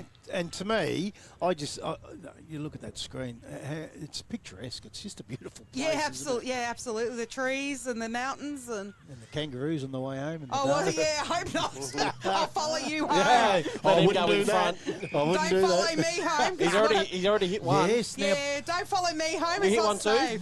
No, car accident. I only head on, yeah. seen that recently, not long after I hit the Yeah, road. roughly 4 weeks. and 4 that- weeks ago, yeah. It was a ride-off, had to be. Yeah, it was an absolute write-off. Terrible. Yeah, head on, and I probably not as bad, but Ali, the girl that Ali, yeah. Ali was in the car that helps me out with my junior leagues, and I think she copped a little bit more of a brunt than I did. And lucky it was good to see her back here with AFL Vic. She works for the participation team, so she was doing her She was bit. here today, Yeah, Ali, she was here today doing her bit as well. So we're slowly getting our feet back in and doing what we love. So I reckon I got out of the hospital, went to bed for a couple of hours, climbed out, and I was still back at it Saturday morning. So it's handy to work from home and your seat's comfortable. Wow. Yeah, I seen the pictures and I thought, wow, how you walked away from that? Yeah, I know, mate, I know. But here to keep pushing this female football space and hopefully in due time we're up and down. Oh, there's a young girl down there. And it's a Phillip Island girl playing for Hill End. Yeah, absolutely. Yeah, she's hurt herself. Oh, it looks like a hammy. No, she's bouncing back. So the Phillip Island side, Bobby, is they were really strong early days in the women's competition, and they sort of veered off a little bit. Did they? And they've come back. Okay, with Phillip Island, with the 16 girls, they've decided their numbers. Like they have 14 girls also in the Southern Gippsland Juniors. They were really going to be keen for 12s, but we didn't get the 12 comp up. So a lot of those girls are filtered through the 14s. And a lot of their girls that played youth girls last year, we noticed that there were a lot of bottom age girls. So they've actually decided to go 16s this year. And hopefully in due time, they'll literally have the 12s, the 14s, the 16s, and back to the 18 girls as well. Okay. So they're going to start feeding back up that way. And there's a lot of girls that are really keen on the island to play the game. So between them and Woodside, they have a lot of travel left. Oh, yeah, absolutely. I think everyone says when you cross the bridge and another 20, 25 to the ground. So got to take my hat off to the girls that are doing that, because it's not as if they're growing up on this and it's new to them. And it's a big day, and the parents. The travel. Yeah, the travel commitment. No. That's right. No, grateful. Yeah, the parents get behind it and they support the girls playing this game as well, and it's great to see that. So right now, everything's looking good for the Southwest Gippsland under 16s? Yeah, we're travelling along nicely. We haven't had we're just going to see how it all went this year. We've been happy with even the low numbers. The girls get out there. If they've got 9 girls, they go out and play AFL 9s. If they've got 14 girls, they go out and play. The whole idea is that no forfeits. No forfeits, no nothing. We just make sure the game happens, and that the girls get the opportunity to kick the ball and get to understand the game as best they can.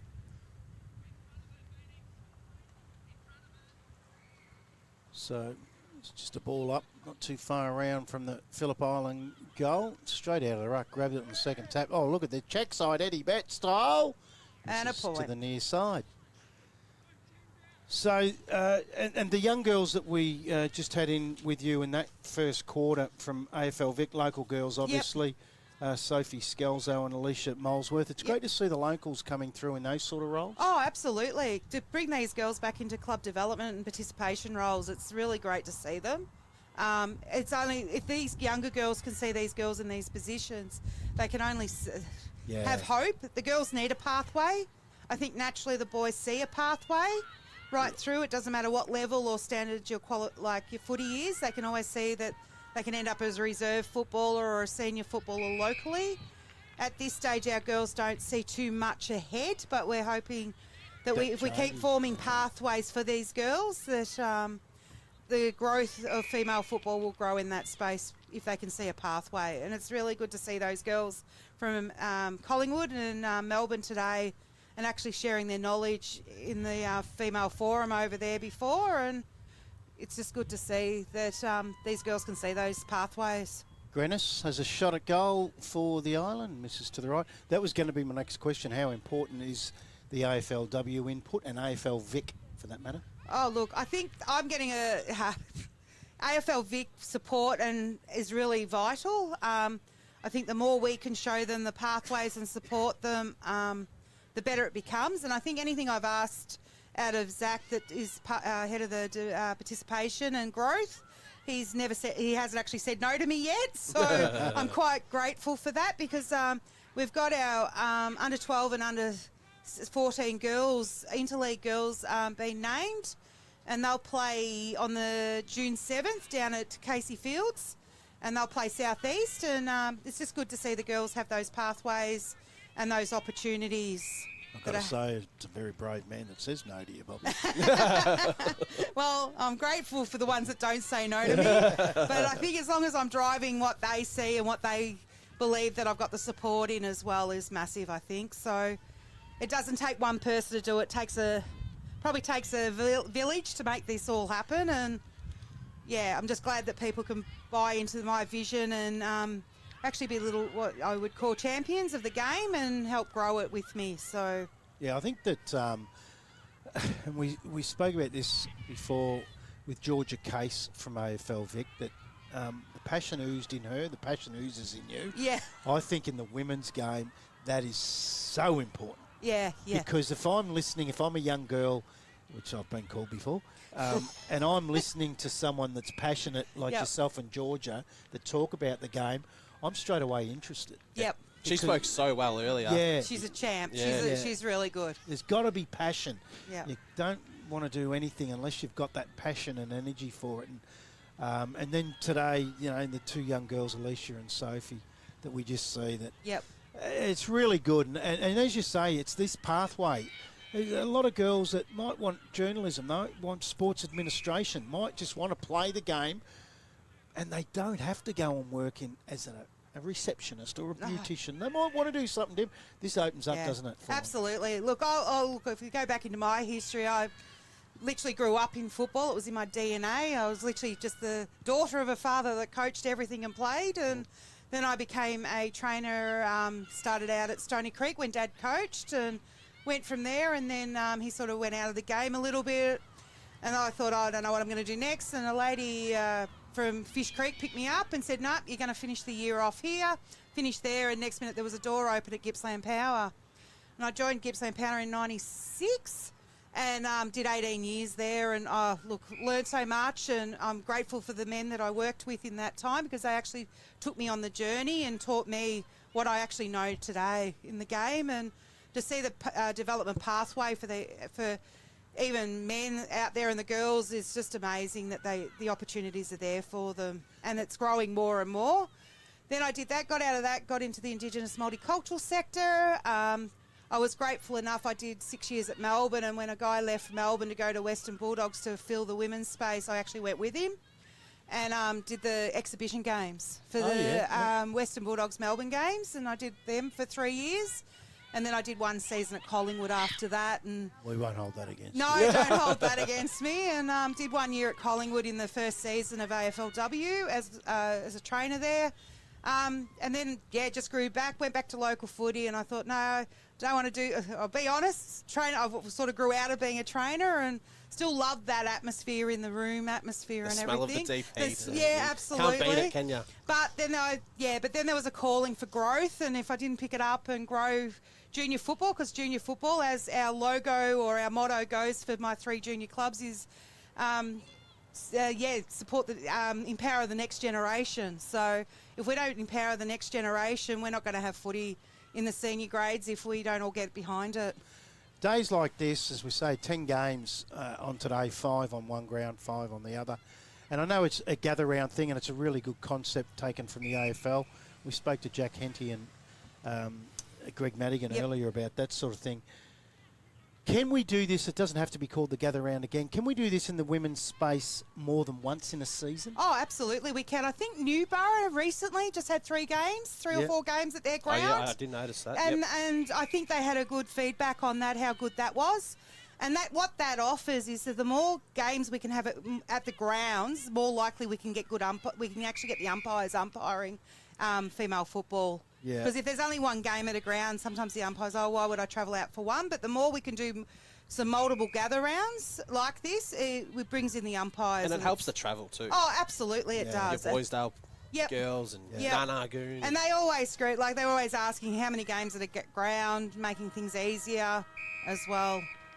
And what about, is there plans in place or the concept of having a women's game as the major game of a night after the men's, so the men's finish at 5 o'clock? I actually like that. I've noticed women's game. I've noticed this with the veterans, actually. Veterans have started They're to hogging this. that space, aren't they? Yeah. Absolutely. I have noticed that.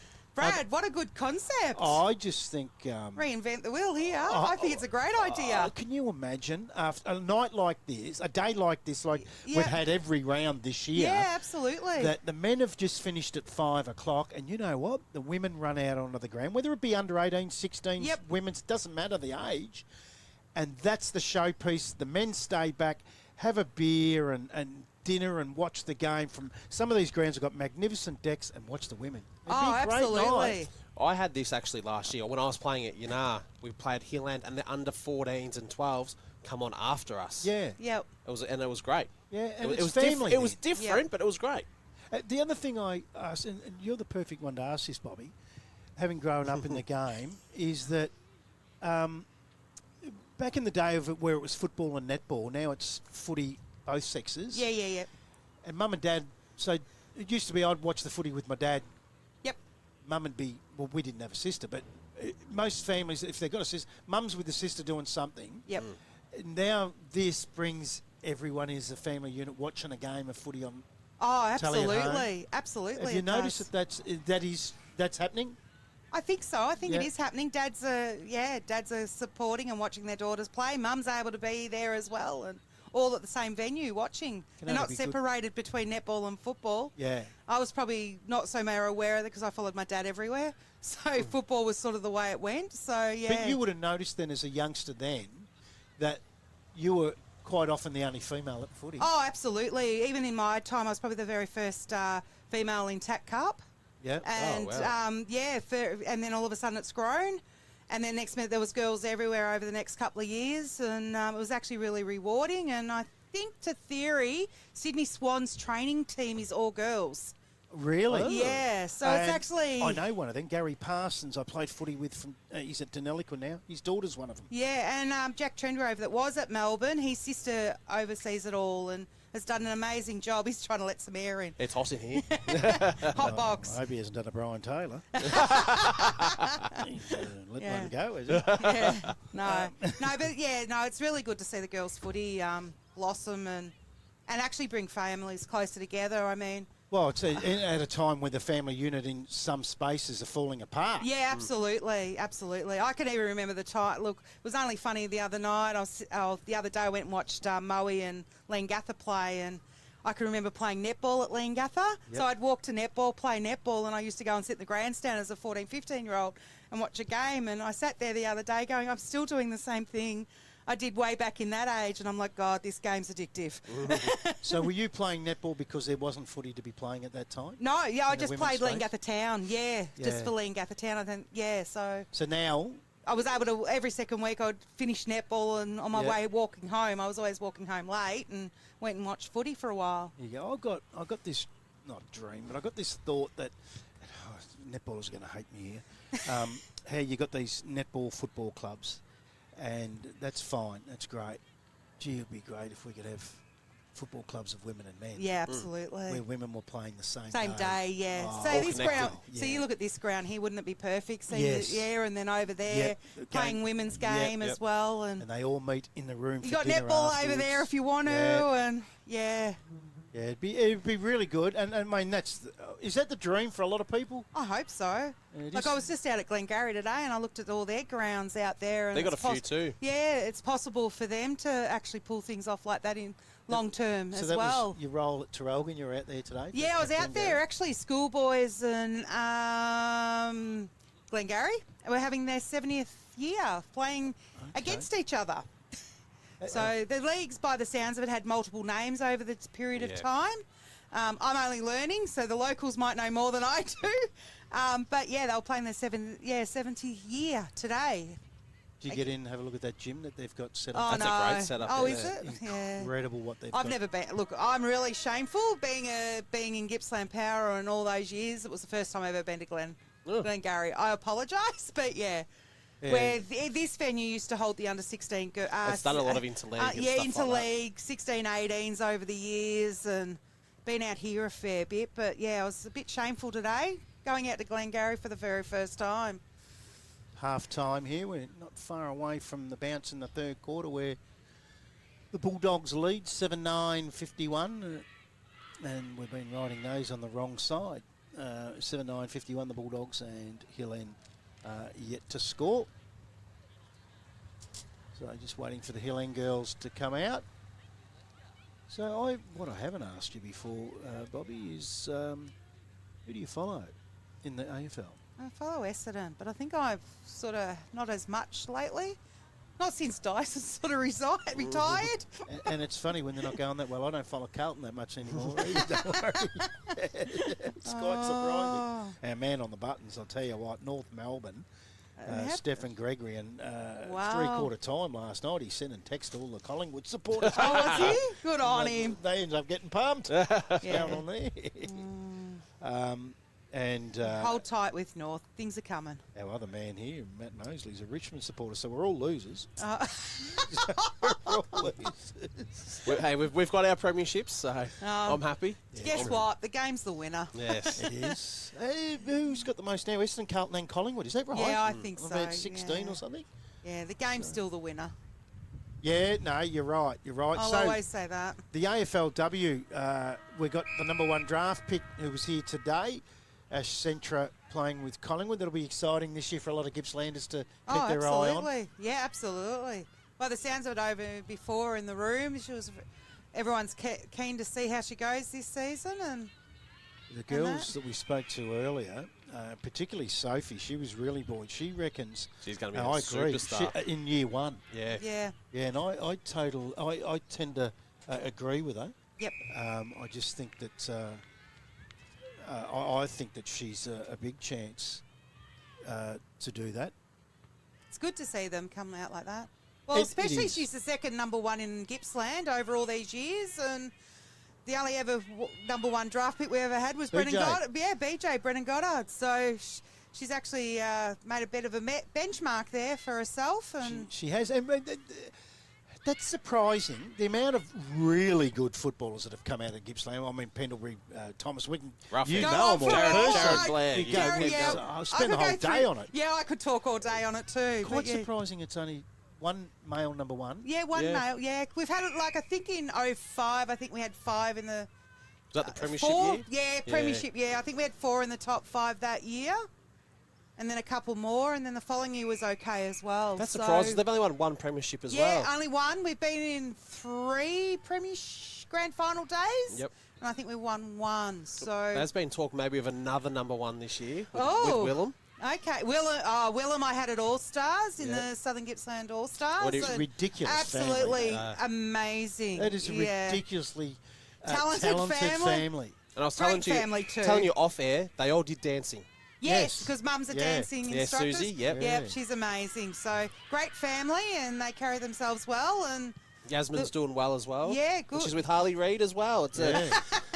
yeah, It's What an bizarre, amazing- really, isn't Ah. it? That's the Posh and Beck. Oh, yeah, it is. don't Posh worry and about Beck that. of AFL footy. AFL footy. Yeah. I can tell you, our boundary rider, Zane Moseley is out on the other ground, and he's just sent us through the message that the Sea Eagles 4-3-27 at half-time to Narnagoon 1 straight 6. That is in the under-16 Southwest. You'll be interested to know that, Bobby Lee. That is fantastic. Yeah.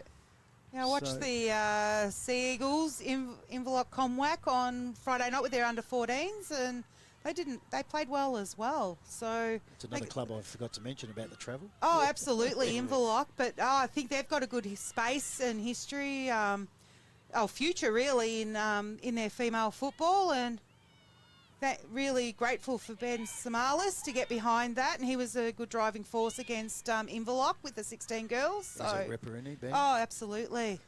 Supports footy, men's, girls. Yeah. I know his daughter's out there, Daisy, that we can't see at the moment, but I'm sure she's cutting it up over there as well. And she's out the back playing. Yeah, she's out the back. She's game? good pedigree girl too, especially who her uncle is. Yes. So, yeah. Yeah, they've had, very good pedigreed family. So, yeah. Great footballers. I'm not going to normally say Robbie Murphy because that's how I knew him. Oh, yeah. And now Bob. So, taking my name with him, I think, when he did that. So, I remember when I was coaching Phillip Island, the amount of time we had to spend on Andy Samalis. Inverloch, and he just won medal after medal. He just collects them. Yeah, he's got a son coming through. He's at Catani at the moment. Yeah. So the Samalis kids are coming through quite well. At Catani? Yeah, he's at Catani. So. Is that where Andy lives? No, I think he's Warragul, Garfield. I'm probably getting in trouble here. I might get in trouble. Right. I might get in trouble here. That's surprising. Out at okay. There must be a tie there somewhere. Yeah, it's a little blink of a town again. It is. And not far from Garfield. They're on their second season. They're starting their 8, 10s, 12s, and 14s. They've only just got that up too, haven't they? Last couple of years. Yeah, this is their second season, and they've done great.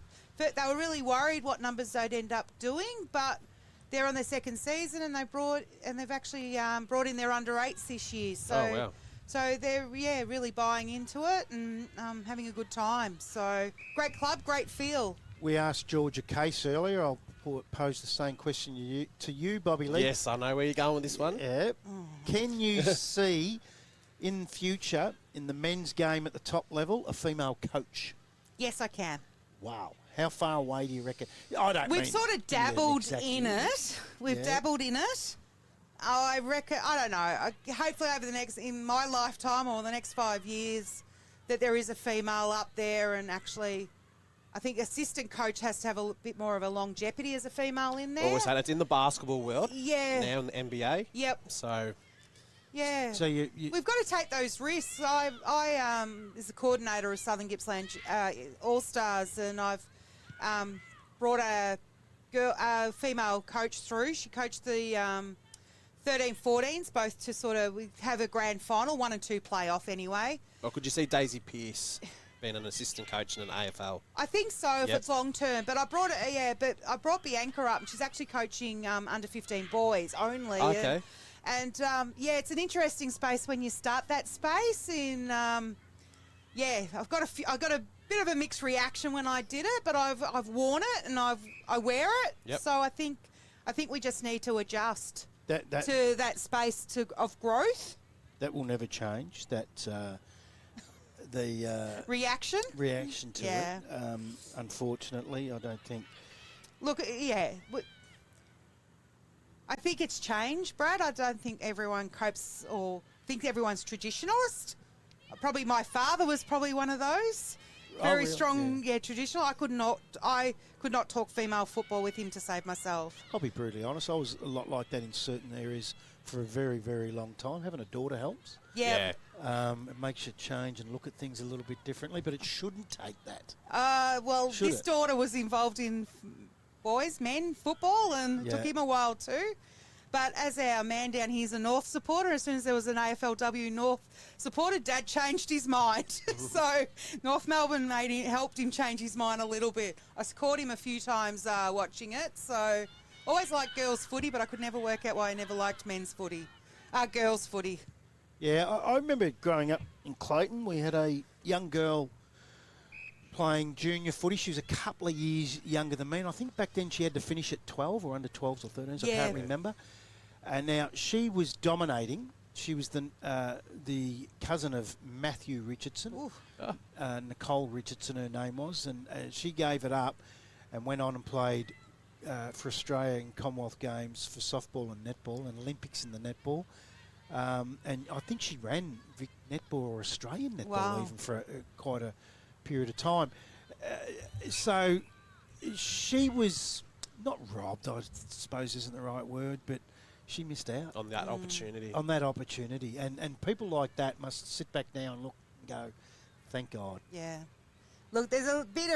I'm glad it's changed a little bit. Like, I know they stop at 14 now. Is it 14? 14 now, and that's why it's so important to start these under 16 comps as well, that these girls can continue playing, not drop out. So a question for you then is, with everything you do in this space, and it's not just the women's game. I know. But this is a festival of a female footy, so I'll keep it in that vein. Everything you see doing in this space is the key, or not the key, but the maybe a goal of satisfaction over the next few years, seeing a few of these get through to the top. Oh, absolutely. It's always a satisfaction to see the girls get to the top in any environment. And because you've worked with a few of the boys. Oh, absolutely. I've seen a lot through. of draftee boys, and there's still a couple running around and growth. Which is crazy. Yeah, I know. Pendlebury. Oh, he freaks me out. But anyway. Unbelievable. Yeah, but it's also working in other, like in diverse, and seeing Buku and CJ out there as well. And Buku looks the goods, doesn't he? Oh, he's so much grown into a man, and to see that look, it's a bit of a chuff moment. I do it a little bit internal and not very verbal, but I get chuffed. A proud moment. A proud moment of seeing the growth that these young people make. I reckon who the major one who's been an Essendon supporter and coming through Gippsland. Dyson. I'll own it. I'll own it. Two of them, him and Tip and Woody. Yeah, Anthony Tipperwoody. Yeah, I had him at Gippsland Power, and that was a big growth for him from coming out of Tiwi. And at that time, I was quite lucky because I was working at the Melbourne Footy Club as well, and I had Aussie Watamura, and they were cousins. So every Monday I'd rock up to Melbourne training, and Aussie used to go, "Hey Bobby, what can I help you with today?" To help me personally, to help Anthony. Because he couldn't speak very well English. No, English wasn't his first language, but it was also understanding the culture, understanding what goes on in Tiwi, how they tick and all that. So I was very lucky to have Aussie as a mate as well. And Aaron Davies in that space. I was going to ask about Flash. Yeah, I know, Flash. And having their support every time, if I needed to know something or I wasn't handling something quite well with Anthony, the boys were always there from a phone call away to half an hour, have a cuppa with them or something, and just able to talk through it with them. I see Flash was just down for the Indigenous round. Yeah, to watch his son. He's at Xavier College. So, So I think Marley kicked his first, from Cairns, but I think Marley kicked his first goal yesterday for Xavier College. So it's good footy, the APS. Yeah. Really good footy. Again, that's another space. Does that happen with the women's in future? I have no idea. They have girls' footy in the private school sector? I don't think they do. Does anyone can answer me that? I have no idea. There's another job for you. Add another one. Another one at the list. Yeah, it comes a scary space, but you see something, grab it, run. Look, I'm pretty grateful in this space, and I'll always own it, that I've had some amazing men that have brought me on the journey, and it's a good space.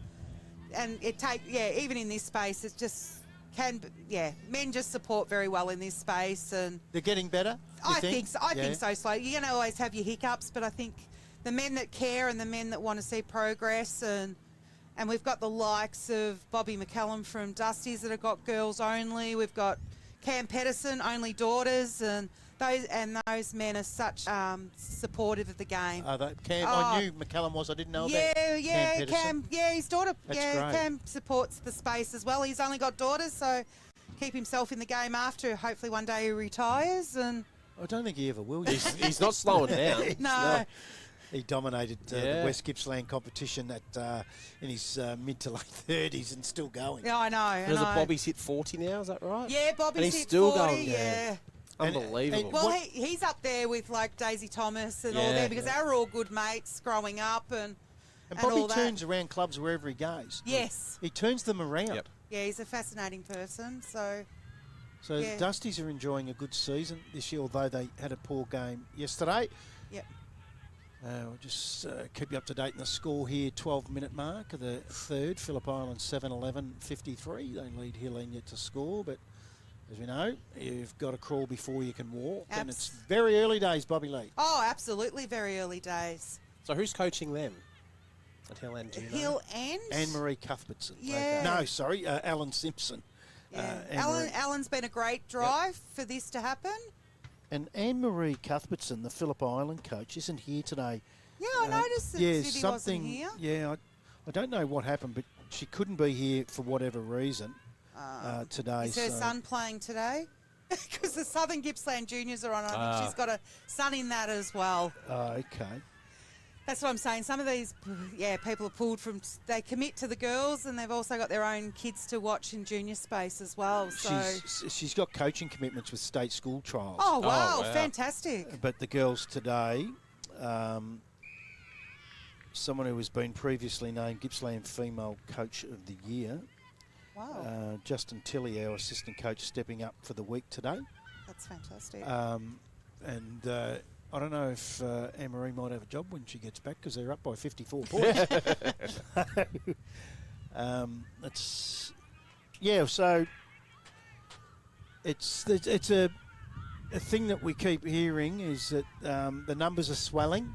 Yes. And that's probably the major thing right now at this Oh, early absolutely. stages of this. I think I get more excited when I get a phone call and say, "Oh, we've just signed our second girl," or "We've had Yeah. 2 new girls walk in today," or yeah. And it's I all felt- new, isn't it? Oh, absolutely. It's still very, very new. On the admin side of things, still learning the caper. A lot of the people always. as well. I think I'm always learning. I Yeah. think things come up, and I think I'm constantly learning, and I think that's why I like the space. I don't think I'm ever content in anything. Yeah. And in this role as administration, new things come up, and I'm going, okay, there's another spot I never knew existed, or And tricky things. no little doubt. tricky things that pop up, and I think that's what keeps me keen. How many emails a day, Bobby? I'm not going to ask how many emails a day. All the late ones that I get and ask, what am I doing? Or think I've got to work on a Saturday, Sunday. I do. I take phone calls on a Sunday, but as administrations, I won't. So And I like to get out to the games and have a look somewhere. you live in the Carramburra region, so Absolutely. you've just added probably another 500 kilometres a week, taking on the Traralgon gig. Yeah, absolutely. Absolutely. Look, a lot of stuff can be over the phone or emails, but it was nice to drive out to Glengarry today. And so try to rotate every 3 weeks to one of them to check them out. So Now, whilst Hill End didn't score in that third They've quarter, slowed it's now it down. three-quarter time, they did slow the Yes. island down to 3 points Yep, stop the bleeding. that quarter. So it's 7-12-55, the island to Hill End 0. Thanks for joining us, Bobby. We might take a break. I might get out of the hot box. Yeah, it's hot, it's isn't a it? little bit warm in here. Should have been at the Drouin Golf Day earlier in the year when it was about 35 degrees. shit. But thanks for joining That's us. all right. Congratulations on the new role. Thanks. And all the very best to try to get some sleep over the next 3-4 months. And people think once footy finishes, you stop. No, probably absolutely. busier. Busy. It gets busy again. that's Preparation's the key. Thanks for joining That's us. all though. right. All Too the very easy. best for the rest of the year. That was Bobby Lee, who has just got another gig. So if you're looking for an administrator, give her a ring. She'll say yes. She's always got the time. Thanks very much. We'll be back after these short messages, and it is the Island by 55 points.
to the Yinnar Rec Reserve where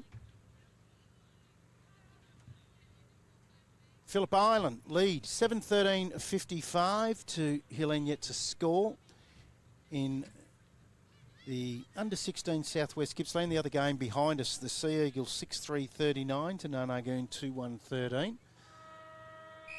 And we are about to get underway. Back in the middle. So, very interesting chat with Bobby Lee. She's... Great chat. You could chat to her for hours. Yes, and she will. No, I didn't mean it like that. Matty, I tell you, she's the sort of person they need in these roles that she does I because agree. straight I got shooter that straight away. and gets results. That's a big thing, and results is what they'll need because it's a tough space. Yep. They get a shot on goal early there, Phillip Island through Grenis. She misses to the right.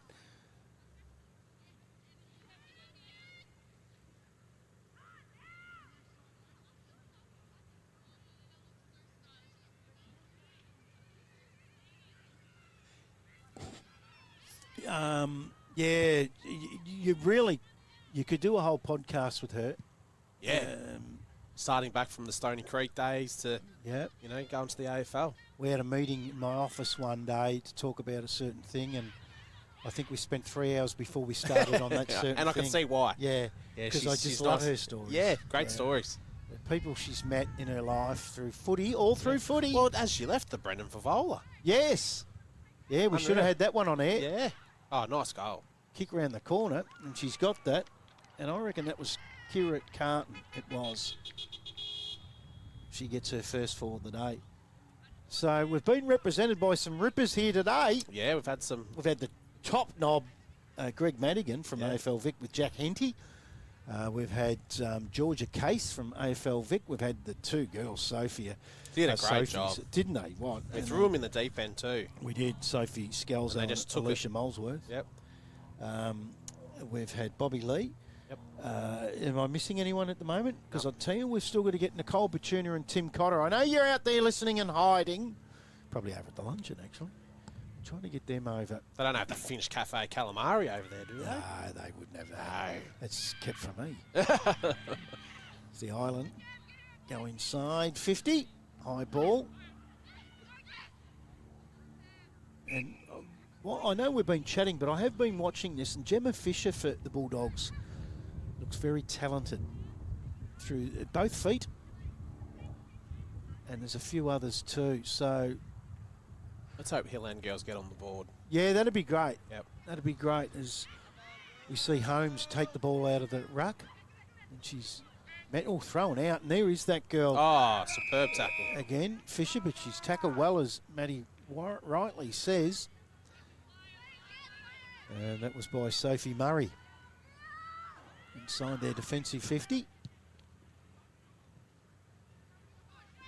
Gets it out to her teammate there in Williams. Sends a high ball up towards the middle of the ground. And there's a couple of Island girls, Bulldogs there, but met by a Helene opponent on that occasion. We haven't got number 32 in our books. So, hey, yeah, it's interesting listening to her that she knows the job ahead of her. She knows it's a big job. Yeah. She's up for it. Don't worry about that. Because you can see it's not a job. No, it's She just not. loves to do it. Yep. She's got such a Niven. passion. Handball's off. They're going to go into the open goal. No, kick smothered. In after it again and flicks it out the back. She does well. Does Phoenix Stedman. There's a couple of goes at it. She's going to go in for the fourth go. Umpire might be better served to ball that one up, and he does. Yes, so interesting. Interesting. I'll tell you what I did miss, and we'll try to get that off later, is the final score for the women's Narnagoon Linden now South out the back. We'll get that later. And I missed that as I'm looking away. And that was Georgia Niven that kicked that goal. Took it out of the ruck. Yep. So, Phillip Island get their ninth. And they go on to 9-14-68. Lead Helene yet to score. 4.5 gone in this last quarter. The Southwest Gippsland under-16s.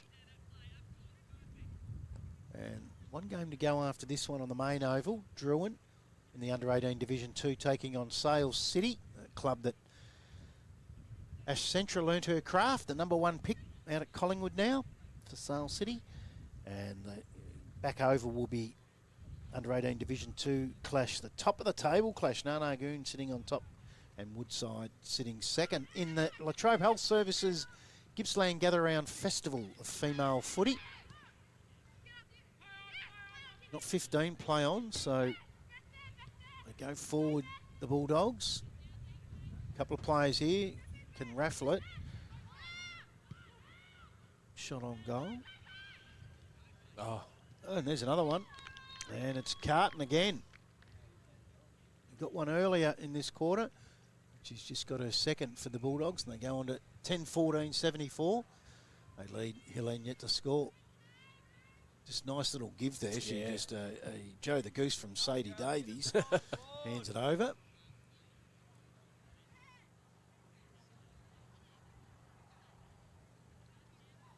One thing I forgot to mention to Bobby too, we're talking about how the passion, and some of these girls are really loving it. Have you noticed today, and I'm sure you have, when the ball's over this area, they look directly at that camera. Some of them. Love it. Yep. And I love that. It's a bit of me time. Yes, and I love it. And they haven't realised that the camera's on the other side of the ground now. But they think the van's got the camera. They're away again, the Bulldogs. Inside 50, good spot at the front. Ends up over the top. She's going to have another go at this Carton. No. Oh, trying to kick it out of her hands. Umpire's going to ball that up. Carton, she already kicked a couple. She's the only multiple goal kicker on the ground, and she wanted a third.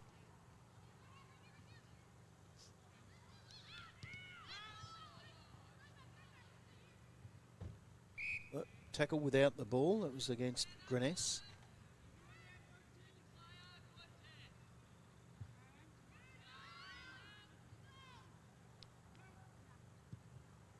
They go short. Oh, danger. She does well, the Helene girl, against two Island girls. That was a really good effort that time from Casey O'Reilly.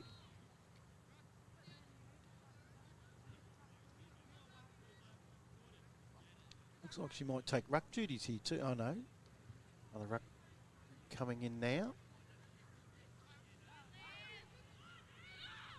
It's taken out on that occasion from by Holmes. Gets a snap on goal, misses to the left.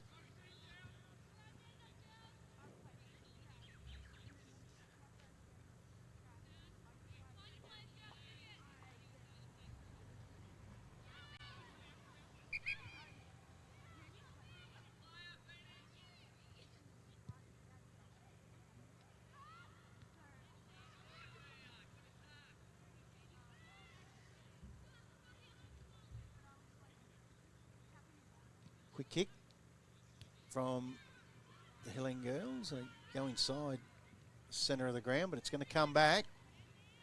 This girl's been good as well as that Grenes. was brilliant. Does really well. And then onto the left foot. Misses to the right.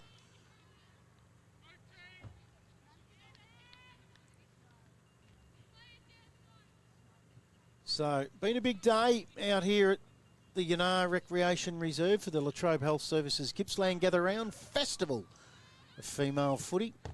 The food vans have packed up, so I haven't had a fang all day. So I reckon that, oh no, the Murbu North Baker will be closed on the way home. That'll miss out on some patronage. There's no more hot dogs. And here she is I know again. a young bloke that's eaten them all. Kira Carton's just kicked her third for the Island. And the Island's 11th. They go on to 11-16-82. 9 minutes into the last quarter. She certainly knows where the goals are. And does really well. So 3 goals to Carton. The luncheon was on over there in the Rec Reserve pavilion now. Haven't been inside there over there. Obviously, you have Matty. Looks like a good setup. Great setup. Lots of premiership cups in there. Yeah. That's Very, very successful club. Yeah, it's another thing you always want to see. Collingwood team. Yes. Or Collingwood jumpers. I was colours, so reluctant of premierships. playing at this club. Because of it? Because of the Collingwood colours, yes. I grew up, played all my junior footy at Clayton in Melbourne that wore Collingwood jumpers, and I reckon that's why I hate them. Yeah. Loved Clayton. Oh, get me wrong, but wearing that jumper just seems sacrilege. Yeah. Goes inside 50. It comes out to that girl again in Fisher. I'll tell you what, here's an opportunity. That's a lovely kick. Misses to the right, though. Fades late. And it'd be good to see Gemma Fisher get a goal because she's been really good all day for the Bulldogs. This under-16 Southwest Gippsland match. The third-place Bulldogs lead by 83 points. A great effort for the Hill End girls who have started off this year. Good to see. They bring the ball back into play. And they come in very late too, didn't they? Oh, very late, yeah. Yeah. And as you said earlier to Bobby Lee, there's nothing in the town to get up an under-16 girls. Would have taken a mountain of work by this footy club. Mark inside, defensive 50.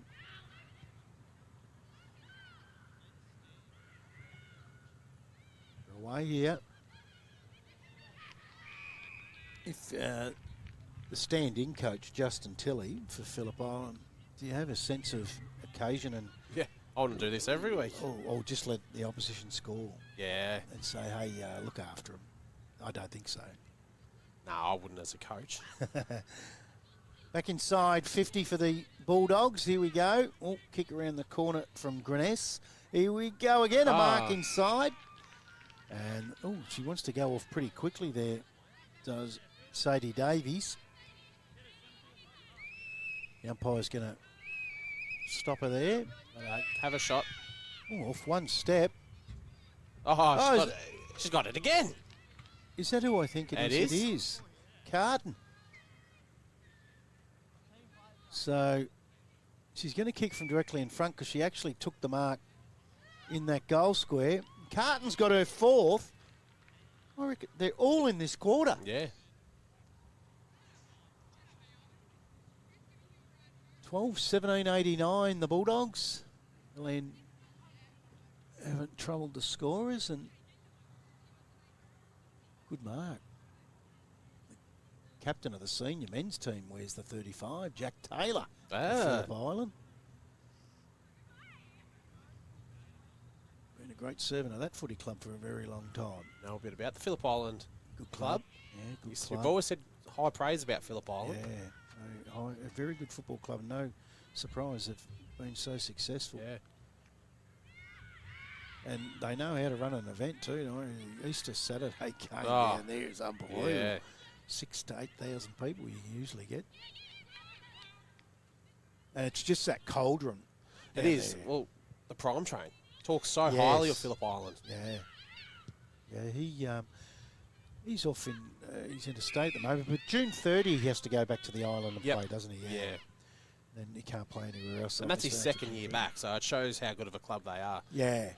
Holmes gets it inside 50 for the Bulldogs, and here's that girl again, Gemma Fisher. I said earlier, it'd be great to see if she can get herself a goal, and here's an opportunity. Lovely kick, left footer. Yes.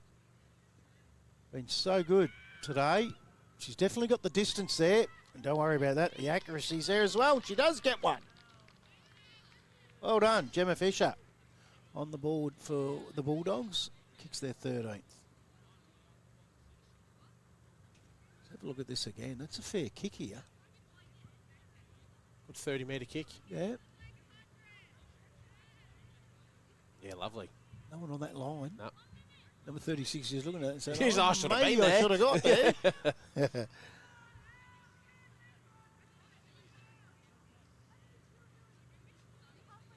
So we've got a full-time score from our boundary rider, Zane Moseley, out there. And Sea Eagles have run out winners in that back oval, 8-3-51. In a close encounter in the end, Nanagoon 6-2-38.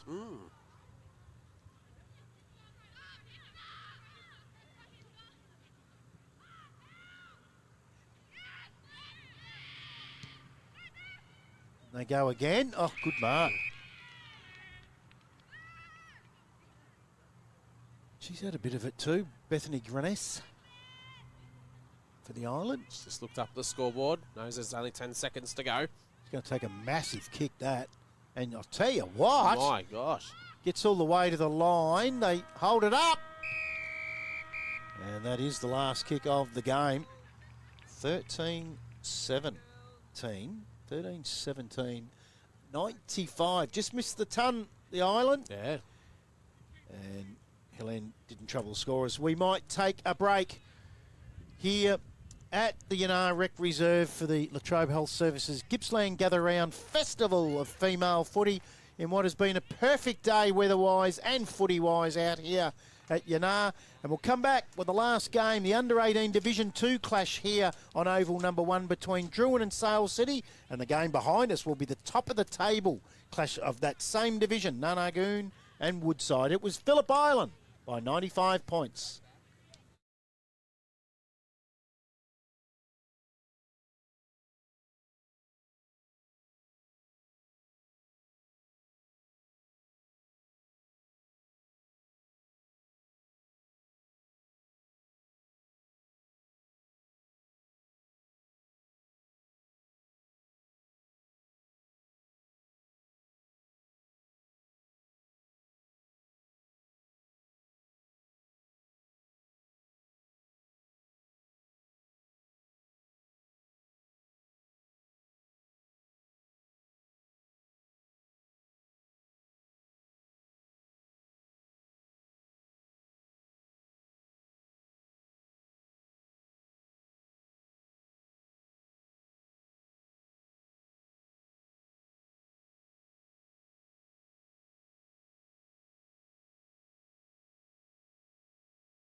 Okay, we're about to get underway for the last game of the day between Drouin and Sale City. Game 5. In the under 18 Division 2. Out the back will be Narnagoon and Woodside, the top of the table clash. And we've got our boundary rider on that top of that, Zane Moseley. Don't worry about that. We'll have scores for that one throughout the next hour and a half. Top of the table clash is very important.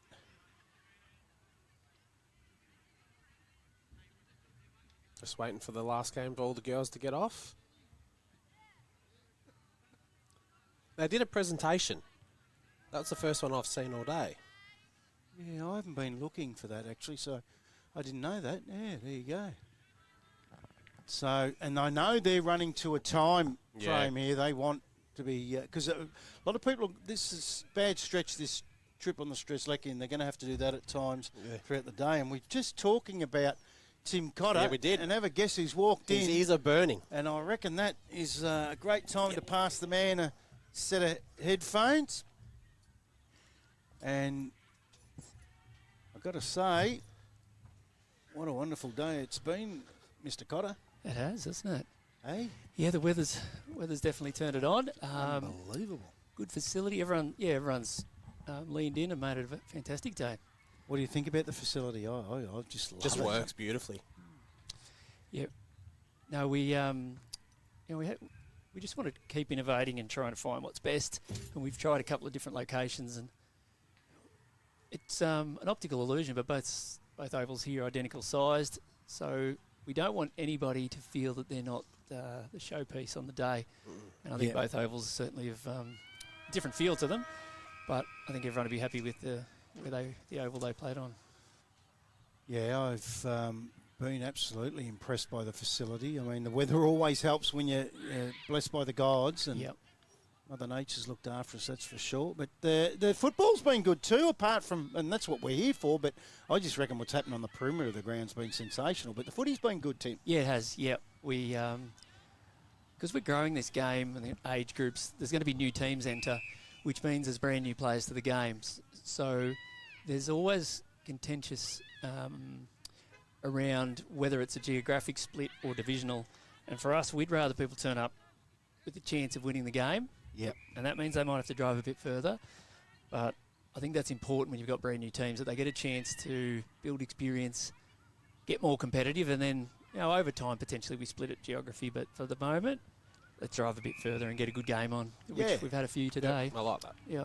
Yeah, and I'm totally agree, 100%. I mean, this could have been played closer to my house, but I just love this venue. Yeah. It just reeks, smells of great country. The backdrop, everything is. We're going to see first shot on goal, nice and early here for Sienna Wheeler. She's going to miss to the left. I've got to ask you before I forget. Your young girl Zoe looked like she got a bit of a knock to the face at one stage in her game with the Morwell Eagles. She come up all right? Yeah, her nose isn't as straight as it was at the start of the day, unfortunately. Oh, really? She's broken it? Well, I don't know, but it's a little bit of a bend in it, unfortunately. She's a tough cookie. Yeah, she come back. Yeah, she came back. She just, the back of the young girl who was BOG by a country mile, number 44. Wasn't she? We said that too. She's a ripper. I believe she plays Gippsland Power 16s. Okay. She was very good. Yeah, it was over near that box over that side, wasn't it? Zoe went to tackle and the head came back. She's pretty tough cookie, though. She doesn't go off for any reason, so I popped over and had a look at her nose, and unfortunately a little bend in there. And speaking of the medal, she won it last year. She did. She had a good game, yes. She was on fire today too. Yeah, she started well early, but the head knock probably didn't help. No school tomorrow. She'll try. No. Year 12, you got to go every day. Yeah, true. Yep. True. So how'd the luncheon go over there? Fantastic. Yeah? Yes. Yep, we're really pleased. The AFLW girls were good. I didn't get a chance to get the 3 Collingwood girls in the booth here with you, which is... Sorry, they were a bit of a hot commodity. Everyone wanted a piece of them. I've got no doubt. Being Collingwood's probably a good thing. Sorry, mate. Yeah. No, I think a few people in the luncheon today will definitely watch their journey. I'm not sure they'll barrack for Collingwood, but they'll... Good personality, and a couple of Gippslanders there is always useful. But Georgia, the young girl from Eastern Ranges, she just made a few comments, and one in particular, just be yourself. And she was being herself today. She's just really strong. Georgia Knight. Yeah, good personality. She's going to be whenever she's interviewed, I'm sure you might have seen the young Essendon player on Friday night from the country. Did you see that Oh, young fella? how good was he? Yeah, and he's his been dad. himself, and you can see Yeah. light up online. Everyone's like, "Well, this is refreshing. He's someone from the country, doesn't have the same pathway as everyone else," and that's what Georgia was a bit like. She was just good country Just girl, real. just being real, And being it herself. resonates with people. Yeah, that's right. Yep, and the passion for the game. You mentioned the sort of outlook here. I'm big softy that way. I like the Yeah. look and feel, Yeah. like the back oval. Yeah. We refer to it sort of the village feel. Yes. I think that's just nice. You put the picnic rug out. That's country Yeah. footy for mine. And it lends itself to family. Yeah, Doesn't it? Yeah, that's the theme of the day.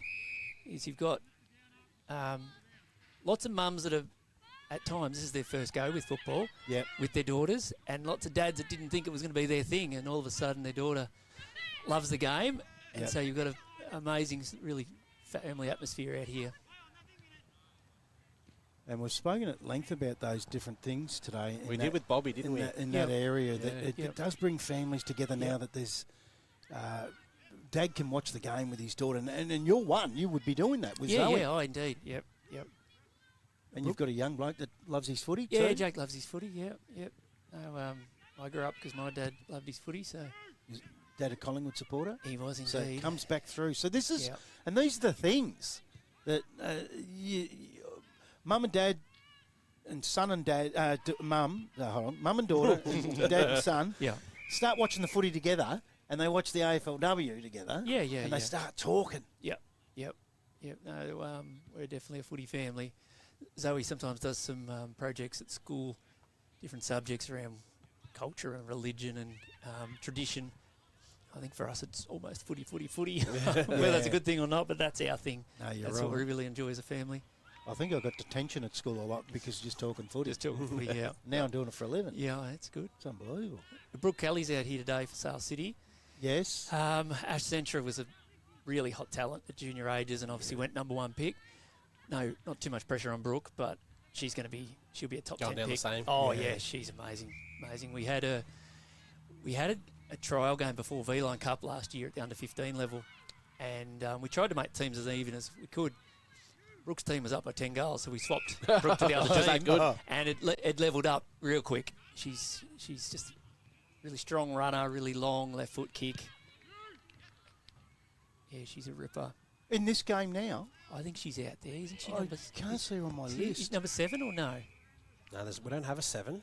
Well, that's her. She's just here with the long blonde hair. Oh, yes. She lopes along. Yep. You'll pick her up in the broadcast pretty quickly. I'm glad you've brought that up We'll because... double check on Play HQ. Yeah. So it's Brooke, what's her surname? Late edition. Yeah, Brooke Kelly. Brooke Kelly. Yeah, and she's very good at basketball as well. But I mean, I've probably seen her play 4 years in a row now, footy. And if Brooke's there, the Sale City's more than likely to win most times.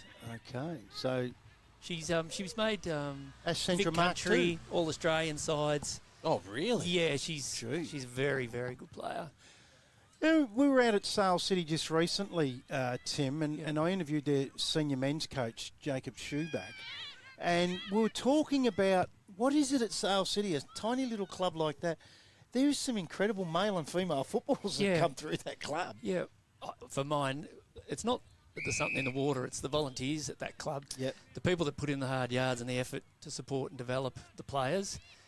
I was there Friday 2 weeks ago, and the Auskick runs with 100 odd kids. Yep. And then they come through into their junior age groups, and that's the trick. It's Yep. very, family oriented, lots of volunteers doing lots of work to support their children. The praise you gave Sale City, Brad, the other week. I just found them. One of the best in 25 years. I just think that you walk into a club sometimes, and Tim would know this better than Yeah. anyone because The he's walking vibe. into a club every week, Yeah. and you just get a vibe Yeah. about a place. So I got Yep. the vibe with Sale City. Yeah, and there's a standard there. If someone steps outside of what's expected of them, they're pulled in quickly, and that's important. 'cause, we talk about culture and what it means, and Sydney had that policy. I won't say what it was, but the no We know the policy. silly people policy. Yeah. And a lot of people talk it up, but they just make sure people do the small things right all the time. Yeah, some people there. Wayne Langford is one. There's just a number of people there for a long time that are reaping the rewards of their effort. Drouin go forward inside their 50. It's going to come back out though through, and it's another girl we haven't got a number on there, Maddie. We might see number 21. Got something on Play HQ there. As Dodd picks it up. It's going to be a free kick to Drouin, and it's going to go to Jenna Garner. We've got 2 19s.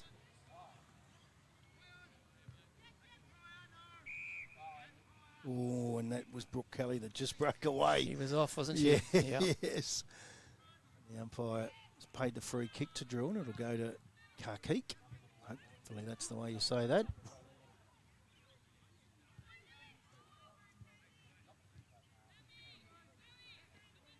Well, this van would be the envy of streamers worldwide, mate. You've got this exactly how you want it. It's a great setup, isn't it? it? A ripper. Makes it a lot easier because, as you know, you go to some of these grounds and it's hard work for the footy club. They've got enough to do on match day. And I just self-contained now. Yeah, we don't want to intrude. Yep. And it does make it easy for everyone. Here we go. Here's Brooke Kelly. Yeah, here we go. Couple of bounces, gets it back on the third. I hope she runs the whole way here. I love this. That is great. She's going to take her on. There's bounce number 4. She goes inside 50, gets on the left foot. Well, the bounce. Needs a Shane Warne leg break. But I tell you what. What an assist. Yeah. And Sale City get their second there. And they go on to 2 straight to 1 behind to Drouin. Yeah, without the nudge in the side, she would have sent that through, I reckon. She's very quick. Yeah. It's good control. You can see he takes on the tackler. Just got the nudge on her at the end there. Yep. I don't know if I'm allowed to ask certain questions, but I'm going to ask this one. We're going to get Nicole in soon too. Yeah, good. I've got to ask this one. I had Greg Madigan and Jack Henty in here. I find is that when they come from clubland at this level of at AFL Vic, they make a real impression to me. I see sometimes when you've been at clubland, it helps. They sort of get it. Is that a fair comment? Or is that a rude comment? No, do you mean as in... they get it. Yeah. And you can see it. And there's passion. Yep. Georgia Case I speak to today, there's passion. She didn't come from clubland, but she was great. Passion. She was great. That in this space, in the women's space, is that a huge advantage? Yeah, and we push to get them so they're not sitting...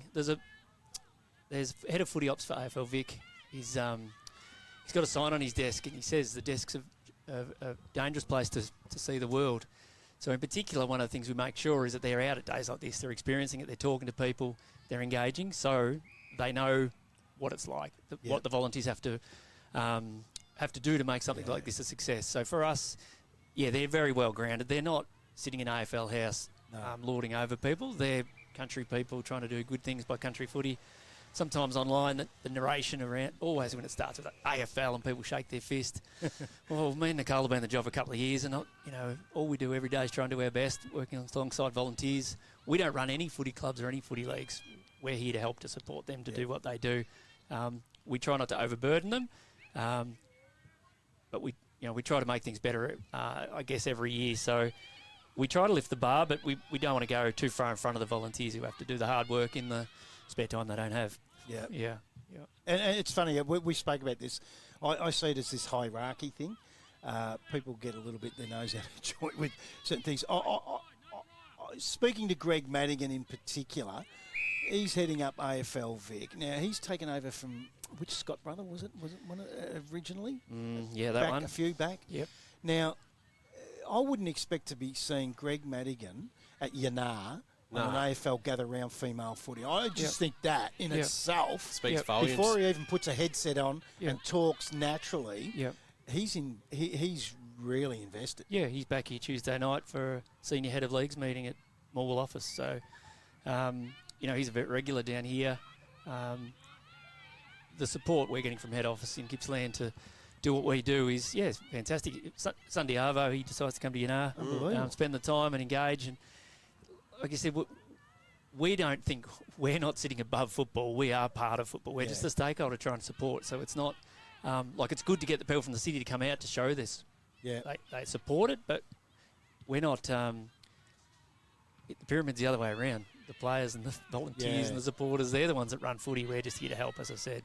The hierarchy isn't that we're we're above anybody. No, it just doesn't work that way. It doesn't. And we're very shortly we're going to speak to Kate Jarvis from the executive team of Latrobe Health Services. How important is getting them on board in these sort of things? Yeah, it's been brilliant. So we've been able to add, I guess, probably the outside the fence components to today with the AFL Play Zone, the AFL players down with the luncheon. We've been running radio ads all week. Latrobe in particular bringing their heart health check things down to provide a bit of a value add service for the community. They've been running newspaper advertisements, and so yes, being a not-for-profit, locally based, it boosts their brand, but it's in tandem.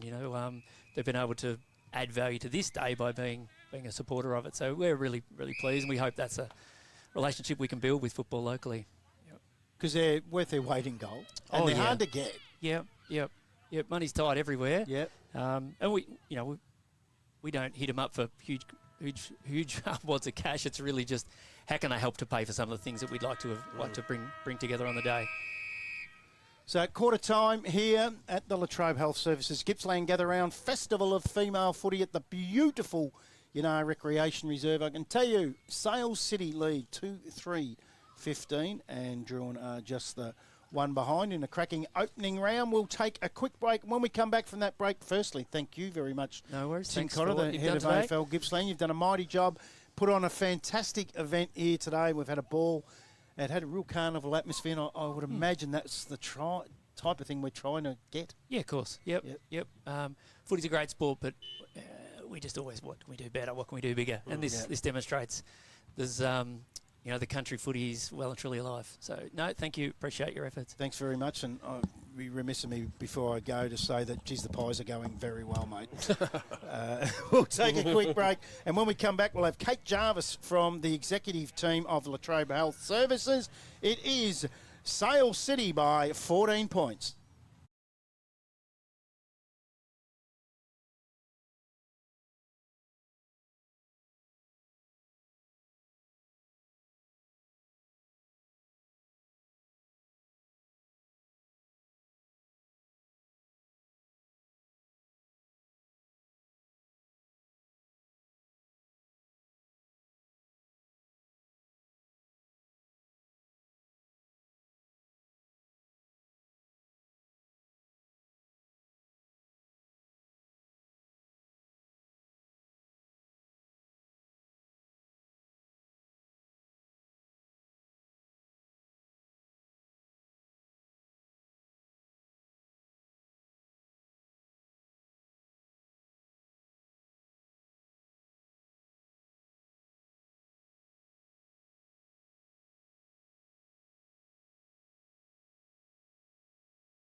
to the Yinnar Rec Reserve.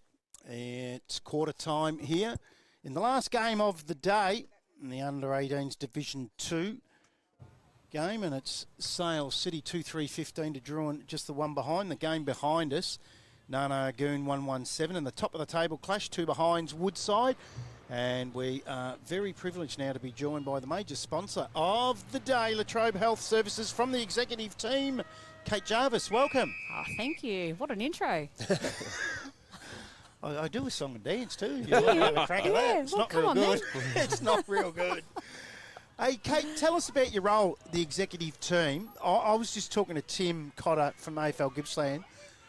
Firstly, commend you and your company. These sort of things are absolutely imperative that they can get sponsorship, particularly for women's footy in the early stages. Yeah, I agree. I think to any businesses there that can, if you can get around causes like this, I think it's the right thing to do. And for us, that was, this is a bit of a no-brainer. We always want to see women having opportunities in sport. We're also Gippsland business, right? So it's really easy for us to make decisions about getting behind really cool causes like this. We're a not-for-profit, so it just sort of makes a lot of sense, doesn't it? Yeah. And it's been such a good day. We snagged a It's been perfect day out here. unbelievable. Yeah, so... We haven't had a bad day in 6 months. Really? Yeah, well, that's true, but I think the It's farmers would unbelievable. disagree with you. Oh, sorry, I shouldn't say that. You're spot on, because I do know what farmers think of what I just said, and I won't get out of here alive. I mean, cow cocking. There's a few of them around. There's a few.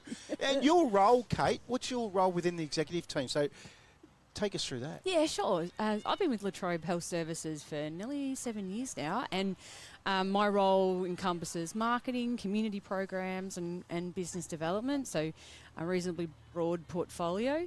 But the reason that I sort of get involved here and sort of support my team is a lot of community programs are run out of my team. Yep. We also, and I think Tim alluded to this in the last quarter when he was yapping about the heart checks that we've brought here. Yeah. So we did a bit of work here about 3 years ago in Gippsland, doing free heart checks just after Warnie died. Oh, yeah. Yep. And, the machines that we were using, we put them in our retail network. Gippsland has got behind us. And Warren's family heard about it. And now we deliver the heart checks as we are today here at the Yinnar Reserve in the form of the Shane Warne Legacy Heart Check. Oh, how many did you do? So today, I haven't got a final number for you. We normally get through a couple of hundred at a local community event a day. Like at Farmwell, we did close to 400 or 500, I think it was, a couple of months ago. Yep. But nationally, we're up to 300,000. Wow. So I know Sale's out there playing now. One of the reasons we kept doing that was we actually had a Sale man come to one of our first heart checks. He took his mum in, but he ended up being the one we sent to hospital. He was the one with the problem. And had a triple heart bypass about 12 hours later. So Have you had a heart check, Maddie? Not for maybe 18 months. I've got the badge of honour. Yes, you've got it. Yeah. Oh, there you go. And I had never had a heart check. I was very fatigued at the end of a busy day at work, driving home, and felt, this is a bit funny. So near What, one tightness in thaggy. the chest? Yeah, I was up around beautiful Kilcunda overlooking the ocean there, and I thought, geez, I don't feel not tightness as much, just fatigue. And I thought, I'll grab myself a can of Coke, just a stupid man, thinking Get the a bit sugar. of sugar will help me. Kickstart the heart. The heart doesn't think that Coke's going to fix me. So I took myself to Wonthaggi. I hadn't had one of the, never heard of this. This 6 years ago, so it's before Warnie. So I never knew about a heart check. Yeah. And it could have been dangerous. The doctor did say to me at Cabrini, where I ended up having it done a month later, they wouldn't let me go home. He said to me, you could have gone home, laid on the couch, fallen asleep, and not woken up. Yeah. It's that serious, isn't And that's the thing. Most people don't know. You don't Is there have a certain symptoms. age? Is there an age that you sort of go by? Yeah, Or look. anything? Anyone over the age of 18 can go sit on these machines. And let me also say, this is the new world. So, in another time, sort of, let's call it 3-4 years before now, the way that you might know you've got, challenges around your heart is you'd present to your doctor. You might have come across it by chance. A doctor might have put you on a blood pressure machine and then investigated other things. Unfortunately, you have an event. Whereas now, and we're moving into this amazing time where you can go and sit on a machine. So what happens? Tell us how that happens. Yeah, sure. So there's the Shane Warne Legacy Health Check. So you can do it. So we turn up at these sort of community activations. They're also in Priceline stores around Australia. So you can jump on the Shane Warne Legacy website. There's a little map on there. You can put your postcode in, find your closest machine. But rather than waiting to go to a doctor, particularly if you're regional, it might take you a couple of weeks to get in to see a doctor. To investigate something you don't know you've got yet, right? So, but if you're in a Priceline store, go and sit on one of those machines. It just looks like a big seat, if you like. You put your arm through sort of a cylinder, which will take your blood pressure. It'll do your weight, your height, a couple of key indicators, which give you a sense then of, what your heart age is looking like, and it'll send you off to the doctor if it's sort of showing, indicating you got a couple of things that you might want to check. And that's really cool because then the doctor's got some data to start from. And then you've got to start some sort of investigation. At community events like this one today, here at Yinnar, we've got Priceline pharmacists out here as well. So they're doing cholesterol and blood sugars as well, which is really good. So you can get your cholesterol test on the spot as opposed to having to go off and do a blood test. I hosted a luncheon for prostate cancer last week at the footy, and I spoke to the urologist, Dr. Shabazz or something from Melbourne, and I was speaking to him about sporting clubs, football events like these. It's all about, you've got a lot of people here you can hit in one whack of footy. You've done that today. Exactly. It's a broad area, isn't it? Yeah. So it's pretty important, isn't it? Well, I think too, Warnie kind of awoke our vulnerability, right? Yeah. Like we, you might come here and you think, you're at a sporting field, your kid's out there, having a crack at your footy, and you think you're pretty fit yourself. Yeah. And it's actually not necessarily the case. You can be as fit as a fiddle, but there's sort of things you don't know, and it might be hypertension, it could be cholesterol, we don't know. So, being at, footy is as important as being at Farm World, where we tend to see a lot of farmers. Yeah, farmers, yeah. And they're a totally different group. Yeah. But, for Latrobe Health Services, Gippsland's our home. So we tend to really, show up as much as we can to get people to engage in the heart check and also get behind really good causes. Everybody's a winner. Yeah. But it's something we're really proud of that started in Gippsland, these heart checks. This is the thing, we speak about this a fair bit because business should be done in your region. I'm a big believer in Gippslanders. Agree. Do your business in Gippsland. Yeah, this is our home, and all the people that have supported us, we've been around for 75 years now. Wow. Yep. And that is never ever forgotten by us when we think about investments and. I just love Gippsland too. Like I'm a Gippsland girl, and I absolutely love working for a brand that knows where its home is, and and even like that, the AFL getting behind, like us having this female footy festival today is just so cool to have in our region. Gippsland do some really great stuff. They really do. What part of Gippsland? I live in Warragul. Oh, you're in Warragul, so you're just over the hill. God's there. country. Yeah, I'm in Currumborough, and I'm a Melbourne boy, born and bred. Yeah. Maddie's out at Yarragon. Mum and Dad are at Yarragon. Yes. I'm just on the footy ground there. Oh, yeah. Yes. Yeah, there you go. We're on Hazeldean Road. I go through Hazeldean Road to go home. Yeah. Man on the button, Stefan Gregory's Warragul. Oh, Warragul boy, yes. Good decision. Cameraman's from Drouin, Mickey Robinson over the other side of the ground. And it's true, isn't it? It's there's something about Gippsland. But I mean, the weather's not great. Although, have a look at it today. But people will tell you the weather's not great in Gippsland and all that sort of thing. But, geez, I wouldn't live anywhere else. So. Oh, I agree with you. I mean, I know, and I'm cognizant when I say this, the farmers are doing it tough, and I love farmers. My family are all farmers, dairy farmers. But we're close to the beach, we're close to the snow, we're close to the city, and we get to be around people like today, where it's good country folk as well. Yeah, how'd you find the luncheon?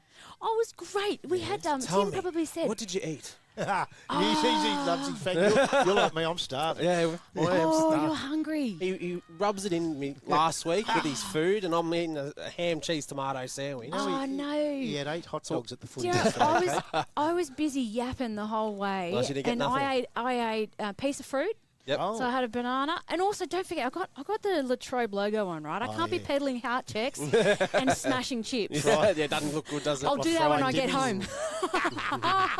Pull up at the servo and get up. Yeah. But I tell you what, I got to give a shout that so there was a luncheon here today, and they had some AFLW players there, which I think Tim just talked about from Collingwood, and if that's not one of the most wonderful representations of young women in sport, I don't know what is. They spoke a lot about preparation and having a crack and being yourself, and I think for other young women, it's a really cool message. And it's a very relatable one when it comes from other young ladies that are doing what some others might want to do as well. And so young. Yes. How do they get so immature? I mean, So mature at that age. the AFL's that's doing right. a really good job to prepare those young women because they were an absolute credit to the club. Yeah. Did Greg Madigan speak in at the luncheon, the big fella from AFL? He did. So he spoke first up, Yep. and just voiced his support and just said what a fantastic job AFL Gippsland and AFL Victoria do, and what a coup it is to be able to be here today and seeing this sort of leadership in the sport. Yeah, and it is incredible. I mean, and Gippsland love their sport, Kate. Don't they? It's like embedded in us in Gippsland. Yeah. We love it. Yes. Yeah. And many a good AFLW and AFL player comes from Gippsland. Yep. Absolutely. Yep. There's so many of them. And big names too. Yeah. Yep. Hey, So- I've got to ask the question, who do you follow in the AFL? Oh God, I was hoping you wouldn't ask me this. I'm a Bombers supporter. It's a second one today. I'm a long-suffering Bombers supporter. Don't worry about it. In this box, you've got North Melbourne, Richmond and Carlton. We're all suffering. Oh, yeah. And I've got a smug family of Collingwood players. Is there any other type of supporter? Smug, aren't they? They're all smug. Absolutely smug. Yeah. So Oh, imagine, what's Anzac Day like at your place? it's not great. It's not great. And the Shane One Heart Shane One Legacy Heart checks I was just talking about. A good friend of the program, there's many, but one of the good friends of that program is Nathan Buckley, and he come along to Farm World with us, and I said to him, you're a good guy, but I can't get past the Collingwood thing. Yes, I interviewed him 2 years ago, and I was exactly the same. He's a good knacker. What a ripping bloke. He's a fantastic fellow. How fit does he look? Yeah, He's fitter now than he was he looks when he was incredible. playing. Yeah. Big rumour, he might end up the Tasmanian coach. Oh, it is a big rumour. Yes. Yes, he might be about to get very busy. Yes. Yeah. You can see that little glow in his eye when he talks about he wants to coach. Yep. He'd be good too. Yeah, I think he'd do a great job. He'd be one to get on Latrobe Health Services. No one looks healthier than him. Oh, I know. Well, he does a bit of work with us at the moment, so he's he's a great ambassador for well-being and talking to young men and women about being able to think about different elements of your well-being. Who you're around. It's not just about how much you move or what you put in your mouth. It's as much as a mental game, and he talks a lot about that. Have you got a sporting background? No, my aside from being a fantastic peanut gallery, I'll call myself a sportswoman, but no, I'm a netball player. But after a ACL and about 4 ankle injuries, I don't resemble much of a netballer nowadays. Yeah, my daughter's had 2 knees from Yeah. netball. And is there a netball that's played, say, over 5 years that hasn't done it? No, that's why we call it netball knees. Yeah. Yeah, no, it's not a friendly sport because it's a lot of rapid movement and pulling up as well. So it doesn't take a lot. Here's a question. Yeah. Should they throw in another step? Would that help? Absolutely not. No. Because you know who that's going to advantage? It's going to advantage the young men that play mixed with me that think they're playing footy. Yes. And it's the only way I can really get some leverage against them in their discipline of the game. Where in Gippsland do you play your netball? I play Warragul, yeah. Oh, so I used to okay. play The 2 Gulls. nights a week. So in Warragul, I'm just back to 1 at the moment. Okay. So I mixed. see you're still playing. Yeah, open Even with division the on a 2 Monday knees. night. But it's patched back up now. Actually, I had a really good. What's my excuse? Did you have a he's had- successful I've done surgery? two Achilles. Did you have Achilles. Ugh. Yeah. I've done a partial tear of the Achilles, and Oh, while we're playing war injuries, I split a fingernail the other day. holy snappers, not a fingernail. Do you know, I feel sorry for you. Fingers do hurt. They've got all the little blood vessels in the ends of your fingers. That's a another big netball deal. injury. Fingers. That is. You see some Popping out bends sideways. Yeah. Oh. Have a go with those. Ah, there So you go. anyone listening, I've got some reasonably not straight fingers. So they're definitely netball fingers. Hey, so you've enjoyed today by the sounds of it. Yeah, I have. I'm so impressed with what the community have done. It's an absolute credit, and the ladies' football, the quality of football today. I also will give a shout out to Hill End, who've just finished their game. They put together that team 2 weeks ago, and so and I said to them at the end of their game, you've got to start somewhere. Yeah. You've got somewhere. Get out there, feel the ball, and then get ready for next season. So It's not all about winning. that's not true. It's not. Well, that's what I'm telling. That's a Bombers supporter. That's what I'll now tell myself. I do too. Fantastic. I didn't before this year. As a Carlton supporter, I didn't. It's half time, and it sees Sale City at 7-8-50, and Drouin, another one that's not long been into the game as well. They were starting very late too. They're just the one behind. Hey, Kate Jarvis from the executive team of Latrobe Health Services, I've got to say thank you very much for your time today, but majorly thanks for your sponsorship of local sport, in particular today's magnificent festival of female footy Gippsland Gather Round. You've done a mighty job. I'm glad to hear you've had a good day. And you know what? I'm so glad to hear you're a Gippslander. Thank you very much. Thanks for having me. You've done a good mighty job today. Thanks very much. We'll take a quick break, and when we come back from that break, we'll have the third quarter and scores from the game behind us. It is Sale City by 49 points.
Welcome back to the Yinnar Rec Reserve, where it is half-time here in the last game of the afternoon between Drouin and Sale City in the Under-18 Division 2.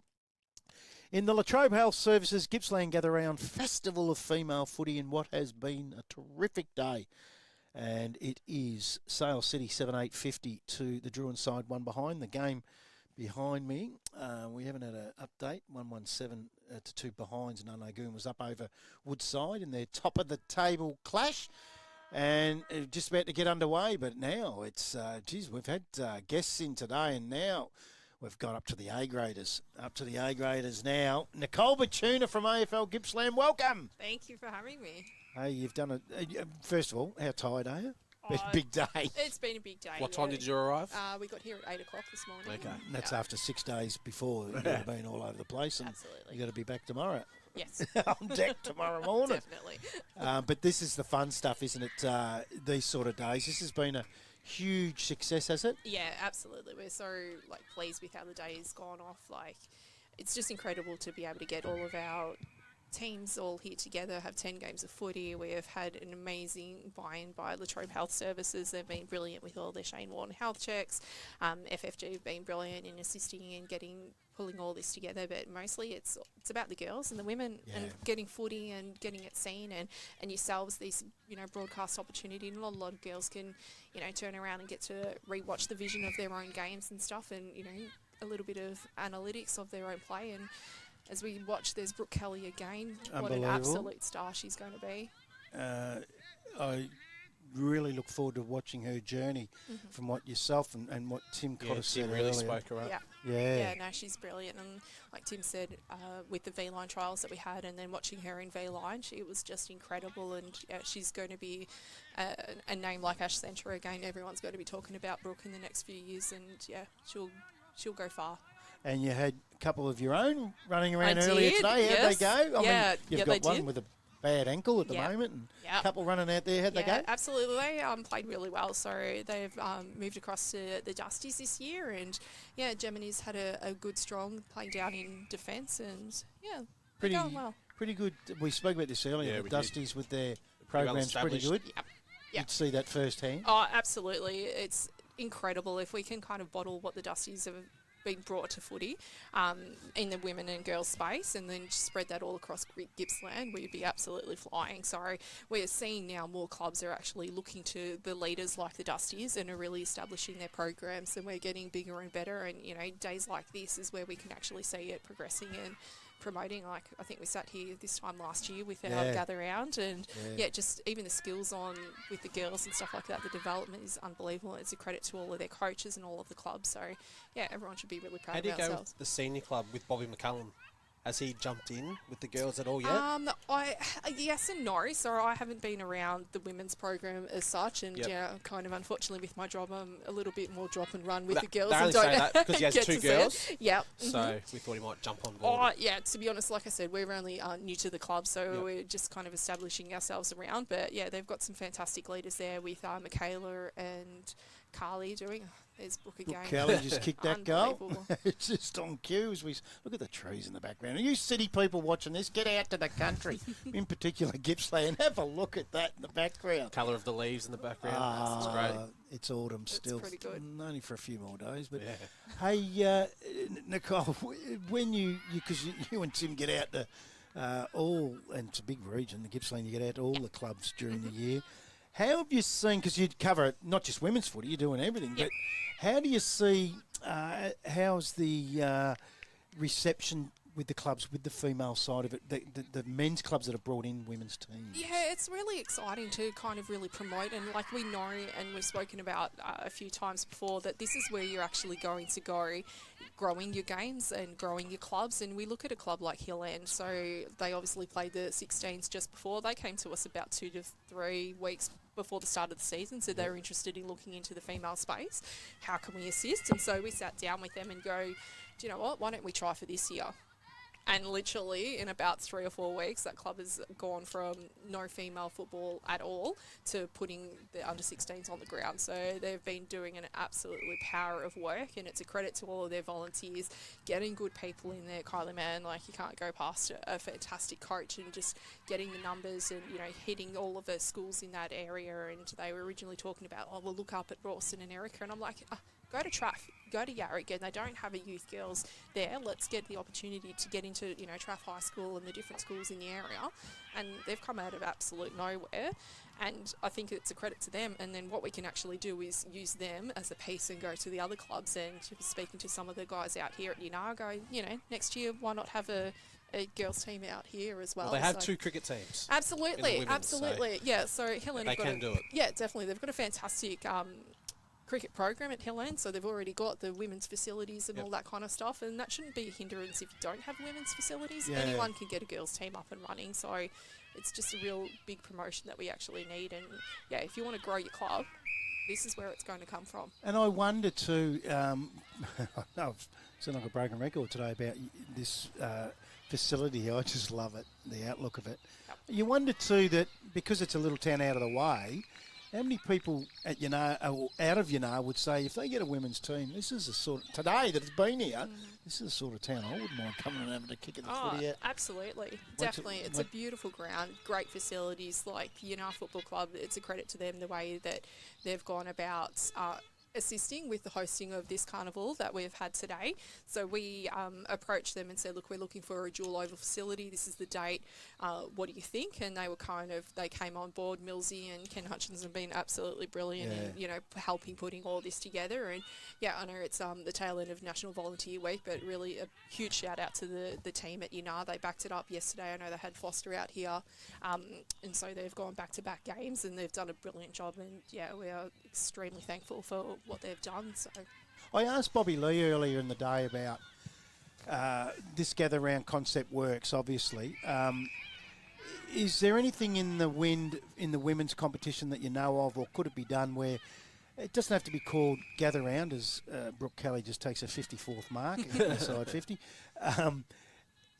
Is there an idea where this could work again just to get 3 or 4 games in a row? 100%, absolutely. Yeah. And like I said, we were speaking with the Yinnar team before, and they're like, we're more than happy to put our hands up for these kind of things. We know in the women's competition, we've got the 4 teams, and they're kind of, you know, we've got the Warragul and Drouin, we've got Lindenow South, we've got Boisdale and the Newborough. So why not be having, you know, every couple of weeks some of these dual double headers, which is going to be fantastic to be able to grow the game. And unfortunately, with a lot of our senior women's games, they're kind of put out on their lonesome. It's only the one club, one team, like one game. Sorry, I should say. It is a lonely day. They don't open the canteens. You kind of sit there and get in. There's no atmosphere. So let's bring us all together, have a bit of what we call in the business flexible fixturing, so we can actually get everyone in together, you know, tail end some of these games onto, you know, some of our senior men's games on. Oh, look at Brooke, another mark. She is an absolute talent, and just passing it off. She probably could have kicked that herself. I like the unselfishness that she's done absolutely.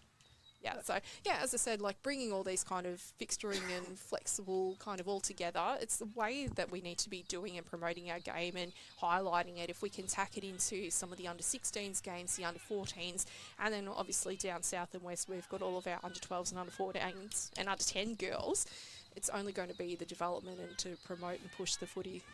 So how's everything going at City Hall? At the mall there, everything? Yeah, everything's going well. So, we're connecting with all of our clubs. We've really big focus this year is actually connecting with some of our different sponsors and opportunities. So alongside Latrobe Health, we're doing some really good things with the container deposit scheme. So they were out here today. So that's a really big push for all of our clubs to sign up and, you know, collect your cans and put it back into your club. So I think Yinnar has signed up to that. They certainly have, yep. So we were speaking, absolutely. So we're speaking with them. Yep. Come and collect them. You have a look, a bit of money going through. Don't look in the shed. No, I look out. So, yeah, that's a really big thing that we're working with some of the national sponsors and just really working within then the local area. Like at the front before, we had we've been doing some work with Toyota Traralgon, and so they were here promoting some of their things. We've got our the Toyota Good for Footy raffle, which is another fundraising opportunity for all of our clubs. So it's just really promoting and highlighting the different items that we've really got out there to help the clubs. And you know, we have a call all the time that, you know, we need more money, we need more help, and ensuring that we connect with our sponsors to show the opportunities that are out there. The Telstra Good for Footy raffle is another, sorry, not a raffle, it's the Telstra Good for Footy grant opportunity that we've had. So we've already, around about 30 odd clubs have received around about $60,000 worth of funding just this year alone. So and we've still got a couple more grants that close this afternoon. So if the clubs are listening, get onto it now. Yeah, absolutely. So it's just promoting these different programs and opportunities that AFL Victoria and AFL nationally have, and just ensuring that our clubs are making sure that they're getting their fair end of it. So we're into round 7 roughly. Most of it out there in Gippsland and Latrobe Valley. How many clubs have we got out to thus far by the 7th week? Geez, I don't know. Between you and Tim, maybe? We're supposed to be keeping track of it, but at the moment it is just so many that I just can't even keep track sometimes. And you did how many last year? Too many. No, we. You haven't got to it. Surely you've got to everyone. Like we've had the conversations, not necessarily got to visit every single club. Like we're actually starting now our list and going through and going, okay, we haven't been out there, so there's a couple of clubs. Yeah, there's probably a handful between Tim and I that we haven't been to as of yet. So have you been up to Omeo or anything like that? Yeah, absolutely. So Tim was up in Omeo in February this year. So been out there. Been to Orbost and been to Lakes. Right. That's a night over. Surely you don't come back. The same trip. Yeah, we do. So we do stay down there. Last year, I managed a few clubs down at once. Yeah, absolutely. So last year, fortunately, my girls had a buy on the Friday night and a buy on the Saturday for netball, and so we ended up spending 3 nights down there and went to I'd say about 6 clubs and caught up with all of them at the same time. So what's the common denominator with the clubs? Feedback that you're getting, whether it be positive or negative, what's the major thing you think? Volunteers and the lack of them. Yeah, unfortunately, I'm not sure. Yeah, as I said, it is volunteer recognition week this week. So we did a piece through our club development conferences earlier this year around about how many volunteers it takes to run a home game of football, netball, and then a social event, which is what a normal, every second week kind of thing is for our clubs. And we worked out that between those 3 different activities, you're looking around about 80 people to actually run a day. And it'd be 80 people, but 5 people doing the same job. Absolutely. We actually did have that call out by on the page, and we understand completely that there is 80 jobs to do, but you've probably got about 5 or 6 that are doing all of them. How do we prevent the burnout for those people? And you see that they're president and then they shut off. Absolutely. You won't see them for 5 years. Yeah. They'll come back later on. The cost of living, a lot of these people have probably got 2nd and 3rd jobs. Absolutely. So they can't afford the time. Yeah, 100%. So it's what can we do to support? So AFL Vic and AFL Gippsland, we're really been big this year on actually going out and supporting and putting in some structures we're having a look at doing. So my role is increased to a little bit more strategic planning and getting a little bit more assistance to clubs in that sense, and what's the future. And one of the big thing is succession planning, because we've got long-term presidents and secretaries that have been doing the job for 10 years, and it's kind of what's next for your club? What's going to happen when you step away? And some of them go, nah, I'm never leaving, but unfortunately that's not how life works, and we've got to be ensuring that we're rolling on and we're getting some new fresh people through to the clubs, and it's encouraging. And I think this where it lies, it's with our senior players, encouraging them to pick up a little bit of the slack with the volunteers. And I'm stereotyping here, but typically, your senior men's players, they get the cash and see you later and stuff. So it's get you boys to give back to your clubs and volunteer and put your hands up and, carry some ice, go get some stuff, do the waters, and actually feed in. And mostly what we'd really love them to do is go back to the junior clubs to help them and get and I feel like that is starting to happen. Yeah. Well, it is here. Yeah. I know that is happening here. But, there's many clubs that I see nowadays that they have rosters for the players to work in the canteen on the day, which is good. I don't know how happy they are to do it. That's another conversation, I suppose. But you're right. There's everyone's just got to dig in and do that little bit more. So that's probably the number one that you're there getting. needs to be a score review here, I think. Unfortunately, Someone's we been don't have that. sent off. 30, They're laughing, so I think it might have 37. been a funny thing. No, I think she's claimed that she touched it over the line. Went like that. Yeah, and he's probably sent her off because she's had a bit of a couple of words, unfortunately. So I know she was, and just looking at the replay just then, they were claiming that it was touched. So he's called it a goal, and yeah. Well, there's something for next year, Nicole, that because we've got the best man in the business on the buttons with the replay. If you want score reviews, we'll do that. Yeah. We'll have that up and running because he hasn't got that much to do. No. Get him happening. Yeah, unfortunately, I think it might have been touched on the line. And, the Drouin players had a bit of a say, and the umpire said, "See you later." Now, I noticed you're out at one of my old clubs. It mightn't have been this year. I think it was earlier this year, Newborough. Yes. What a beautiful tree-lined ground. Absolutely. What did you think of that? It is a stunning ground. We've actually been out to Newborough a few times in the past couple of months. So they have wonderfully set up their junior program. So, we've been working with them really closely, and they've got their Nilmadunham juniors out, and it's a stunning ground that's been utilised for a number of different things. I know Power have been using Nilmadunham through the off season, through the summer for some of their the satellite hubs for their trials for their 18s and their 16s. Because there's no cricket there. Exactly. It's a beautiful ground. Absolutely. Yep. Ducky Chandler, who, as you know, he played in the premiership there, one of the best on the ground. Guess was the coach. Oh, looking at him. God, no. He wasn't real good at it either, I tell you. But that's very good that they're using that because that is a beautiful ground. Absolutely. Never was. It used to be a mud heap, but they've done a lot of work. Yeah, they certainly have. What do you think of the trees around that? Oh, it's stunning. Isn't it? Honestly, each time you go to a new different ground around Gippsland, you just go, oh, this is more picturesque than the next one. Yes. The next Have one. you been to Tura?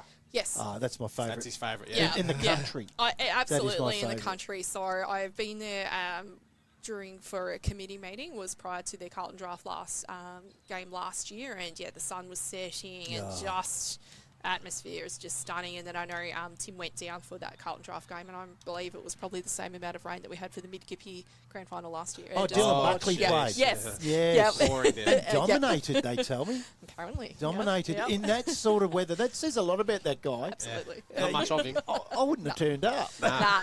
He's just head down, bum up, Absolutely. and had a go all day. Yeah, definitely. Yeah, So, that is my favourite. and I must say that Hillen will put up a good fight next year, in a couple of weeks' time, because they've got Will Schofield out of course. as part of their the Carlton draft Yes. as well. So that's It's a another good thing for the country. And Absolutely. Gippsland have been lucky because they've been well represented over the Absolutely. years. Yeah. No, it's been fantastic, and it's a great opportunity for the clubs. I know Buchan had a couple of years ago. Obviously, Bunyip had Galway had Jared Roughhead as well. Yeah. Yeah, so there's been a lot of our clubs that have really benefited from these different programs that we have there. So Begs the question. Yes. Is that wouldn't be Carlton draft, it might be Vodka Cruiser. Do we get that going in the women's game? Well, no, Will we they get an do. ex-player No, come Carlton out? draft, they do have the opportunity. So Oh, do last they? year, Erin Phillips. Oh, did she? Yeah, she, I know, actually, Drouin put their hands up to apply for it last year, and unfortunately was unsuccessful for their women's team to have Erin Phillips. I think she played out in one of the local clubs out in Adelaide. Would have dominated. Yeah, absolutely. Absolutely, she certainly is. Freak. Yeah, so Erin was out there. So this year, unfortunately, I don't think they had any female players put their hands up, but hopefully in the future we'll get some more females out for that. A Centra in a few years' time. Oh, Give it I 10 or think 15. we've got I think so. A few more years before that happens. Yeah, so about 10. yeah, Just a lazy 10 definitely. years. What are they playing now? They're playing, is it 10 games a year? The I believe AFLW? so. I can't remember offhand. Yeah. So that's a long career, isn't it? If you to play 100 games, you've got to play That's 10 300 years. to the AFL. Yeah. 10 years injury free, you got to. Yeah. That's a big That's ask. hard to do. Yeah, it's a big ask. Absolutely. But it's really good that she's flying the flag for Gippsland as you are and as Tim are at the moment. So where are we off to next, ground-wise or club-wise? Do you Ground-wise know? or club-wise? We've got a couple of things. So as Tim mentioned, we've got a header league. So we've got everyone's coming into us, which is a really good one. So that's on Tuesday night. This week, personally. Is it? Yeah, This so Tuesday Tuesday night. Is Yeah, it the one head I of went leagues. to Yes. back in? I think so. Was it the bowling We club did in have it Traralgon? at the bowling club, yeah. Oh, So what a function! here we that go. yeah, look out. the food that night. Traralgon Bowling Club, was it? Yes. Or more Traralgon. No, Traralgon. Have you ever been out there? That was the... And Here we go, the calamari. no, chicken. I remember I had chicken that night. I sat beside you, You certainly Nicole. did sit. Yeah, I think that was your first ever head of It leagues was. meeting, and what a night. looked the after you. meal and I don't drink, but geez, I get the Coke a nudge. Hey. No added sugar or full strength? On the zero. Look out. On the zero. But yeah, good meal. So where are you? We're this just time? at Morwell Rec, so just in our Yep. offices in AFL Gippsland. Oh, So gee, you got to fit everyone in there. Oh, we've got some people online, so it is just the seniors. So we're Yep. going to have the 7 senior leagues, and pretty sure a couple are going to be online and stuff. So yeah. So you've good just had a meetings. big week and just another Tuesday. Yeah, You work just Tuesday and then Tuesday night you get home about midnight. Yeah, probably. We'll see. So the kids are a bit self-sufficient in Yeah. getting all of that happening, Oh, but yeah. nah, that's all right. Uber Eats. What a We don't have that in what a- Yarragon. No, we don't have that. No. Do you? No. Oh, I'll get it in Carabara.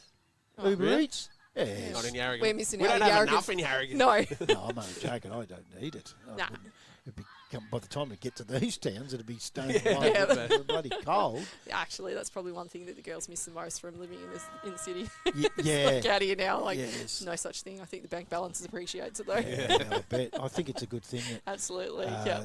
you can't get a lot of that food. No. And we should have probably posed that to Kate Jarvis earlier. That was a Maybe. good No. thing. Although she said she was stopping to get some chips and dimmies. Well, She said no one will see her. no, that's all right then. Iron off the chips and gravy from the canteen just before. So that was one of the big things last year when I'm going around to all the different games in the grounds that my girls had a list of like who rated higher for chips and gravy. Zane, So my boy's like that for the Yep. hot dogs, isn't he?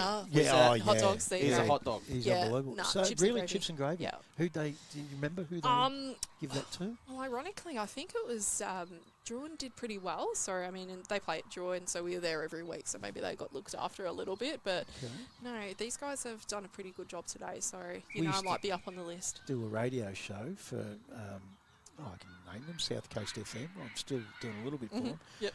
Our footy show, we used to do a dim sim thing at the games. Yes. And that was a big thing. And the guy that did that for us used to rate, even the container it came in. was a little bit It's a over the plastic, top. it's a recyclable, yeah. Didn't Were like they, the were they paper fried, bag. fried or steamed?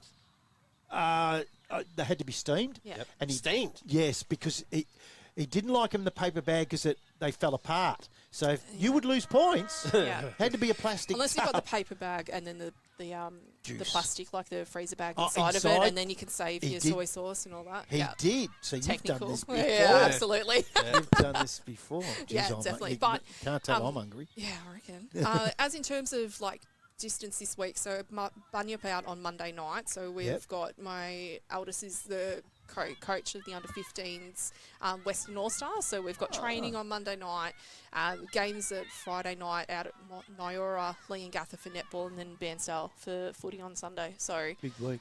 yeah, a couple of kilometres in there. And that does it. I don't know where I'm going on Wednesday or Thursday night, and there's probably a couple of clubs in there. So yeah. A conversation that usually pops up when we talk about this travel, Mm-hmm. and I don't travel as half as much as you do. I've already got a roo. Have you ever hit a roo No. in your travels? That's No. lucky. Took him 3 weeks. 3 weeks, bang. Yep. In this van. Biggest one in this van, half the side. Yeah, no. Luckily, my partner's talking. I do need to get. I've just got a new car recently. bar? I need to get Need a a bull big bar. bull bar. Yeah, I've it got one needs on to the happen. van. If I didn't have the van, if I didn't have the bull bar on this van, we were gone. I was No. gone. Nah, they're not a nasty thing, and yeah, as my partner keeps telling me, he goes, just don't worry about it because we need to protect you. Don't worry about the car. Don't worry Yeah. about the roo. There's enough of them around.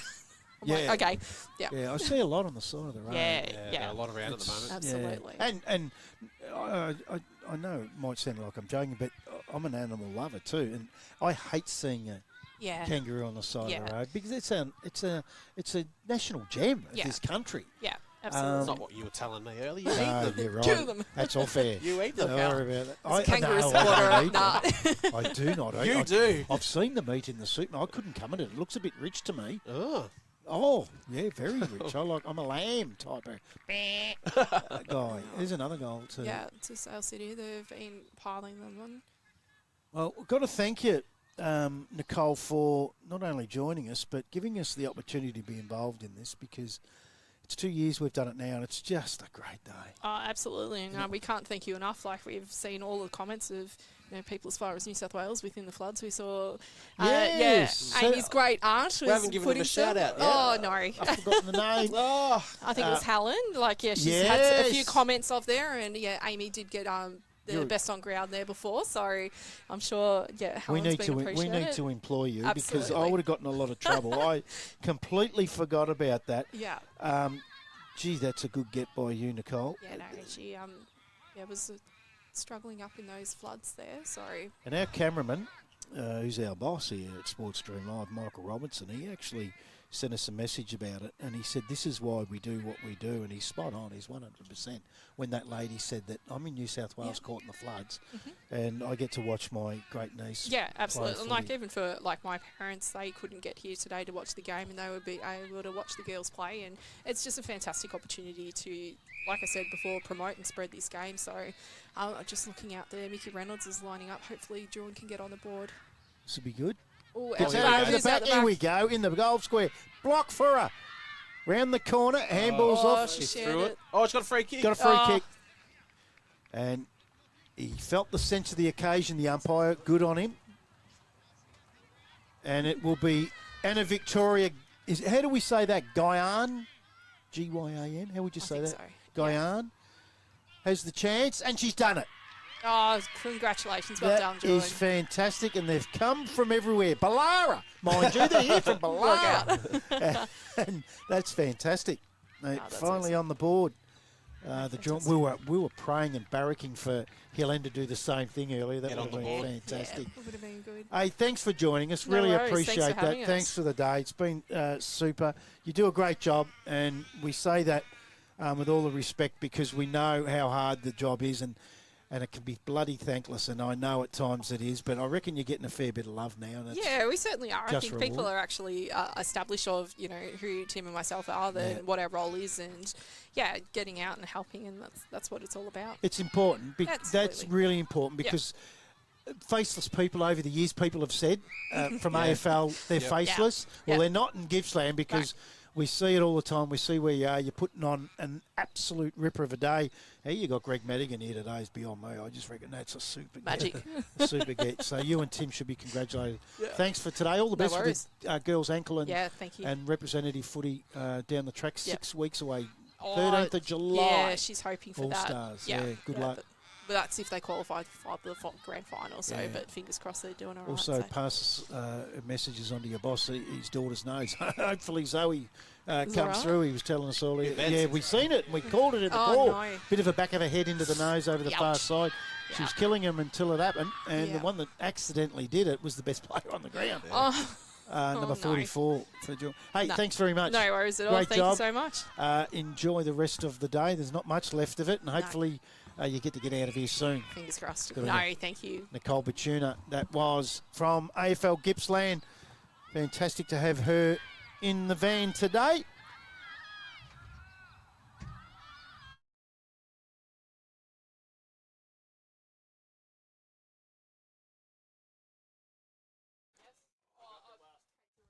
You think your job's over there, Matty? You've taken the headset off. No, you haven't. You took her headset. You turned me off. I did. I turned the wrong one. It's like every Saturday. I always forget to turn you on. Yeah. We won't go there. We won't. Hey, this has been a big day, and thank has. God the sun's just gone down. It's actually beautiful now. Look at that on the screen. It is, what a day. It has been, and they call it the Festival of Female Football. It's definitely been that today. There's not long to go in this one, only about 9 minutes. And it was great to see them get on the board as we just see the Sale City girl, Lucy Hannah, go into an open goal. But very good to see the Drouin side get on the board earlier with Anna Victoria Gyan as well. So it's been a big day. It has. It's been a massive day. It has. Here early this morning. And what time did you get here? 8 o'clock? Just a bit after. I think the boys were here before me today. Were they? I reckon it was about 8:30. I got here, 20 past 8, 8:30, and they rang me. Where are you? Yes, and I just Haven't hit a pulled in. roo. I was just coming into Yinnar in the township as they rang, and we are so blessed with the weather today. I just cannot believe it. And look at just over the other side, underneath our cameraman at the moment, the Drouin girls are singing, and look, they're down by Nearly 100. 90, nearly 100 points, and they're singing, and this is what it's about. It's not all about winning, mate. Well, they've got a score on the board. Yep. They're happy. They've had a day out, and you're out there playing footy. I would still love to be out there to play footy. So yeah, and this day and age, a lot of people at this age are at home on the computer. Yep, that's right. Out. Yep, get them off the iPads. It must be good for you when you bring your boy to the footy most weeks. It must be good to see that he's not at home on. He just loves footy. Yeah, obviously. He just loves it. I see him on the computer. He's doing his Brownlow votes. Yeah, he just loves it. Unbelievable. And he's like that all the time. And sometimes it drives you insane. But I'd rather that than other things that happen in the world with your iPads and stuff like that. As Kelly gets 130 through possession. Yeah, I used to drive my brothers crazy in the hallway with the socks. Well, that little footy that he got the other week from North Gippy game, playing on the bed, screamers. Really? Yeah, so the ball doesn't go outside. It's a screamer ball on the bed. That was the Pride round ball. That's the one. What a beauty. Yeah. That was out of Cower. He's happy. So he's had the Pride ball and he's got one today. So it's been a massive day here, and we might start going through some scores from the early games today. I can tell you in the early game here, Morwell ran out winners in the under-18 Division 2, 5-5-35 to Warranor, 3-6-24 in the under-18 Division 1 game. After them, Warragul Industrial, 6-10-46, won by 26 points over MDU, 3-2-20. That was a really good game, that one. The women's game, it was the Allies 4-1-25, went down in the closest game of the day. Yeah. Boisdale Briagalong 4-5-29. And the Bulldogs won in the earlier game, 13-17 Phillip Island, 95 to Hillen. Didn't get the chance to score, and it looks like Drouin here have an opportunity to kick their second. Tight angle. Very tight angle. And this time it will be Simone Pollock. Oh, she's passed it off. She was looking for the teammate there. Oh, they got a free kick. In Dobbs, and they got a free kick. She threw it. Oh, they're all putting the hand up for it too. And I'll tell you what, Violet Dodd was the smartest and quickest. And Dodd will get a shot from 20 metres out. Directly in front. So Violet Dodd, nearly the 10-minute mark of the last quarter. Oh, look at them get around. They absolutely love it. That is brilliant. I love it. It takes you back when you started playing this game, doesn't it? When you see that sort of stuff. And that's what it's about, fun with your friends. It is. Having real good fun. Look at that. That is just... It was actually a nice walk-in. She did everything right. Yeah. Beautiful kick. 2-1-13 they go on to 14-15-99. What I love there, the Sale City father, I'm assuming, is behind the goals and he's clapping as well. Was he really? Yeah, that was great. Yeah, good on him. Good on him.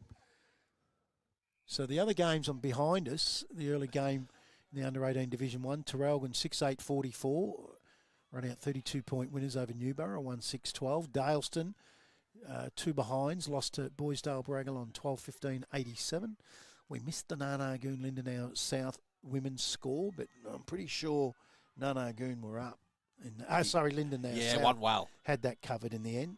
And the Sea Eagles in the Southwest under-16s, 8-3-51, defeated Narnagoon 6-2-38.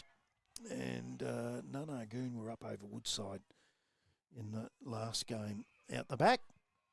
And this one's not far away from finishing. We've only got 2 or 3 minutes. 4 minutes to go in this one. And there's Kelly again. He's getting another bit of the footy. Oh, good mark in the end. Under a fair bit of pressure there was Yan. Oh, she's taken him on. Wow. Yeah, sends it inside 50. Fed back. Might have paid a throw there, did he? Yeah. So that'll go to Drouin. They've had a big last quarter. They'll be very, very happy with this. Yeah. 2 goals. A kick 2, and so have Sale City. Yeah. So they've kicked two goals straight, Drouin. And Sale City have kicked the 2-1. as the sun sets here at Yinnar Rec Reserve on what has been an incredible day. And you show me a roll. Salad rolls for free down the footy club if anyone wants. Is that here? That's here.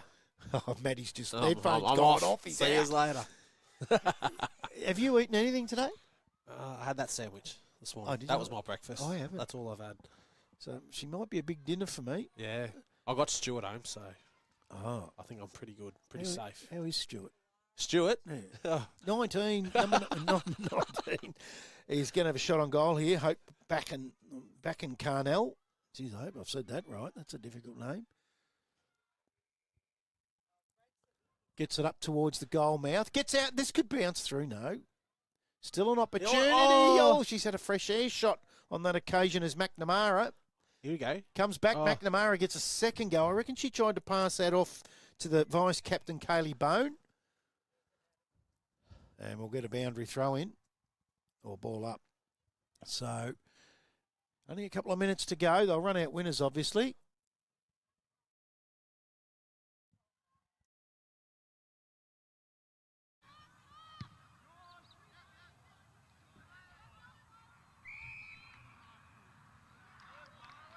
And they'll get another go at it. Here, Drouin. Minute and a half to go. If they do score a goal here, they will win the quarter, which I reckon, oh, that's a lovely long kick. Out the back. Oh, yes. Wow, Tough kick, though. It is a tough kick. Right on the boundary. Yep, Steve Evans has really pulled her across. So this is Kaylee Bone, who's been pretty good for the Drouin side, the vice-captain. Wants to run around. I love the colour of the boots. Oh. She set it up. That was a siren behind us.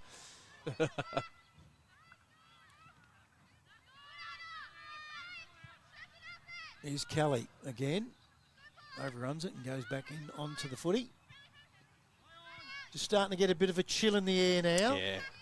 It's been a warm day, though. Got very warm in here today. It's been sensational, yeah. Here we go. Still a chance. Can they win the quarter? Give us a good bounce. Oh, she's kept it in. That's Bone again.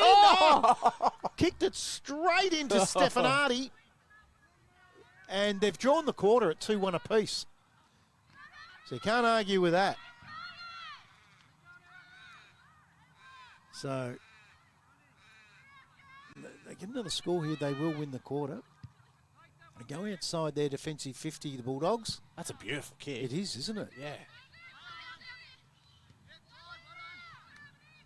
Towards the wing. And there is the siren for the last game of the day. 2-2-14 Drouin. So they didn't give up. And they've gone and drawn that last quarter. 14-15-99 Sale City. And as we said earlier with Nicole, there's been some good players come out of that little town. That little club. 2 clubs in the town. The little brother, they call them, Sale City of Sale, don't they? Yeah. They wouldn't like that, would they? No, I don't think they do. But as I've said today, that club, Sale City, has just got a vibe about it. And well run. They do things well. So they've run out 85-point winners. The Sale City side. And that is the end of the day. And I can tell you, at the end of the day, the Latrobe Health Services Gippsland Gather Round Festival of Female Footy. We had Auskick, we had clinics, we had Play Zone, we had signatures. I'll tell you what we didn't have. We didn't have any food, Matty. I know. Oh, you got a sandwich, idiot.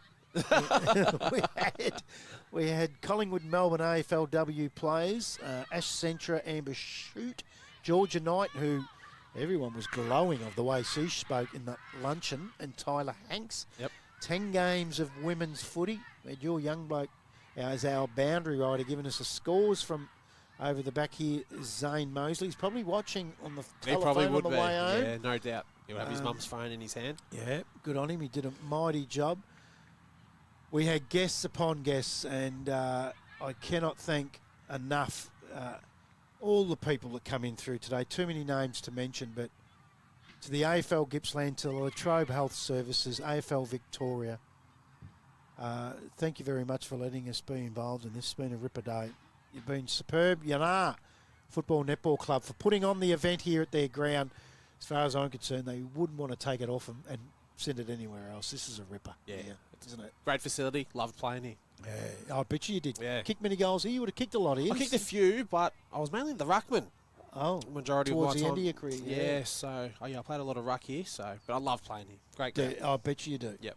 Yep. To our guys, without them, Stefan, Gregory, and Michael Robinson, and Emily Robinson today. Without them, this just doesn't happen. This is a big day and a big production to do on a Sunday after working yesterday and then all week. So to those guys, magnificent job. Thanks for your contribution today. Absolutely sensational. To you, my big friend. Hopefully you get home safe and get the fan going. What are you going to eat? You tell me. Let everyone know what's on the menu tonight, because I know. I have mashed potato and stew. Oh, that's right. You did say that because you were looking at my arm. I thought you were going to have sink the hungry. teeth into that. As we see the medal presentations that will go down, but we can't hear that. But I reckon we know. The number 7? I reckon might be one for each one team. for each team. I reckon number 7 for Sale City might walk up. And I reckon that might have been Emily Kelly, was it? Yeah, because she's not listed. Sorry. For Sale That City. was Violet Dodd, I reckon, Yeah. for Drouin that might have got that. And I reckon Brooke Kelly might come forward in a moment here. She does, yeah. What a future. Yeah. What an absolute future this young girl's got. Superb. So, this is Brad Sinclair on behalf of the whole Sports Stream Live team, Latrobe Health Services, AFL Gippsland, Female Football Gippsland. It's been a wonderful afternoon out at the Yinnar Recreation Reserve. The Gippsland Gather Round Festival of Female Footy will be back next year. Hang around. Just at 12 months. And stay by your telly. We'll be back. Thanks very much. Enjoy the rest of your weekend that's left.